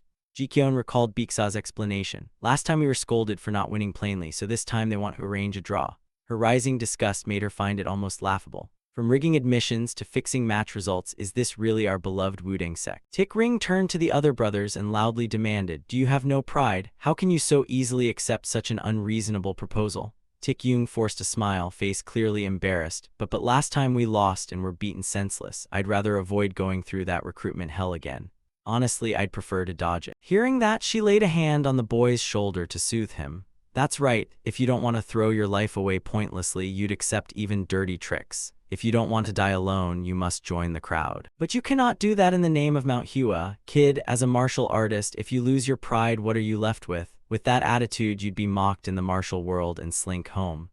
The group, including Ji-kyun, flinched at her sharp words. She cautiously urged calm. Senior sister. Tik-ring then stopped and proposed an idea. All right, then decide it by vote. In the blink of an eye, the results came out and her side was crushed. Tik-yoon, barely hiding his glee, immediately shouted, then the matchup list will follow these pairings. Ji-kyun stood silent, heavy with disappointment. I lost the vote. Did someone really agree to this ridiculous rigging? What rotten brains are we dealing with here? Even if they're martial artists, they're still just kids, right? While everything was in chaos, Baek Baeon appeared calling out. She glanced at him and cursed inwardly, what an annoying fox-eyed fellow. Ji-kyun replied coldly, what? Baek Baeon pointed in a direction and asked arrogantly, looks like my opponent will be the little sect leader Tik-ring over there, right? She, puzzled, asked back, what, you have something to say? He curled his lip with disdain, nothing special, just let your side win the match. If the skill gap is too big and you're worried about exposing things, I'll throw the match by about one move. Seeing that haughty, sky-high attitude from him, Ji-kyun couldn't hide a look of contempt and quietly warned, don't mind him. Tik-ring nodded resignedly and said, yes, that's that. I never expected only the two of us would oppose fixing the result. Even in my dreams, I didn't expect this. As senior sister said, the decision is by majority vote and now it can't be undone. Ji-kyun agreed bitterly. Who would have thought the tally would be 28 in favor and 2 blanks? She exhaled, truly at a loss for words. Ji-kyun clenched her teeth and told herself that when the thin D-letter 1EA7N assembly ended, it would be time to take some moments to calm down. Just then, a familiar figure came into view and made her freeze. Over there was Baek-jin. He walked up, playfully poked her forehead with a finger in a familiar way, and cheerfully said, finally. I can keep my promise about the duel now, right? Ji-kyun agreed, but felt little joy inside. Yes, since they've decided to fix the outcome, a sincere contest would be hard to achieve. You weren't part of that absurd plan, were you? Baek-keen immediately objected. How could that be? Ji-kyun, I truly want to duel you with all sincerity. Given the situation, we still have to decide a winner and loser, right? She answered without hesitation. Of course, I'll be the victor, knowing Ji-kyun would say that. Baek-jin agreed happily. With you, I can predict it. Your handwriting and personality are completely opposite. Hearing that, she pouted, a touch of wounded pride in her tone, and asked, what about my handwriting? Suddenly, he leaned in close and Ji-kyun's cheeks flushed. Baek-jin spoke calmly, neatly, and very composed. She recoiled a step to keep distance, then laughed loudly to hide her embarrassment. Honestly, thinking it over, I'm nothing like neat or composed. Do I have to change my personality to match my handwriting? Baek-jin acted as if nothing had happened, shaking his head as he said, no, I prefer the current Ji-kyun. Ji-kyun observed Baek-jin and thought to herself, this guy gets more outrageous by the day he sees me silent and timidly accepts blame. Maybe I overdid it. Yet she stayed silent and considered further. Could he be trying to turn that incident from 4 years ago into some redemption story? Sadly, I'm not angry about the unfair treatment Baek-jin received. I just simply want to beat Baek Baeon up. That guy is infuriating. Damn, she'd been swept into his rhythm and gone off topic. Why does he get bolder by the day? She sighed wearily and reminded him. Anyway, about this duel, I have something to say. Follow me for a bit. After walking for a while, Baek-jin looked back, slightly puzzled, and asked. Ji-kyun, leading the way ahead, answered, a suitable place to speak privately. It's a bit cramped to bring dozens of people, so I didn't tell your senior brothers earlier. Anyway, Baek-jin, regarding this duel, she clearly instructed, don't even think about losing. Charge in with the determination to defeat me. Don't worry about the prearranged outcome. Seeing the resolve in Ji-kyun's eyes, Baek-jin repeated, you sure? Ji-kyun affirmed confidently. What would make me unsure? He indulged her statement, after all, I'll win anyway. The more they talked, the more Baek-jin became interested. He stayed close behind, offering his opinion. Compared to the modest you before, I prefer who you are now. Ji-kyun turned her face away and continued, I'll change, become more serious and composed, a temperament fitting the title of Fruit Mountain's top sword. As she finished, Baek-jin was irritated by her laughter. He shouted, laughing. Ji-kyun gave a nervous laugh, covered her mouth, and explained, sorry, I really can't imagine it. All right, enough. Anyway, I've said everything I needed to. Now let me take you back to Akshingun. Follow me carefully. The path is tricky. Get lost if you're careless. Baek-jin quickened his stride to match Ji-kyun. He said, by the way, you've grown a lot. Ji-kyun, she nodded in reply. Everyone says that if you keep growing like this, you'll pass 5.5 feet. Hearing that, Baekjin excitedly proposed, really, wanna test strength? She teased, what is this? Have you been reading cheap romances instead of martial books? Where did you learn these old tricks? Suddenly, Tichlin's figure entered their sight. She put a hand on her hip and said seriously to the boy, if there's nothing else to say, I'll take my leave. Tich Dian was a bit surprised by the appearance. She thought, Tik Ring and the third-generation martial disciples were. The boy, ignoring her cold words, summoned his courage and confessed, I like you, I fell in love at first sight. Ji-kyun hid to the side watching this scene with her mouth agape in astonishment. This is a peak-level drama, anyone selling roasted corn with beard, what next? However, Tik Ring showed no expression and replied dryly, is that so? The boy didn't expect that reaction and stood a bit stunned, unable to respond in time. Tik Ring seriously shared her view, do you want a lover who only exchanges letters and meets once every 4 years? Besides, the Wudang side treats this much more strictly. If discovered, you'll be struck from the rolls and expelled. So if you're willing to give up your position as a true inheritor, disciple of Wudang, and then make efforts to join and register as a secular disciple of Mount Hua, I'll reconsider. Meanwhile, Ji-kyun was conveying this silently to Baekjin. Tik Ring truly causes hearts to flutter at first sight. He looked down bewildered, wondering what hearts flutter at first sight even means. She patiently explained in detail. Listen, if our Tik Ring blushes in front of someone, whether physically or mentally, that person will be instantly defeated. Their first love ends right there. That's why it's called one blush ends first love. Hearing this, Baekjin also realized our little sect leader Tik Ring is quite admired, While the two were discussing, Tik Ring noticed their presence and called out, I just saw someone head this way. If you've seen enough, step out. Senior sister. Being from another sect, I already spoke gently, yet you still were so weak you cried. This shouldn't cause intersect trouble, right? Watching the boy cry and run off in panic, Ji-kyun said, he's too embarrassed to speak up. If they want to be together, at least he'll have to try joining as a secular disciple. Even if they like each other, it's better not to expose it and meet as good friends every 4 years. Friendship is usually steadier than love. After she finished, the air between her and Baekjin fell into a silence. At last he smiled in acceptance. Indeed, Ji-kyun, if you think so, then that must be the right answer. She didn't linger and reminded everyone. It's getting late. Tik Ring agrees, let's hurry. You're heading to Akshinguan, right? Let's go together. Baekjin, the junior sect leader, walked arm in arm with the two of them and replied with a thank you. After moving a ways, Ji-kyun stretched and complained, we've only walked a bit and I'm already hungry, let's eat. Time for a meal. Tik Ring at her side hesitantly wanted to ask, senior sister, about just now. You said that on purpose so Baekjin, the junior sect leader, would hear, didn't you? She paused for a moment and looked up at the rosy sky. Ji-kyun lowered her eyes and protested, no, I only voiced my thoughts. Hearing that tone, Tik Ring steadfastly didn't believe her. Who are you trying to fool? I've been watching you for years. Ji-kyun still tried to explain, I'm telling the truth, it's just my thoughts. In the end, she didn't argue further and went along with Tik Ring. Well, if senior sister says so, then so be it. A solemn announcement rang out, breaking the dead silent atmosphere of the old wooden hall. The reason we gathered here today is... Inside, Jiake Chuan leaned both hands on the table, his face serious as he shared, because it seems we've been deceived. Hearing that, she blurted out, deceived? He nodded to confirm. Yes, at first the idea of a 15-15 tie was tempting and we let it slide, but on second thought it's really suspicious. Earlier, the martial side couldn't achieve a big victory, which led the elders to harshly chastise them. Jiake Chuan recalled Bixa's words, at least win 20, lose 10, that's what the elders wanted. He pondered and calculated. This time it would be hard to secure an overwhelming win. So if that's the case, they might want to manufacture a draw. I can understand that. But the more he thought, the more he felt something was off. Would a draw really avoid reproach? Ji-kyun seemed to realize something and agreed with Jiake Chuan.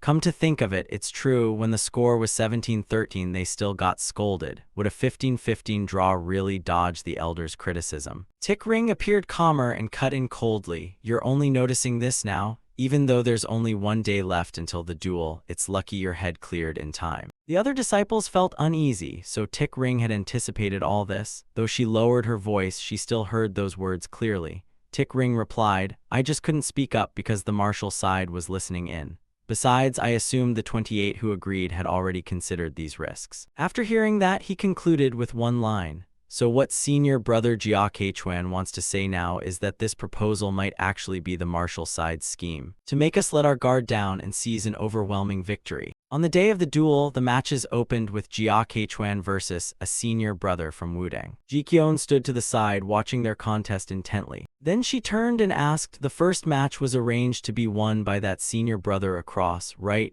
She nodded in reply, "Yes, but senior brother Jia Keichuan's facial acting was truly excellent." The elder's expressions remained calm, but she disagreed softly, "That's hard to say." Later, the match result came and Biksa sheathed his sword and announced, "The victor is Wudang." Jikyun blocked Jia Keichuan's path and asked, "How did it feel?" The first staged match, he seemed a bit bewildered. That whole thing felt really unpleasant, even more humiliating than the previous loss. "I'm satisfied with Jia Keichuan's attitude, knowing that it's a relief." She thought to herself that Mount Hua's third-generation disciples were only middle to high school age. To get through the immediate crisis, they probably viewed this as nothing more than cheating on an exam. Now that it's come to this, hopefully at least they can feel ashamed and use it as a chance to grow. She suddenly stopped for a moment. Moreover, the situation we suspected didn't occur. The duels have proceeded smoothly so far.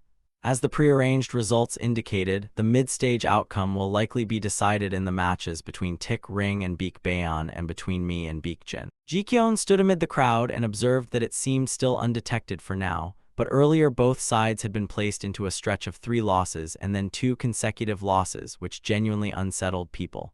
Tik-yoon tried stirring the mood to reassure her that everything would be fine. "Senior sister is worrying way too much." The more she heard, the angrier Jikyun became. She clenched her teeth and hissed, "From the start I've said arranging results like this is shameful."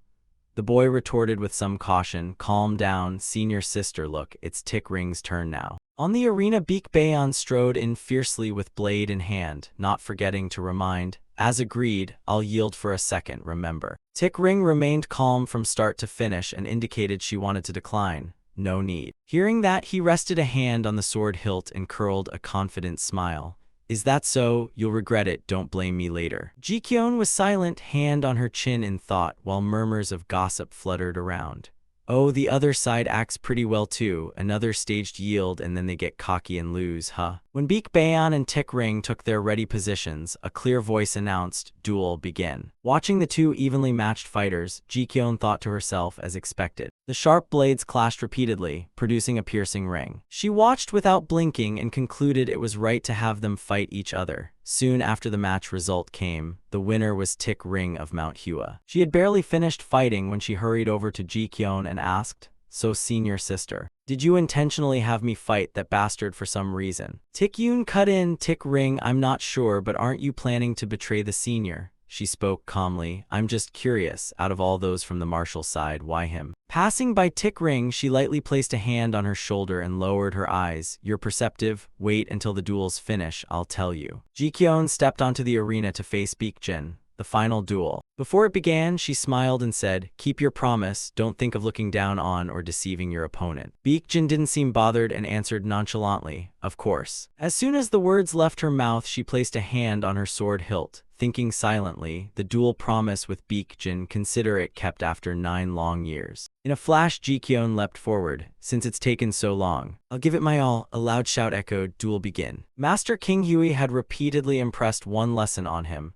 The image of the master suddenly appeared in Baekjin's mind. King Hui seriously instructed that underestimating an opponent is the quickest path to defeat. Upon hearing those words, he still didn't grasp the deeper implication and only looked puzzled. That sincere teaching came from King Hui Master's own bitter experience of tasting a humiliating defeat at the hands of a looked-down-upon Taoist from Mount Hua. Recalling the senior brothers who once mocked me as an asshole and despised me, only to end up rolling on the training floor countless times, that warning became even harder to forget. Baekjin suddenly broke into a smile, and more than that, he studied Jikyun's pupils blazing with light. He concluded that an opponent with eyes sharp like a predatory beast couldn't be underestimated, no matter what. The one who had defeated senior Baek Baeon so easily 9 years ago. And last year he boldly declared he would make me kneel using only the 3 talent sword technique. The calluses and deep scars on her hands seemed to prove countless hours of grueling practice and patience. Looking at all that, no one could underestimate Ji Kyun. I already knew long ago that today I would have to taste defeat. Bak King ground his teeth and told himself so. But what is this restless feeling after all? While he was still lost in thought, a razor-sharp blade darted through the air. In that situation, Baek Jin could only stand there stunned, unable to react in time. Many thoughts flashed through his mind. I'm no longer that weak youth who stupidly endured everything back then. Maybe I just wanted to show you that. This duel, even though I gave it my all, still ended in defeat. As Baek Jin finished his reflection, the match result was announced. The victor was Ji Kyun of Mount Hua. He stood there dazed, watching her for a long moment. This is all the sincerity I have for you. Ji Kyun looked at Baek Jin kneeling before her, exhaled and thought this really isn't much different from the duel with Nam Gung Si-hyun. When did you train to this level? No wonder you could suppress Wudang with your strength. This match was tougher than I thought. He suddenly reached out and said, you have grown a lot. She happily shook Baek Jin's hand and shared, not long ago you were sulking, lacking confidence in competition.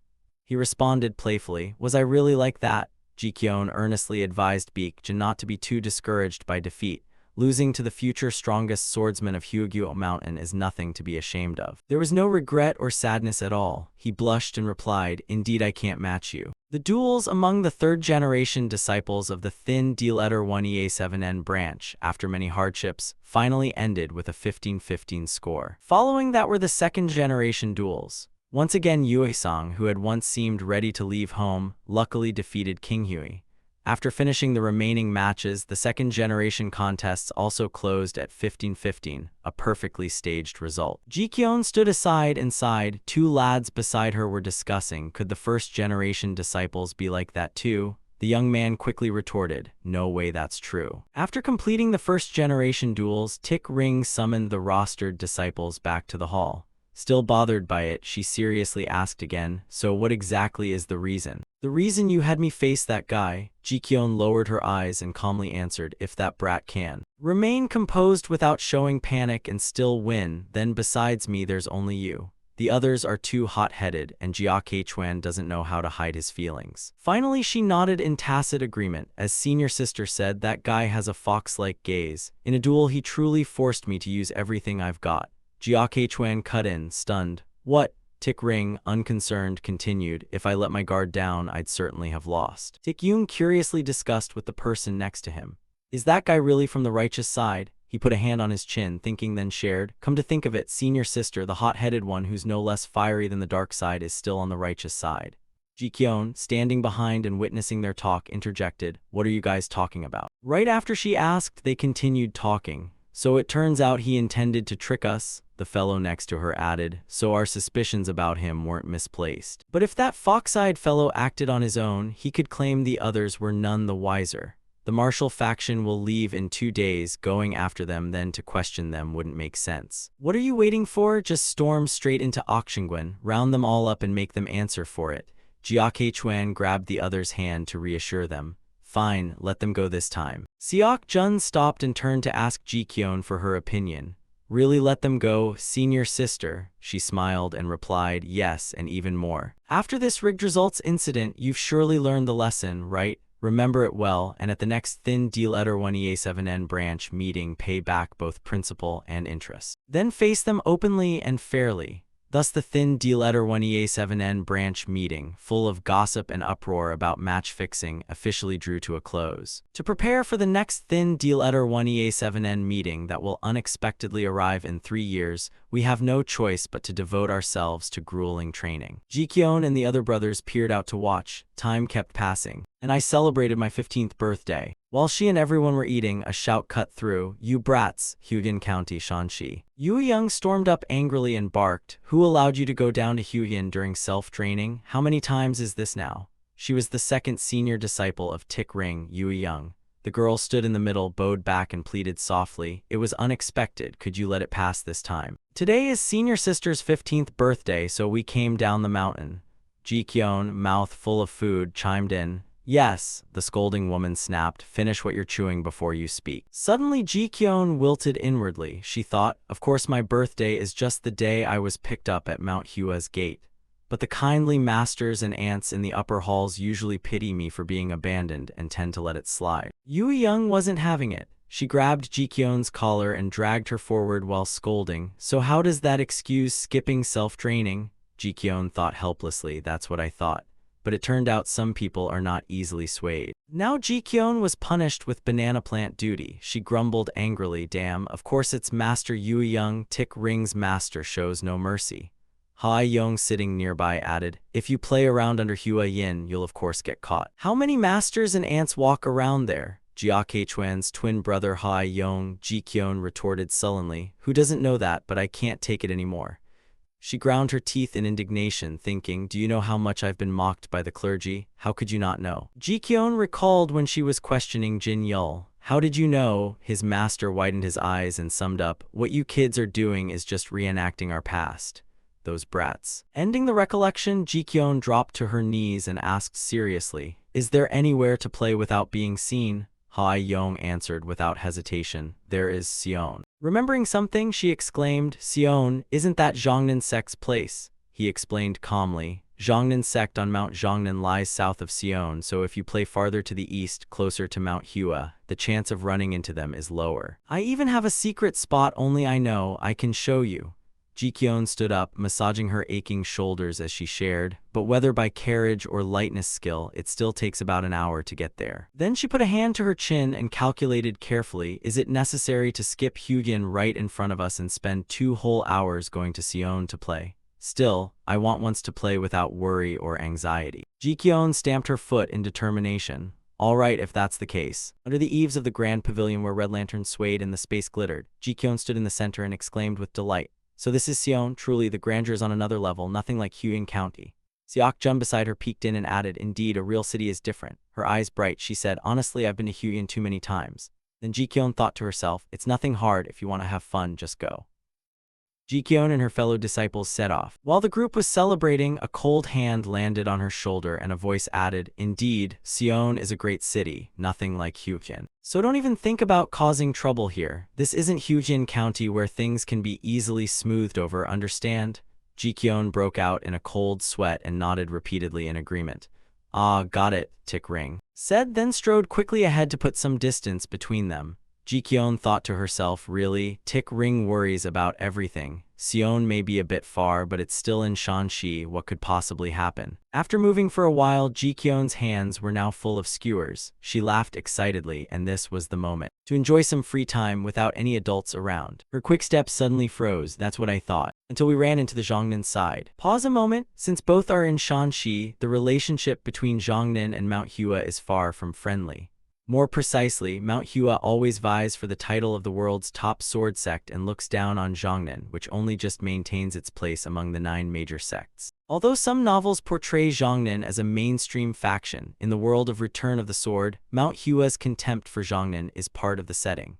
Therefore, the Mount Hua third-generation disciples inheriting that habit of looking down on Zhongnan can lead to unwanted clashes that should be avoided. Perhaps the Zhongnan third-generation disciples, well aware of that history of being looked down on, always remain on guard. Jikyon's group and the Zhongnan group faced each other in silence. After a while, she raised a hand and suggested, we don't mean to cause a scene here, so let's each go our own way. With that, everyone silently obeyed Jikyon and walked past one another. Just as they were about to leave, Seok Jun spoke up, you said it was a secret spot only senior sister knew, yet it turns out everyone knows about it. Doo Hyun stopped cold, his low voice rough with menace. Everyone knows. Seok Jun glanced over in surprise, followed by a shout, wait, Doo Hyun. In an instant, 2 blades clashed with a piercing ring. Seok Jun stood frozen, eyes wide as his sword was knocked from his hand and landed at his feet. At that moment, another cold blade was pressed to Doo Hyun's throat, preventing any further reckless action. It was Jikyon. She kept her expression unchanged and asked, will you lower your sword? I admit Seok Jun on our side said something that could be misunderstood. He probably just meant he thought he could play without adults noticing. In any case, apologize, lower your sword, and go your own way. Seok Jun immediately denied it. No, senior sister, on second thought I did call Zhongnan a dog. Doo Hyun shot back, really? So you forgot you just pointed your sword at that dog? Watching the two argue, she grew a bit annoyed. Good grief, these kids are really. Tick Ring, who had been silent, stepped in to diffuse things. Didn't you hear our senior sister apologize? If this escalates, it'll be more trouble, so it's best each side goes their own way. It would be a headache for both sides if discovered. Hearing that voice, Seong Riri suddenly blurted out, Ju Eryong. Yes, you, the weak one who somehow passed Mount Hua's entrance exam. Hearing her name mentioned, she turned and asked, You are? Ji-kyeon sized her up from head to toe and concluded, Seong Riri. Spotting an acquaintance, she excitedly started a conversation. Long time no see, right? Looks like you passed Jongnan's entrance exam. Seong Riri nodded and added, thanks to someone who gave me some useful advice. Ji-kyeon lowered her eyes slightly, lowered the sword in her hand and said, Consider it fate. Knowing you're okay puts me at ease. Now let's put the chatting on hold for now. You're the senior sister and I've already apologized. Will you lower your sword now? If this keeps getting noisy, won't your senior disciples come pouring in? However, Dewey Hyun remained cold and refused the offer. I don't want your apology, I want an apology from this one. Hearing that, she didn't beat around the bush and turned to him. All right, Seok-jun, I've apologized, now it's your turn, say it quickly. Seok-jun didn't argue. In a low voice he said, sorry for making you misunderstand. The moment he finished, Dewey Hyun pressed the blade even closer, refusing to relent. Your apology doesn't satisfy me at all. You Mount Hua lot have looked down on us for ages. This time I'll show you the greatness of Jongnan. Ji-kyeon watched Dewey Hyun charge like a fierce beast. Her pupils widened with tension. She fumed inwardly, Seok-jun, be careful, damn it. I plan to hold back to avoid a scene, but it looks like I can't let this pass. Ji-kyeon quickly threw her sword toward him, urgently calling, catch the sword, Seok-jun. Quick-witted and nimble, he shot his hand up and snatched the hilt in a flash of skill. Seok-jun warded off Dewey Hyun's chopping strike and shouted, thanks, senior sister. He lost his temper and went for backup with his fellows.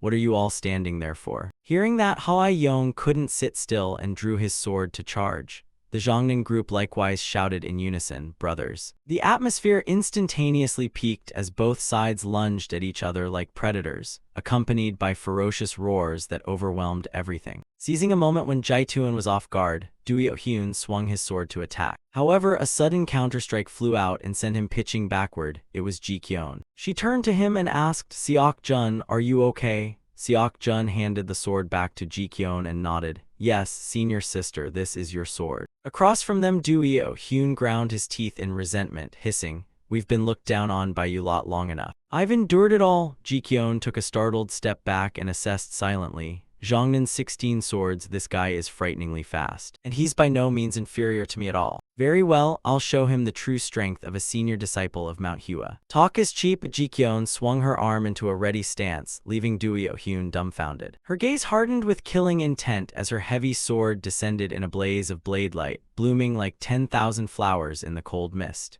The 24 moves Plum Blossom Sword Technique, first form, Plum Blossom Fury unleashed. Before the next move could be executed, a shrill shout cut through, stop this instant. What are you all playing at? Ji-kyeon assessed, isn't that the second disciple of Jongnan? He didn't argue, coldly he demanded, apologize right now. She kept her composure and replied politely, if the other side apologizes for forcing their second disciple to kneel, I'm willing to bow and admit fault. While tensions ran high, someone stepped forward and chimed in, aren't adults stepping into children's fights a bit much? Tik Dian felt the voice was familiar and turned toward it. The speaker's tone was Master Yue-song. He placed a hand on Ji-kyeon's shoulder to reassure her, then continued, it's true Jongnan disciples grit their teeth whenever they see Mount Hua. Do they really have to pick on the children too? It's a bit unfair to make only our kids apologize. Both sides were at fault. He was shaking with anger as he pointed at her to retort. What do you mean both sides? Clearly only one side caused trouble. Yue-sung offered a soothing smile. I mean, let's just let it go. Who hasn't been through something like this as a child? Or do you actually want to push this further? Under that pressure of sincerity, he flinched and dared not say another word. In the end, he didn't make things hard, warning his fellows to withdraw. Who said that, coward, you and your brothers? After everything was settled, Ji-kyeon timidly asked, Master, what brings you to Seon? He glanced at Tutun and said, I came to fetch those skipping training, what else? They said this reminds them of our past, but you think we came to Seon to goof off, right?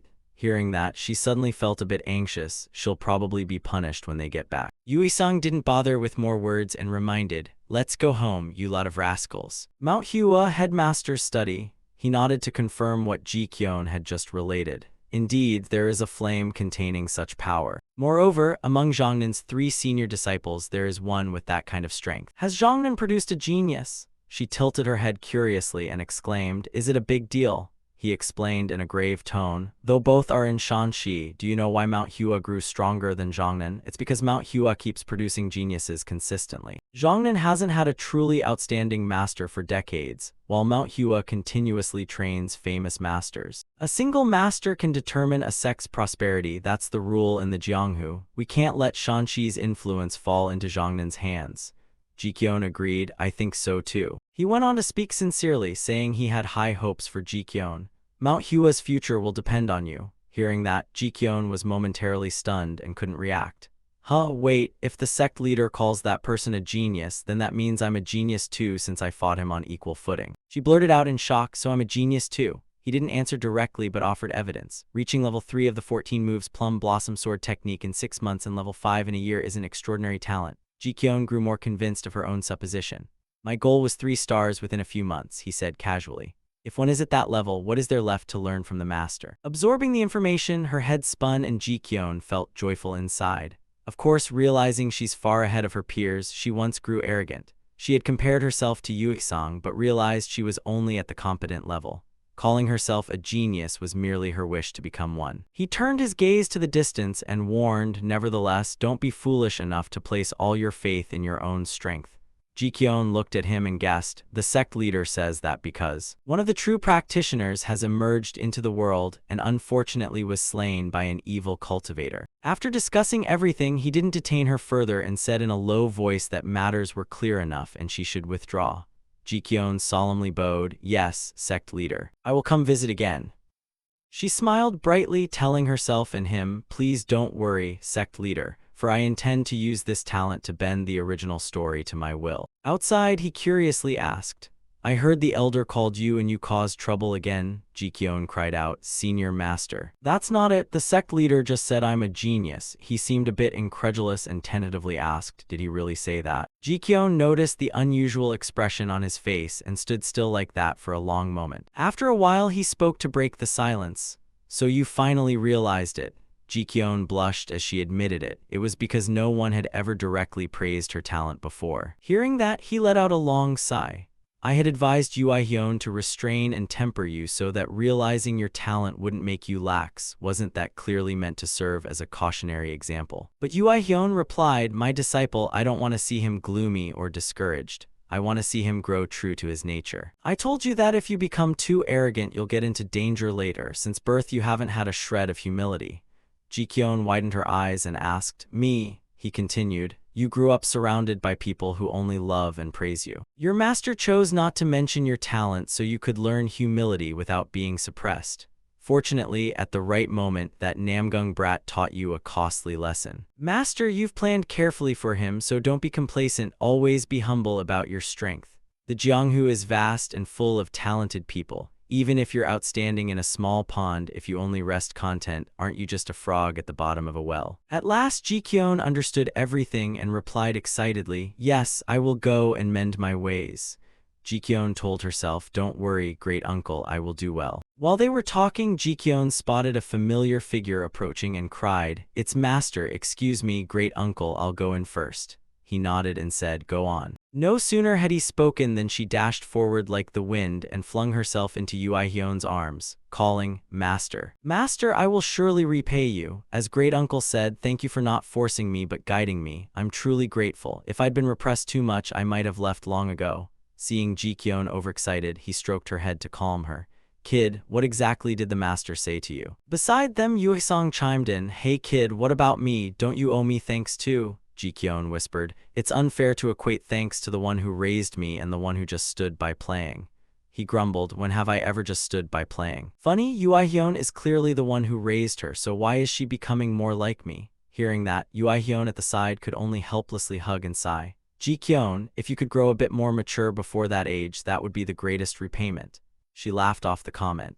Even if she becomes like him, does everything have to be the same? All along he said nothing, only secretly hoped they would take good care of Mount Hua's future. his descendants. Being recognized as a genius, as she'd long wished, wasn't pure joy and excitement alone. There were the senior master's admonitions, the will of the deceased supreme sect leader, and the looming rise of the demonic cult to consider. Above all, to repay Yuaihyun's kindness, her training couldn't slack off. She had to guard the secret manuals of Mount Hua stored in the martial cannon hall. Jikyeon peered inside and whispered as she searched, "Now then, where is the manual for the 24 moves plum blossom sword technique?" Suddenly a rumble sounded from his stomach, making her start. "Master Yuaihyun, are you all right?" He bent over, clutching his belly, and reassured Jikyeon. "Ah, perhaps breakfast didn't agree with me. I'll step out for a moment, you all don't come inside." Seeing Yuaihyun's expression, Jikyeon thought to herself that his stomach must be really upset. Suddenly something caught her eye. "Oh wait, this is..." Jikyeon stared at the pile of books with bright eyes and shouted in excitement.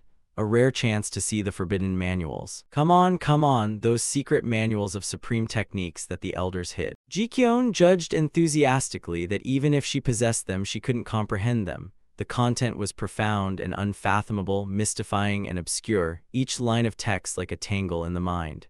At her current level, how could she possibly qualify to comprehend this martial art? After scanning around, her gaze landed on another stack of books beside it. "This one is..." Jikyeon picked it up and quietly read the title on the cover. Duan Tian Pai Sword. Between towering, majestic cliffs, a silver waterfall surged down, foaming white, mingling with the chirping of birds. Vo An spoke slowly. "So you say you came to me because you suspected that book was a demonic manual?" Across from her, Jikyeon nodded like someone counting rice. Confirmation. "Yes, just the name alone reeks of bad omen. A name meaning to rend the heavens is usually attached to tyrannical demonic techniques like heaven-rending desolation.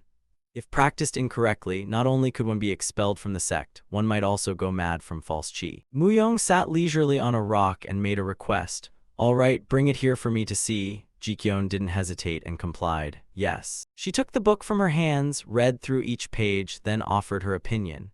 "Indeed, even I have never seen this manual before. However, this is not a demonic art but a supreme Mount Hua secret technique. From the original structure, one can confirm this is Mount Hua's martial art." Hearing that, Jikyeon was a bit curious. If it's Mount Hua's supreme art, why was it hidden? Muyong slammed the book shut and exhaled. "No wonder. Draw your sword and stand before me." She pointed the blade forward and whispered, "Like this." In an instant, Muyong's blade flashed past her face so quickly that the words she was about to speak were cut off in her throat.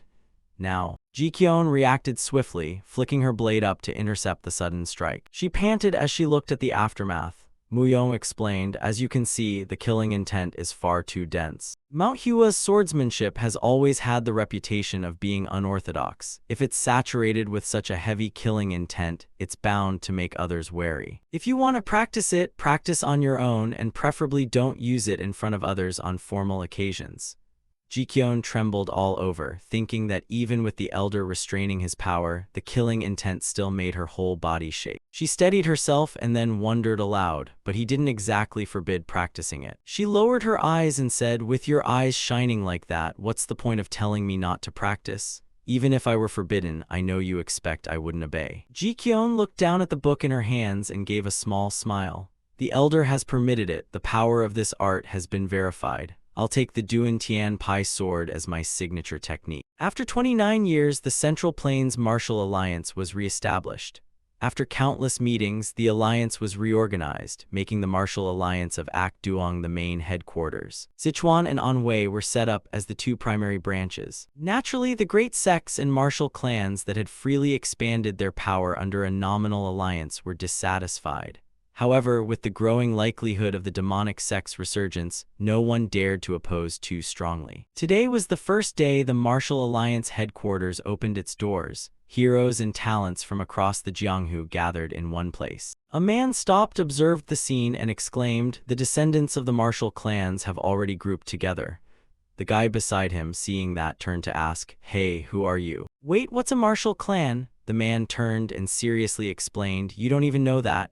They are families with high prestige in the martial world because of their martial prowess."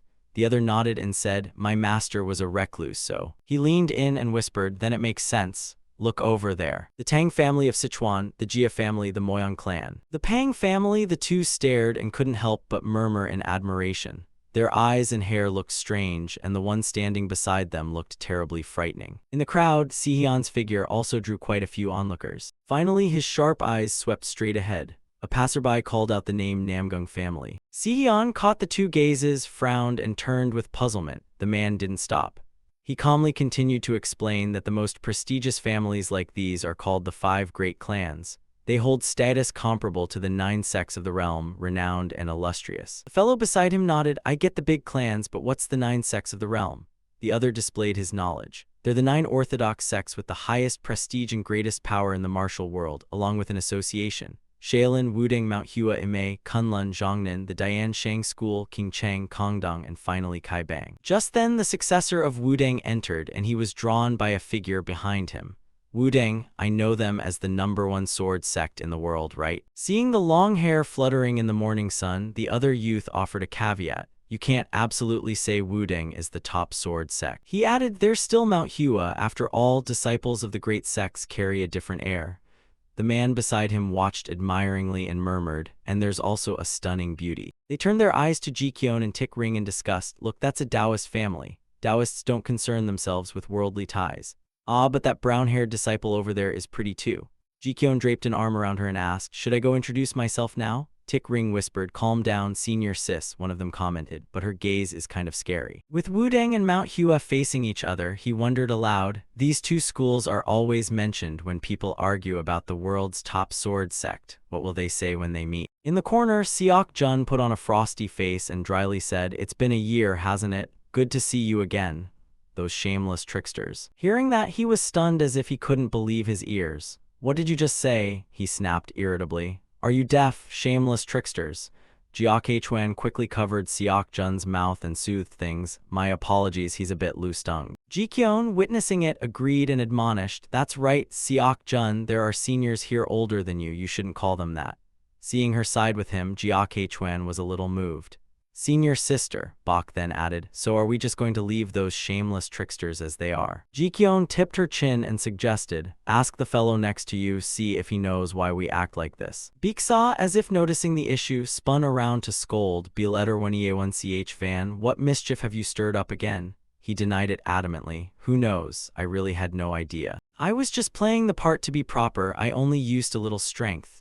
Do they think I broke our agreement and went all out in the duel? If they really misunderstand that badly, it shows their level right there. Tik Ring grew increasingly unable to contain herself. She ground her teeth, then hissed, hey, duel me right here and now. Let's see if you can win. If you win, I'll admit it was just my misunderstanding. Before Baek Baeon could answer, Baek Saw beside him pushed him down and declared, excuse me. I'll apologize on his behalf, so don't misunderstand. It seems this fellow acted on his own, wonder if anyone else has faced his full strength before. Watching that action, Jikyeon slightly curled her lips into a satisfied smile. Across from them, Baekjin signaled for her to be quiet. Leave it be. Baek Baeon, seeing the scene, turned to mock, you just can't help smiling when you see that ruffian, huh? He wasn't interested in arguing and calmly advised, quickly apologize for calling Jikyeon a ruffian and shut it. Senior brother. In any case, I'll apologize once more for the misunderstandings Baek Baeon caused. Seeing the stone already in his hand ready to be used, he panicked and cried out, I already apologized, why are you picking up a rock? Baek Baeon squeezed his eyes shut and shouted to stop him. Hey. With that, the stone was hurled hard toward the bushes where a figure sat. There's a mouse. Sihyun heard this and repeated in a low voice, a mouse. He curled the corner of his mouth into a smile and spoke. That was a bit much. Jikyeon calmly changed the name she used. Fine kitten. Sihyun felt a bit helpless but no longer reacted harshly, still better than being a little mouse. No sooner had his foot landed than she couldn't help but ask, what brings you here? Sihyun stepped closer, leaned toward Jikyeon and shared, I'm just curious, are two great sects facing off to claim the top sword title in the world? She paused a moment, thinking inwardly, wait, since when did he get so tall? He paid no mind to Jikyeon's expression and grew more irritated as he spoke. What matter is so urgent you rushed here without first visiting old friends? I really want to know. She replied softly, it's only been 3 years, what's the big deal? He snorted coldly, displeased. Only 3 years, what's wrong with your sense of time? At that tone, Jikyeon snapped back in kind, oh yeah, why suddenly so grumpy? Baeksa, watching from the side, murmured, looks like your big sister hasn't changed.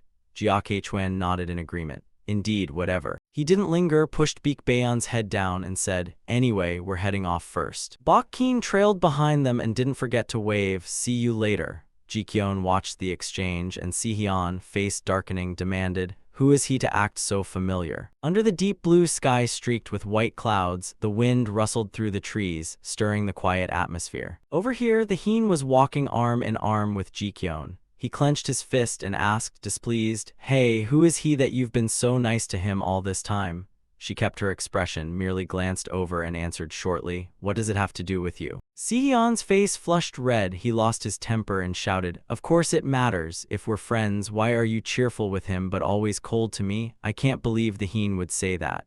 Jikyeon was a little surprised. That's the issue." Sehyun leaned in and then warned, "This doesn't look like a place we should be anymore." She blankly asked, "Are we really friends?" At that, he suddenly grew dejected. "Let's go, let's go." Watching Sehyun's string of actions, Jikyeon called out in confusion, "What's gotten into him all this time?" He drew a deep breath, mustered his courage, and confessed, I want that too." "All right, me too. If you'd smile at me gently sometimes, it wouldn't hurt, would it?" Jikyeon's eyes widened as if she couldn't believe what she'd just heard. She thought to herself, has he eaten something odd? Jikyeon hurriedly turned her back and strode off quickly. "What? Let's go." Sehyun asked dazedly, "Where are you going now?" She kept walking without looking back, explaining she needed to expand her connections and also greet Haran. "If you don't like it, stay here alone." He reproachfully whispered, "Are you going to leave me all alone out here in the wild?" Seeing Jikyeon clearly had no intention of stopping, Sehyun hurried after her. "Wait, I'll go with you." She urged him to hurry, there's not much time. After moving for a while, Jikyeon looked at the grand scene ahead and excitedly said,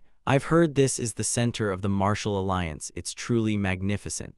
Disciples from the 9 sects federation have gathered in full. I wonder how strong they really are." "Ah, so the 5 great clans are all here too, right?" Hearing that, the Heen's mood suddenly sank. He put on a serious face and earnestly admonished, "Hey, Jikyeon. Even if someone says something strange, absolutely do not believe them." She glanced back in puzzlement. "What are you talking about?" Sehyun offered no explanation, only reiterated gravely, "Never mind what it is, just don't believe it." The more she heard, the more her curiosity swelled. What on earth did he mean? No sooner had the thought formed than a voice suddenly called out from somewhere, "Could you stop staring already?" Jikyeon rolled her eyes toward the sound. "Who's that?" Haran and the handsome man with thick brows beside him stopped. Then the latter said coldly, "Have you never learned basic etiquette? You don't even seem to realize how rude your behavior is." Haran turned and called softly, "Jinyan, he's been checking on you. Are you all right?" Baekbaeon, annoyed, muttered, "Who in the world was looking at him? He's overreacting, like some guard dog." Jikyeon observed the two and identified the male lead of Return of the Sword, Jinyan. He shrugged in reply, "Of course, this isn't the first time." Haran beside him reassured, "How many times have I told you shouldn't get used to those resentful stares?" Return of the Sword kept staring that way. She thought to herself, he's standing next to Haran so naturally, as if always ready to protect him. No mistake about it. Yet it wasn't as earth-shattering as she'd imagined. She'd expected the heavens to tremble and thunder to roll when meeting the protagonist. Instead, Jikyeon decided to call out, "Hey, you." Jin Yeon turned at the sound.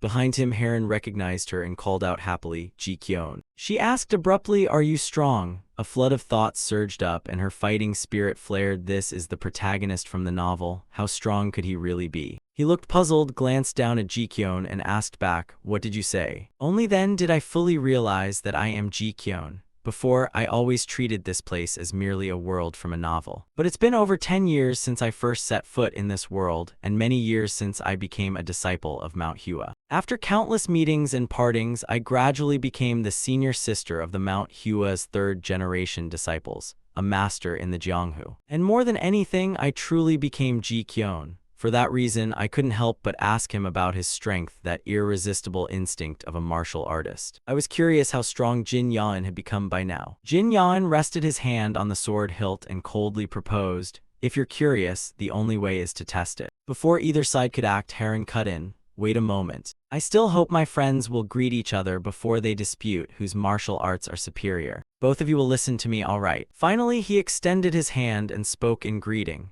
Jin Yan belonged to the Minjuan sect opposite, and Jikyeon likewise from Mount Hua. Jin Yan confidently suggested, "If they want to duel, not here, wait until the Long Phoenix assembly later."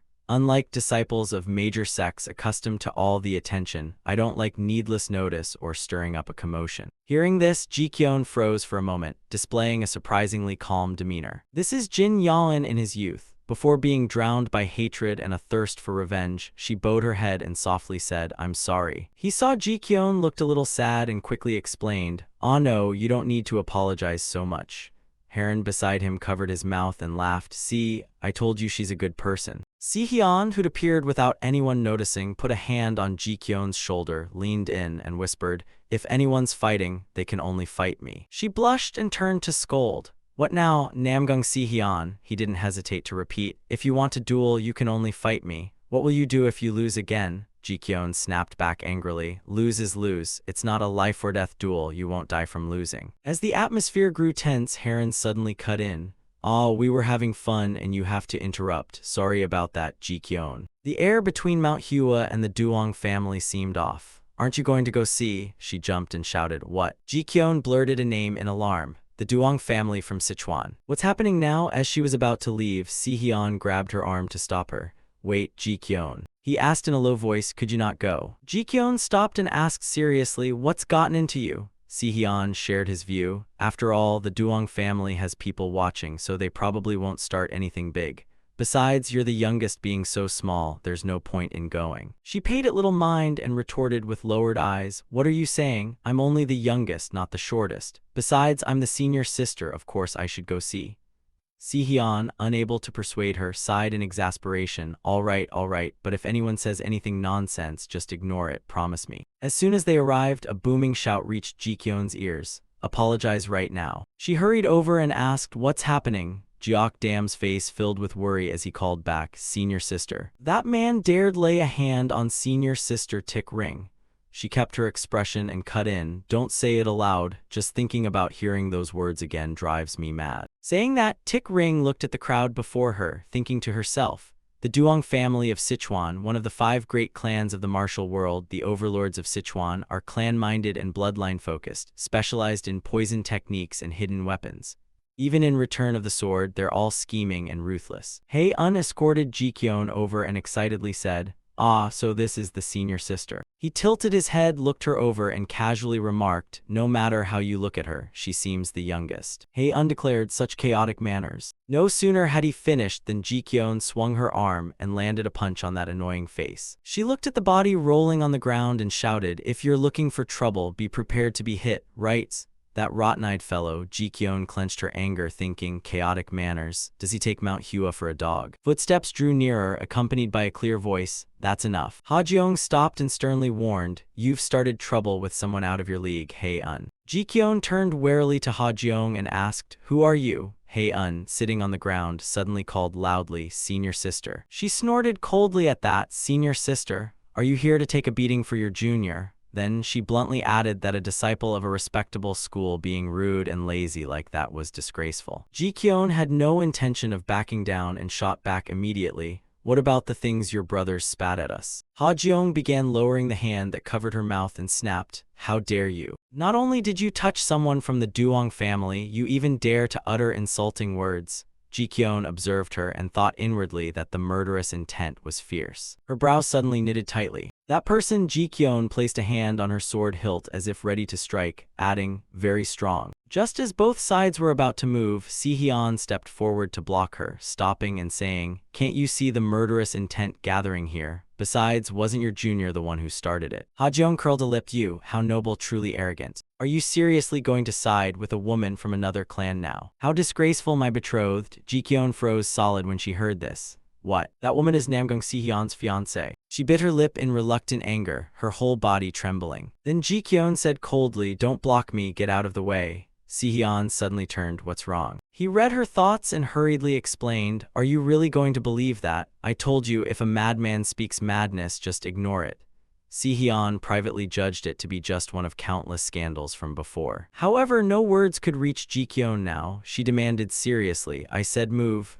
Inside, Tich Dayan was swamped with tangled thoughts. Why am I in such a foul mood today? Across from her, Ha Jeong replied confidently, want a match, you'll regret it. Ji Kyun, losing patience, stepped forward. Too much talk. She sliced sharply through the air and yelled, shut up and charge. Moments later, Ji Kyun leant and deflected the flying blades tearing through the air. She gritted her teeth, sweat streaming down her face, nodding quickly that she not only parried the large dart easily but also blocked the throwing blades.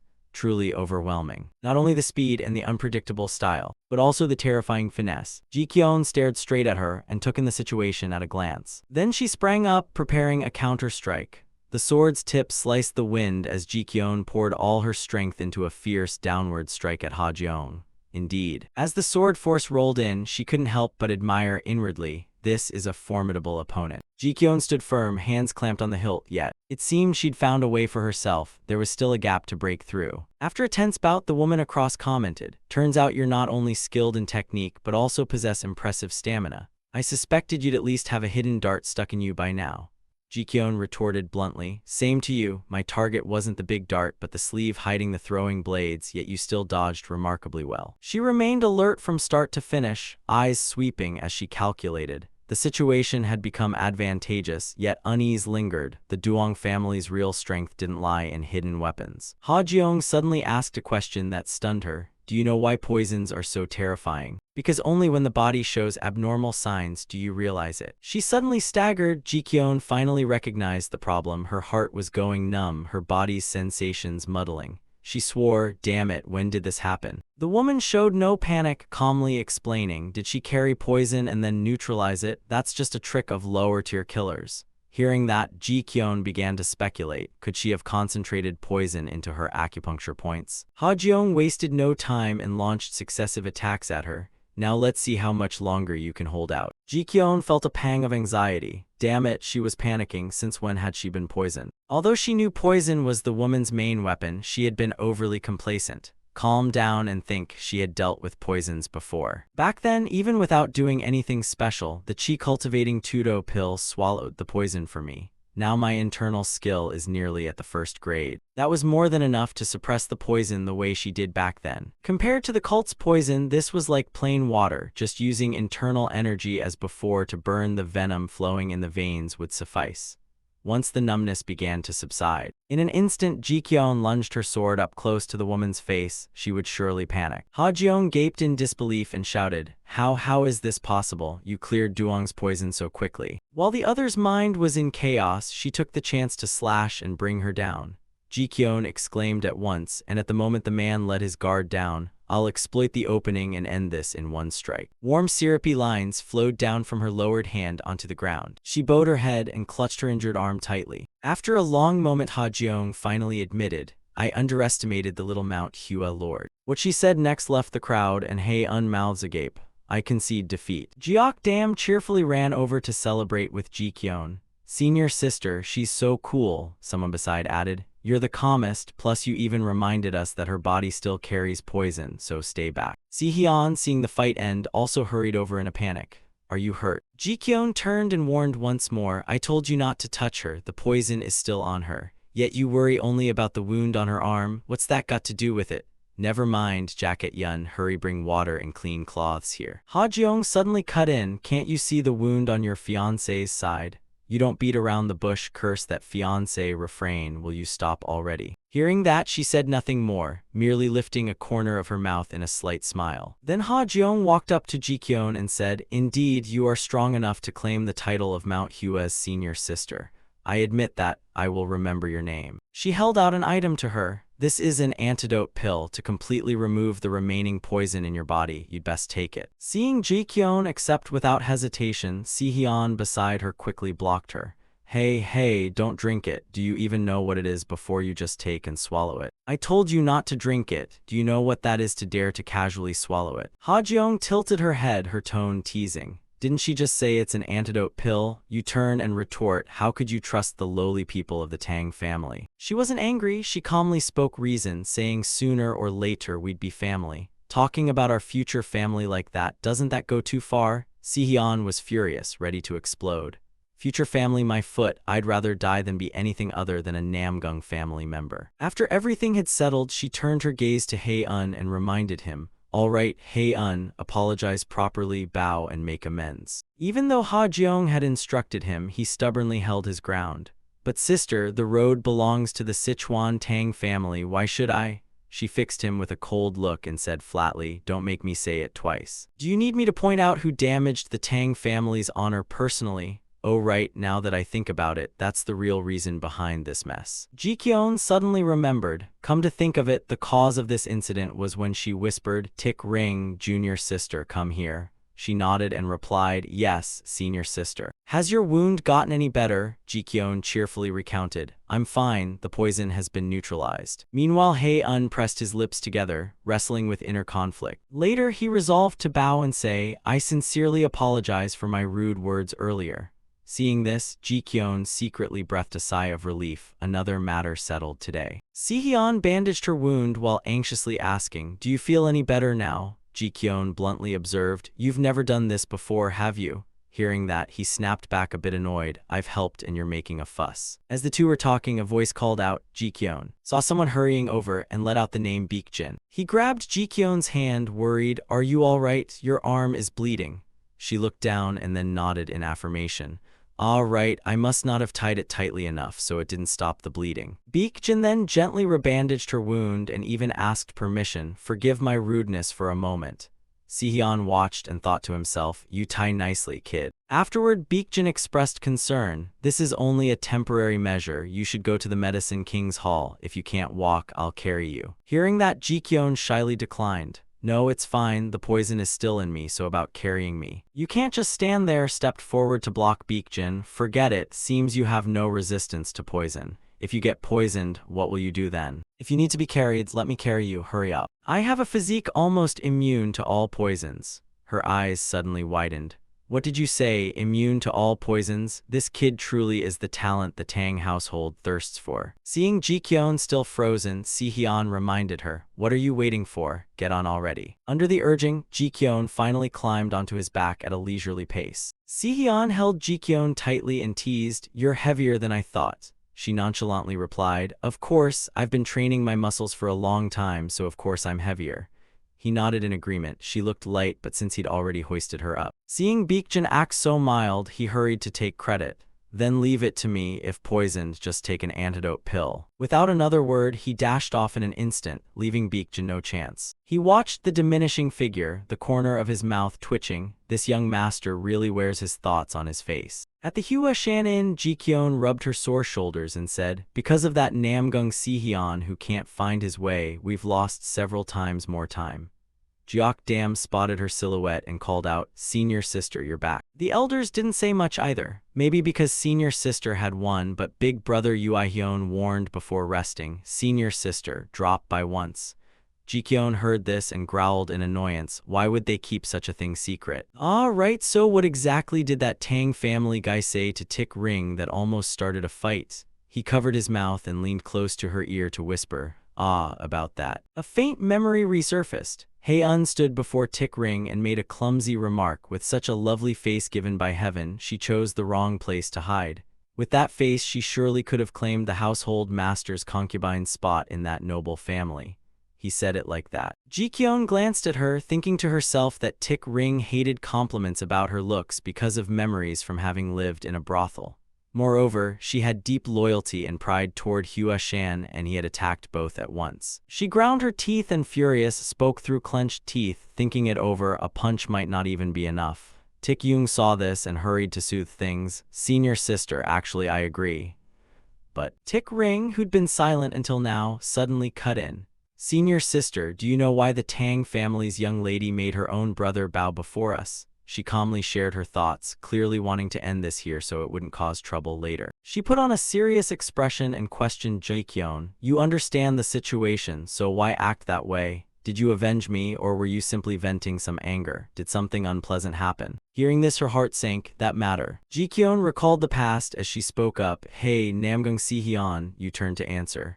What's up? She asked earnestly, is that engagement real? Si-hyun flinched and objected. I told you to ignore those ridiculous rumors. Ji Kyun didn't stop and continued, but it seems Ha Jeong doesn't make things up without reason. Only then did he awkwardly scratch his head.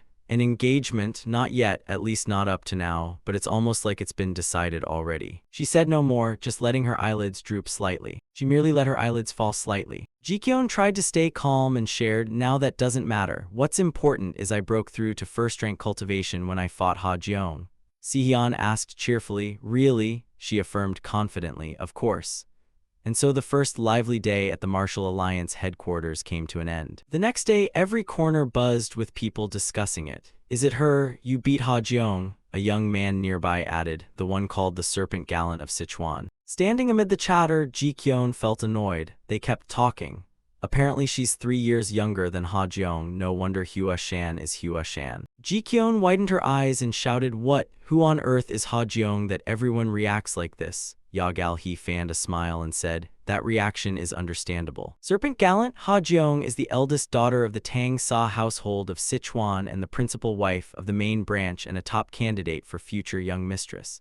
She's 3 years older than the junior master. Among late-blooming masters of their generation across families, almost no one surpasses Ha Jeong. She nodded and joined the discussion attentively. The principal wife, so does that mean there are second and third wives? Then letter 1 BFHI letter 1 C1N stepped up to add, that Tang household has 3 principal wives and 4 concubines, so Ha Jeong has many potential suitors. Yagal-hee agreed, yes, that's what I've heard. Ji-kyun placed her hand on her hip and smiled confidently. A life worth living is one like the Tang household masters, yet I was born and raised in a sect that forbids marriage. Si-hyun exploded in anger and shouted, what's with that smile? Don't tell me you're jealous. She snorted coldly in rebuttal. I never said that, he retorted back, but it's all over your face.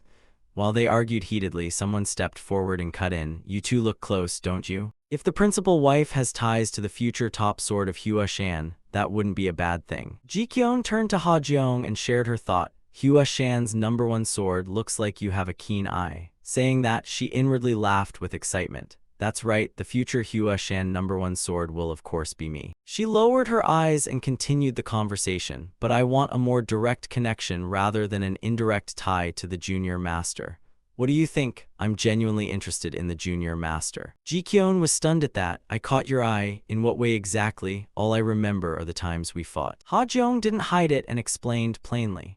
The way you accepted the antidote pill without hesitation really impressed me. Because of my family's nature, even if someone shows goodwill, others are usually wary. Your reaction was remarkably different, which I found interesting. But if someone else had handed it to you, it could very well have been poison. I advise you to at least be a little suspicious before swallowing something like a bolt from the blue. Now Ji-kyun nodded in agreement. Damn, she's right, I didn't think at all back then. Still, that generosity and straightforwardness weren't bad. Speaking of which, in Sword God's Return there was also a member of the Tang family of Sichuan who helped the protagonist. Among the Tang family members as sly as venomous snakes, that person was the only one who kept some reason.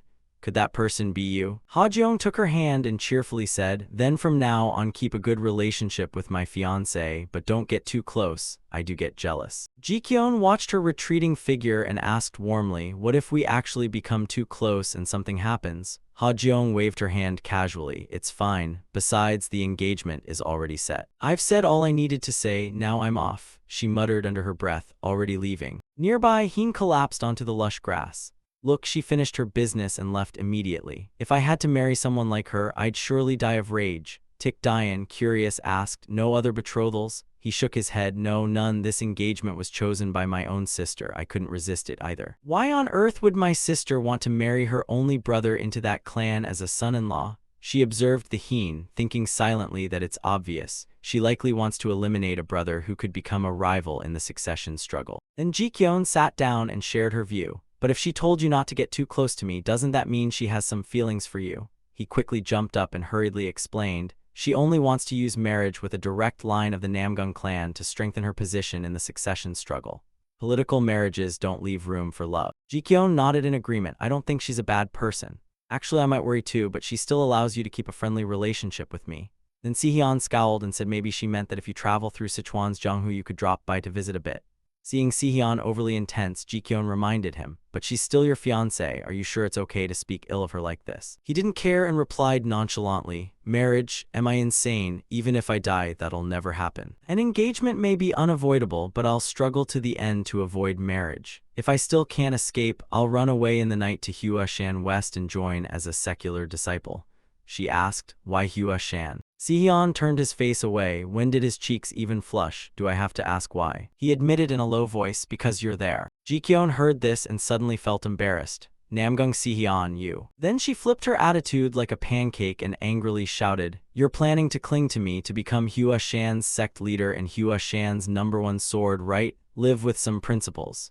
That bastard, he replied helplessly, fine, whatever. But on second thought, you don't have the bearing of a sect leader at all. After saying that, she slammed her fist down hard. Indeed, I still find you annoying and disagreeable. When you say sappy things like that, I just want to vomit. Sihyun grabbed Jikyun's wrist and confessed earnestly, same here, just seeing you smile at that lanky guy from Wudang makes my insides churn. However, that didn't change her mind. After all, you're still annoying. If you just shut your mouth, at least I could stand your face, Jikyun half joked, half serious. Oh, if we both hate each other, why not cut ties completely? Sihyun startled. What, cut ties? Are you crazy? Why cut ties? He shook her and she reeled, thinking inwardly that sometimes she wondered if he liked her. But no, who's sane enough to grab the collar of someone they like and shake them like that? Beneath the deep, gloomy night sky, a huge full moon shone brilliantly. Ha Jeong had lowered her eyes and let her mind drift when a call suddenly cut through. Sister. From afar, Hae-un hurried over, saying he'd heard sister was calling. She turned and nodded, yes. Does anyone suspect the absence of your fifth brother? Hae-un replied seriously that Hwang Bo-in and Ji Gal-si had mentioned the fifth brother, so the second brother used illness as an excuse and said he couldn't come. She coldly blurted, is that so? A few years ago, during the mass kidnappings by the demon cult across the Central Plains, the Tang family of Sichuan were victims without anyone knowing. Ha Jeong lifted her sleeve to cover her mouth and fell into thought. More accurately, the clan had deliberately hidden it. Everyone assumed the Tang family didn't possess a divine relic, the key reason for the kidnappings, so fortunately no one grew suspicious. After considering everything, she began to instruct that the fifth brother's abduction must be kept even more secret, no mistakes allowed. Hae-un nodded in compliance. Yes, sister, I will warn the brothers thoroughly. When he left, Ha Jeong made up her mind. The fact that our Tang family possesses a divine relic must never be exposed to the martial world. As long as the Tang family holds the secret of the Tianhua scripture, this absolutely must not be revealed. Meanwhile, Jikyun was struggling to suppress her anger. So then, is that you? You dare give me the nickname Hua Shan Mad Dog? She remembered Sihyun casually saying, you have a new nickname, Hua Shan Mad Dog. Jikyun frowned and demanded, who gave that name? He blurted out a name, Jongnam. After hearing this, Dueo Hyun crossed his arms and lounged. Don't you like it? Last time you rolled your eyes like a mad dog and rushed in trying to bite us, right? So Hua Shan Mad Dog fits perfectly. The mad dog of Hua Shan. Jikyun clenched her fist and pressed close to his face to retort. That was because you all pointed your swords at Seok Jun first. Seong Riri pointed at Dueo Hyun teasingly. So does the mad in Jikyun bother you or the dog? Jikyun shouted in annoyance.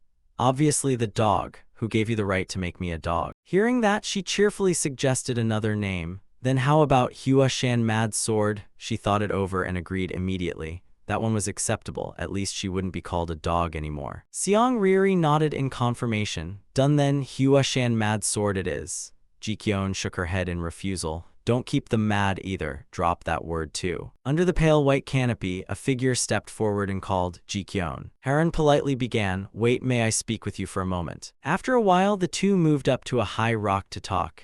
Jikyun started, what's this all of a sudden? You were so random after thinking it over, only you seemed the most suitable. Haran recalled what that person had told him. Long time no see, and smiled as he cautioned, hey, Jikyun. If I die, please take care of Jin Yaon for me. She didn't understand and was a bit curious. Why say something so strange all of a sudden? Haran spoke calmly. I have a premonition that my death is near, maybe about 5 years. Jikyun asked seriously, why ask me to look after Jin Yaon? Haran lowered his eyes and shared sincerely, because I think you'll get past my death soon. Right from our first meeting, I had that feeling. She revealed no expression and simply stated her view. I've long known you're stubborn and selfish, but I didn't expect you'd even pawn off the duty of caring for a friend after your death like that.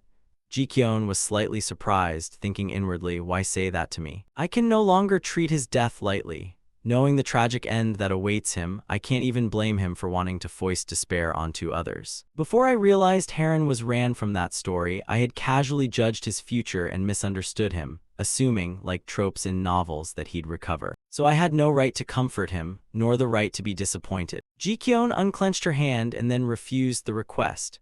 I can't take care of a rigid young master like him, so you look after him for life. Who knows, maybe by luck a miracle will be found and his blocked meridians cured. Heron couldn't help but smile. Those things only happen in novels. She gave serious advice. No matter how slim the chance of a miracle, it can still happen. He reached out and tugged her sleeve. Ji-kyun warned, Don't plant false hope in me. Miracles like that won't happen for me. No sooner had the words left her mouth than a familiar voice made Ha Lan tremble slightly. Ran. Unnoticed he had appeared, he stood before her and reminded, the sun is harsh, let's go inside. And you, Ji-kyun of Hua Sect, come with me a moment. Ji-kyun thought to herself, so. This awkward scene was set. He folded his arms and began calmly, you're Ji-kyun, right? Thank you for speaking to him like that. And whatever happens, you don't need to bear responsibility for me. She was a little puzzled. Did your friend befriend me only for that purpose? Ran said in a low voice. At first it certainly wasn't like that. He'd said he was glad to be treated as a normal person. She pressed her lips together and affirmed inwardly, of course, back then I thought he wasn't a doomed man. His words still ring in my ears. He never meant his plea to become a burden to others. I'm sorry, don't blame him too much. Ji-kyun leaned back slightly and shook her head. I don't blame him. If I did, I wouldn't have told him to keep living. I actually feel grateful. Thank you for understanding. The north will belong to the fairy folk and the south to the beast people. Sound good? He reached out to her cheerfully. Until next time. Jinyan said firmly, the three of us. Before leaving, he didn't forget to wave goodbye. Thanks, travel safely. Ji-kyun watched his figure, an indescribable feeling rising. How irritating. I cannot stop Jinyan's tragedy, nor can I avert Heron's death. The apology I once gave then wasn't out of rudeness, but because I foresaw the future and lacked the power to change it. The only thing I can do is help you. For someone who, driven by remorse and despair, tries to turn back time, how much of your bleak future can I change? Heron's death, the destruction of the Hua Sect, the tragedies looming, too many, too great. Ji-kyun asked herself, what on earth must I do? Immediately after came a call that pulled her back to the present. Sihyun leaned in close and asked, why do you look like that? Not happy? Ji-kyun looked up, a bit surprised by his appearance. Namgung Sihyun. Sihyun cleared his throat twice and asked, are you still bothered that I'm engaged? She slightly frowned and prompted him, what did you say? Perfect timing, I'm in a bad mood too, let's spar. Startled by the sudden invitation, he reflexively refused. What? No way, not today. Ji-kyun rolled her eyes and snapped. Why not? Sihyun turned his face away and replied, you already reached first rank when you fought Ha Jeong, so I have to get to first rank before I fight you, right? She pressed close to his face, excitedly suggesting, so fight me, this is the best chance to carve a loss onto your record. Th letter 1 EBF H I letter 1 EC1 N Cow objected. What's the point of dueling someone you're sure to beat? She crossed her arms, calming her excitement, and said, if it's meaningless, then why do my juniors keep sparring with me? Besides, I've heard Hua Shan people say one thing. Losing has its meaning too, as long as you use it as a foundation to grow stronger. Alright, old memories suddenly surfaced in Ji-kyun's mind. She murmured, I once fell because of failures, but those teachings were what pulled me back up. Seeing her go silent, Sihyun worriedly called, hey, why all of a sudden like this? Not saying anything. But Ji-kyun remained lost in thought. That idea wasn't just for a single match. No matter how many times you fail, as long as you keep trying, you will eventually overcome the trials and become stronger. I must pour all my effort into what I can do right now. Of course, nothing huge changes in a day, but if I stay steady now and persist forward, things will change. Ji-kyun confidently assessed herself, because I'm a genius after all. And the image of him smiling kindly with the fellow brothers rose up. She looked up, eyes sparkling, and asked once more, so what then, do we fight or not, because I'm not alone? Si-hyun couldn't refuse under that gaze. He answered, "All right, fight then. You're clearly at an advantage and still pressuring me, you petty thing." Ji-kyun casually strode past him, chin raised, saying, "Yes, I'll do everything I can to save Jin Ya-in, protect Haran, and most importantly, keep Hua Shan strong." Si-hyun watched her figure in puzzlement. "What are you talking about?" Ji-kyun, not wanting to dawdle, urged him to hurry and catch up. He hadn't formed his thoughts yet and called back hurriedly, "Hey Ji-kyun, wait." She turned and gave a smile as if some burden had been lifted, reminding him, "What are you still standing there for? Aren't you coming?" In that moment, Si-hyun froze, his cheeks unintentionally flushing. He quickly hurried to catch up. All right, I'm coming, I'm coming." Ji-kyun led the way, waving her hand. "Hurry up or I'll leave you behind."